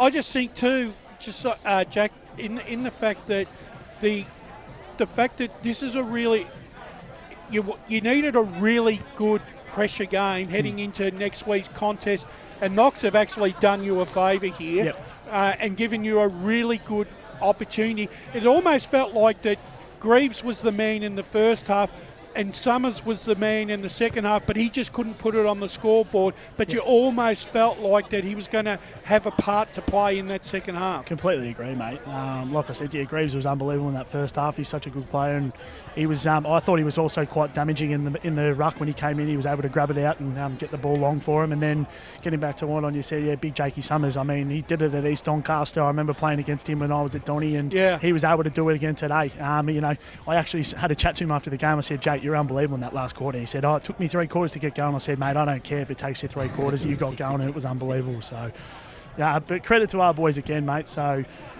yeah, I'm just stoked. I mean, I got down here. I've been here for about 6 weeks, moving back from Queensland, and the boys have really taken me in and whatnot. It's such a great club, and they're on the up. The world's their oyster. They've got so many young boys that can just play football, and I'm having an absolute ball just sort of guiding them and also being a bit of a leader for them with Sugar and Kane as well and whatnot, and playing under Shrimpy. I think he's a great coach. So the world's our oyster, and I'm looking forward to playing Donvale. I didn't get a chance to play them, and I hear they're the pinnacle of Divi 3, and they want to push and go up. So bring it on. I'm ready to go. I'm very keen to play them next week. Yeah, and just a follow up as well. So I was just talking with Brash, of course, about the halves, the toe of the half. You guys kicked 6 goals, 5 after half time. Do you feel like you put all the stuff done pretty much after half time? You did all the hard work, of course. Knox came after you definitely at half time, but do you feel like after half time you put the foot on the front kind of thing? Yeah, definitely. I mean, James actually touched on us in the halftime break. He said to us, look, we've got plenty more to give, and we definitely did, and we came out and I think we showed it. Look, the scoreboard hasn't been our friend for the last couple of weeks. I don't know if you boys have seen the scores that we've been putting up, but there's 14 goals, 24, mate. There's definitely a lot more points than goals, so hopefully next week we can pile on the goals rather than the points. But yeah, I think we did put the foot down after half time, and yeah, like I said, credit to Knox as well. They were able to keep pushing us, and yeah, it was a really good game. And getting back to what Brasher said, I agree. They probably did give us that pressure game, and it really leads us into next week. And I couldn't imagine how the pressure's going to be next week against Donvale. So, Jack, it's Josh here. Congratulations on the win, mate. How are you? You mentioned before just about joining the club. How have you enjoyed coming back down to Melbourne and being a part of the Surrey Park Football Club? Oh, it's amazing, mate. Credit to Aspley. I love my time and all that kind of stuff up there with Aspley. It just didn't work out. I had some family issues and whatnot that I wanted to come back home to, and then just wanted to play with Kane as well. I mean, I enjoyed every minute of playing with him at Doncaster, and as soon as he heard that I was going to be coming back home, he was straight on the blower and he said to me, we want you back at Surrey. And I said to him, mate, I don't know if I want to play footy, blah, blah, blah. And look what's happened now. So I'm absolutely loving it. And it's a great club. It's a great culture. I mean, all the teams are in finals. The girls are flying as well, the 19s. I mean, the Div 1 19s, I can't imagine till when we get those boys. It's going to be unbelievable. So, again, credit to Surrey Park, and yeah, I'm loving it. I don't reckon I'll be going anywhere else. That's absolutely sure. So, and that was actually my next question. Playing alongside your good mate Kane Hendon, who you've played a lot of footy with, is there a bit of a bromance brewing between the two of you? I think you know that, Joshy. There definitely is. I mean, we do a lot together. Went over and had dinner at his last night. I'll stay at his tonight and have dinner with him, and we'll debrief the game. There's definitely a lot of bromance there. And look, we pride ourselves on being, a very good duo in the comp, and it's starting to really show, and teams are starting to understand that. So, I love playing with him. I don't really want to play with anyone else. So. And Jack, just before we let you go, we were a bit slow on the Premier data stats, but we've got that up this week of both you and Kane on the weekend. What do you reckon today? Ranking points pretty high between the two of you? Yeah, definitely Kane. I don't know if the yellow card will help me at the start of the game. Yeah. Probably didn't help, but but no, I reckon Shugs would have. He would have got his 30 again today, and. Hopefully I wasn't too far behind, but at the end of the day, it's not about me and Shules, it's about the team. So, and look where we are. We're playing next week against Donvale. So, well, there was a play there where you two were wax lyrical for a few minutes there. Yeah, that was pretty crazy. He said to me straight after, he's like, "What are you doing?" I said to him, "Mate, it felt like we were just doing a handball. We were just handballing down at the park together." I'm surprised you didn't do that because you were on the big screen today, Jackie. We really appreciate your time after a big victory for Surrey Park, and go and celebrate, mate. Thanks, boys. I appreciate it. Thank you so much to Jack Martin there, and he has added a lot to the club. He has added a lot to the club alongside the likes of Chris Sardis, both on and off the field, Brash. Yeah, interesting enough. I think he said something there, which I think is really, really prominent.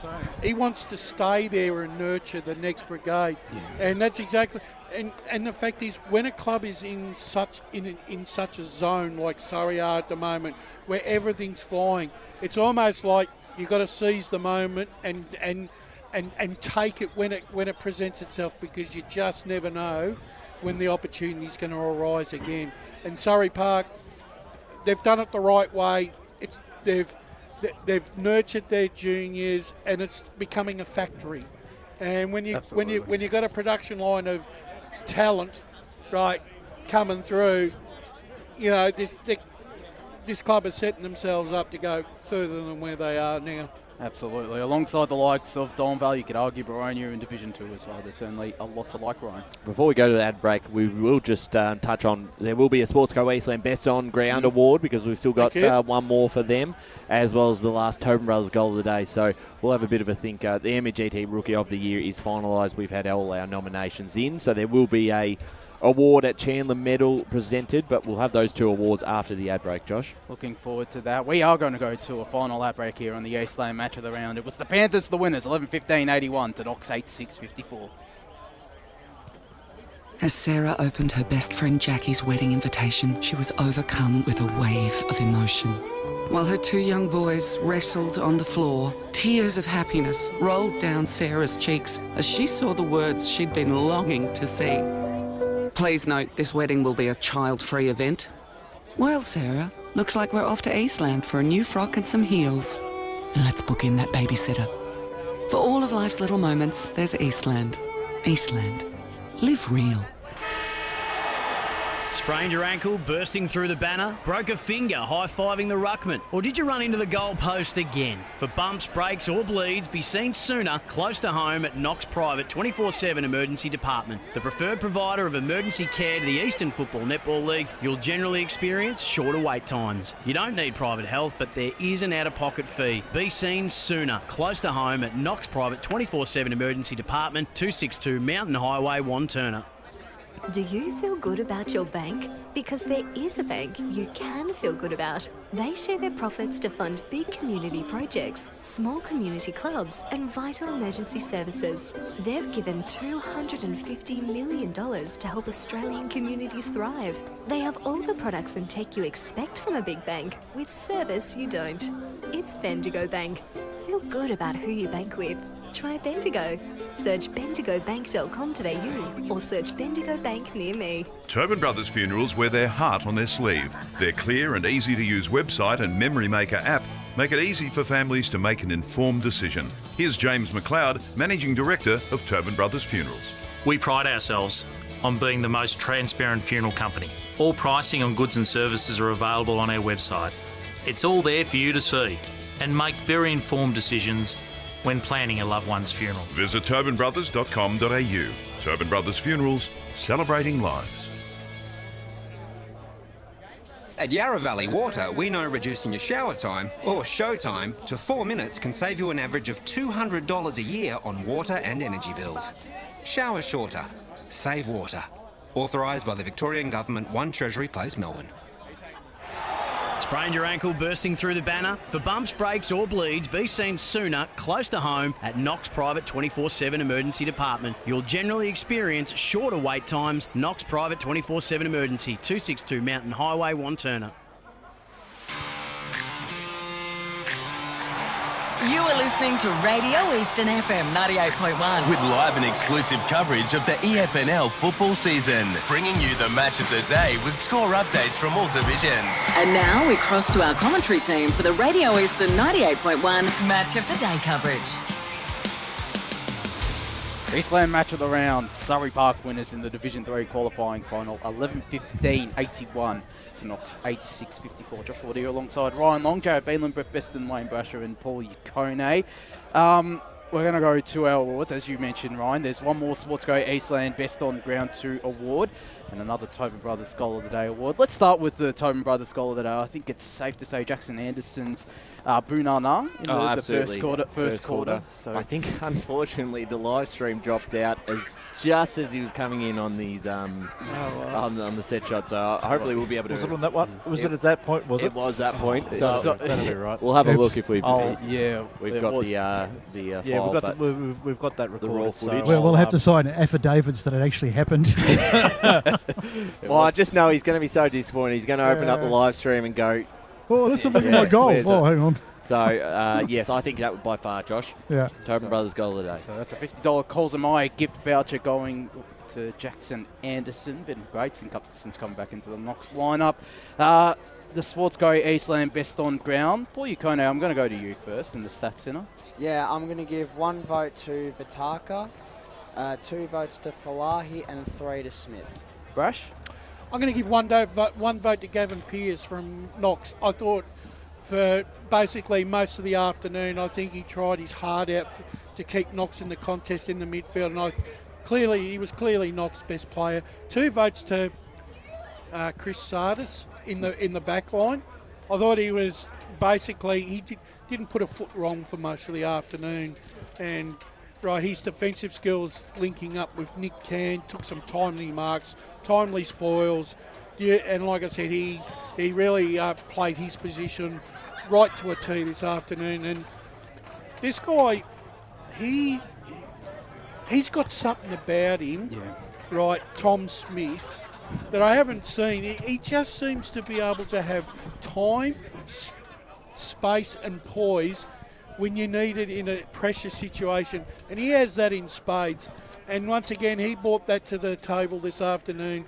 And for mine, he gets the 3 votes. Absolutely. Blake Tennant will get your 3, 2 and 1. Just got to chuck the headset Ryan back. was meant to do it, but anyway, I'll do it myself. Well, you're here, mate, so you can do it. Do your own votes. I went Jack Mahone with one. With one. Then I went 2 votes. I went Tom Ware. I thought he was terrific on Summers, of course. That's Jake. He had a terrific game. And I think you can't go past Tom Smith today. Absolutely superb today. Just terrific. He kicked, his 3 goals, I believe, today. So it was absolutely superb. Brett Beston, Jared Beanland, your 3, 2, 1. I'll go first. I went 1. We gave to Nick Can. I gave Jack Mann 2 votes and Tom Smith 3 for me. I similarly gave Nick Kahn my 1 vote. Chris Sardis was my pick for 2, and Tom Smith I gave 3. Shout out, of course, though, to Pears and Weir as well for Knox. Yeah, Weir was great. Really I wanted to give him 1, but great game. Ryan? Yeah, I've gone Pears for the 1 vote. I was going to give it to Weir. I've gone Pears. 2 to Mann, 3 to Tom Smith, and as we said, as someone who's obviously won the league best and fairest before. Every time we come and watch a Surrey Park game, he is one of the top 3 players on the ground. No question, every single time. Absolutely. Ben Warren-Smith has unfortunately had to leave, so his 3 votes he gave to Nick Can, 2 votes to Tom Smith and 1 vote to Tom Weir as well. My 3, 2 and 1, I went with Tom Smith as well. It stands out in that midfield and up forward. 2 votes I'm going to give to Nick Can. Thought he was impressive alongside Chris Sardis, who has my 1 vote. So the Sports Guy Eastland best on ground going to Tom Smith. Tom Smith. I think that has to be maybe his 3rd. He was Rookie of the Day when we first. Yeah, he's had plenty of awards. Where does this sit though? Where does this sit though? That's his grand finals still pretty good. I still rated his grand final ahead of this game. In terms of performances? Yeah. His grand final performance where he kicked a few goals, Josh, was outstanding. And I think by the time his career finishes up, he might have a lot more media team awards as well by the end. I reckon he would have a lot of vouchers. That he might have a grand's worth to spend at Sports Go Eastland. I think Fraser Smith from Croydon might be giving him a bit of a nudge. He's got a few as well. Ficarelli has about 8 Tobin Brother Goal of the Day awards. We're going to go to the scores though, Brash, because you've been... Brash is actually on it at the moment. He's been having a look through, and I think you're going to start at Premier, I believe. I certainly are. Baldwin 10-9-69 have defeated Noble Park 7-11-15. So Baldwin get back on the winners list with a hard-fought 16-point victory. South Croydon 12-11-83 defeated a plucky Berwick 7-4-46. So Bulldogs by 37 points. Blackburn 16-12-108 defeated Doncaster East, a much improved performance 9-9-63. Burners by 45. In the clash of the round, East Ringwood have cemented top spot and the week off. 12-16-88 defeating Roval 7-14-56. East Ringwood got the jump early and held on to the lead for most of the afternoon to run out 32-point winners. And Vermont 16-15, 111 defeated Norwood 8-5-53, and so the Eagles get up by 58 points and move into 3rd position at the end of round 17. Just before you keep going to 1st Division onwards, Brasher, Corey Preston I saw had 2 goals, boys. It'll be interesting seeing his stats come Monday. Back to you, Brash. Beaconsfield big winners this afternoon by 90 points over Bayswater 20-12-132, defeating Bayswater 6-6-42. Good pipe opener for Beaconsfield next Saturday as they go into an elimination final against Montrose. Doncaster, after a poor start, lost by 23 points to Mooroolbark. Mooroolbark 14-14-98, defeating Doncaster 11-9-75. Mitcham had a horrific afternoon, really, by their standards. They were soundly beaten by Park Orchards by 69 points. Park Orchards 12-18-90, Mitcham 2-9-21. South Belgrave had to pull out all the stops this afternoon to beat North Ringwood. South Belgrave 15-10-100 defeated North Ringwood 13-8-86. And I do have a final score for that last game, Brush. Yep. Montana South 69 to Montrose 87. So I've come from a high win for the Demons there. Very concerning. I've seen the three-quarter time score. Let's cast our eye over Division 2 now. And big winners by Baronia this afternoon. They win by 105 points, 18-22-130, defeating Ringwood 3-7-25. Croydon get back on the winners list with a 22-point victory over Heathmont. Croydon 12-10-82, defeated Heathmont 9-6-60. Nothing. I've got nothing from Lilydale or East Burwood. I'll chase that up for you, Brush. Right, Mulgrave. An undermanned Mulgrave, I may say, had a big victory over Templestowe this afternoon. Very disappointing by Templestowe. 11-9-75 Mulgrave. Templestowe 5-8-38. Yeah, just got a three-quarter time score though, but it's Lilydale 53 to East Burwood 34. That was a three-quarter time. Haven't had a full time score yet. And Waverley Blues got the tonic that they needed to heading into a final series with a big 110-point victory over the Basin. Waverley Blues 21-12, 138, defeated the Basin 4-4-28.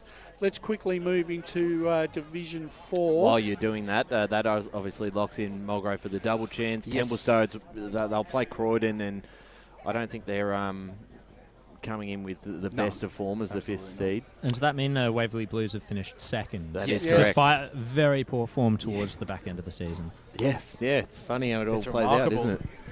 Well, Scoresby once again, they absolutely eviscerated Forest Hills this afternoon. Scoresby 26-14, 170. Have won by 122 points over Forest Hills, 6-12-48. I've got nothing from Emlock or Nunawading, if anyone can have a look. Three-quarter time, Croydon North Emlock were leading 115-24. So Wow. That's impressive. That's very impressive. Was that Emlock? Emlock, yes. Could this be the biggest margin Croydon North has won by Yes. in Yeah, the I history reckon of the so. I FNL? would say it'd have to be. Must be close. And Waverley Blues won by 39 points, 18-10, 118 against Kilsyth, 12-7-79. Now, these two match up again next weekend. Next Sunday. And, Whitehorse will go into that game full of confidence now. Well, I think they will. I think we sort of looked at them as the more likely of the two to progress through to a preliminary final. That's a confidence boost when you do play them the week after. Different ground. They've been so good at home at Springfield Park. It's a different ball game out at East Ringwood Reserve. Makes you wonder, though, did Kilsyth give you the impression they look shot? Yeah. Yeah. I think they've just, But they are to bring back players. Sorry, Blake. They are to bring back players like Curry. Van Hoonen didn't play. Oh, I know he hasn't had the greatest season, but So where are the Division? where are the Div 4 finals?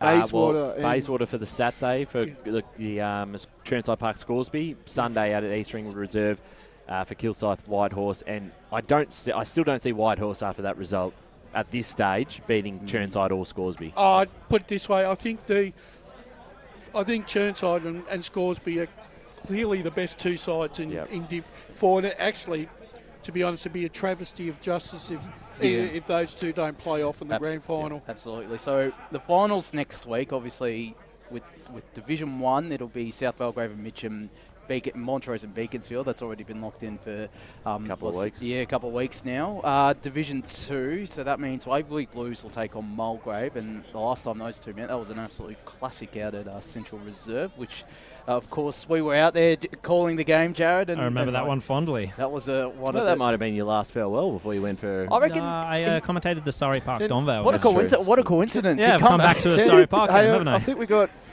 might not have time. Jared, what was your give us one highlight. What was your best bit about your trip? Give us one highlight. It's a toss-up between Berlin and Montenegro. Yeah. One for the partying, one for the nature.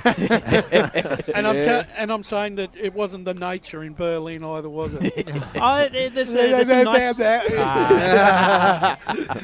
He was busy watching our games over here. Yeah, well, can I ask you, what was the best game you watched when you were over there? There you go. It's another good one. I reckon the most fun I had was probably the Mitcham Montrose one. That was, all right, James. That's enough. That's enough from you, mate. That's enough. I think we better... Let's wrap it up. I think we better start closing things up. The Division 3 and Division 4 finals, as mentioned. Donvale will play Surrey Park. Knox will play the winner of Coldstream Oakley District.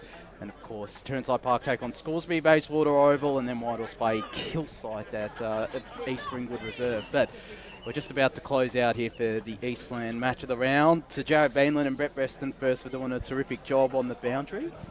Thanks, mate. Yeah, it was nice to have a decent day down there. The weather forecast was pretty awful, and I thought, here we go again, but it was actually really pleasant. Very nice day down there, so thank goodness for that. And Jared, great to have you back from Europe as well. Looking very tanned as well. Thanks very much, guys. It's excellent to be back, and I wouldn't miss the finals for anything. Well, you wouldn't have got that tan in Berlin either. Wayne Brasher, Blake Tennant on special comments today, and Blake to win the women's match of the round as well. Yes. It's a busy weekend next week. I'm sure Ryan will probably Very won't sleep busy. as much as what he would like to do. I know all that, but it should be exciting, and looking forward to another weekend of EFNL football because it's shaping up. We're officially up to the business part. I know Premier's got one more week to go, but officially up to it now. Exciting time of year. Paul Ukone doing a terrific job in the Stats Centre as always. Pleasure.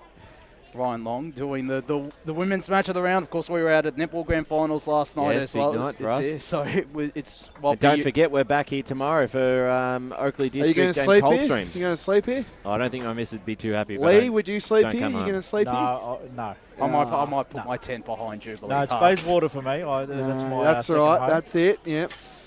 Maybe you could keep him company too, Blake. I've got a busy day. Got my first practice of indoor. Seeing you probably be calling the under-19s, mate. That'll be your...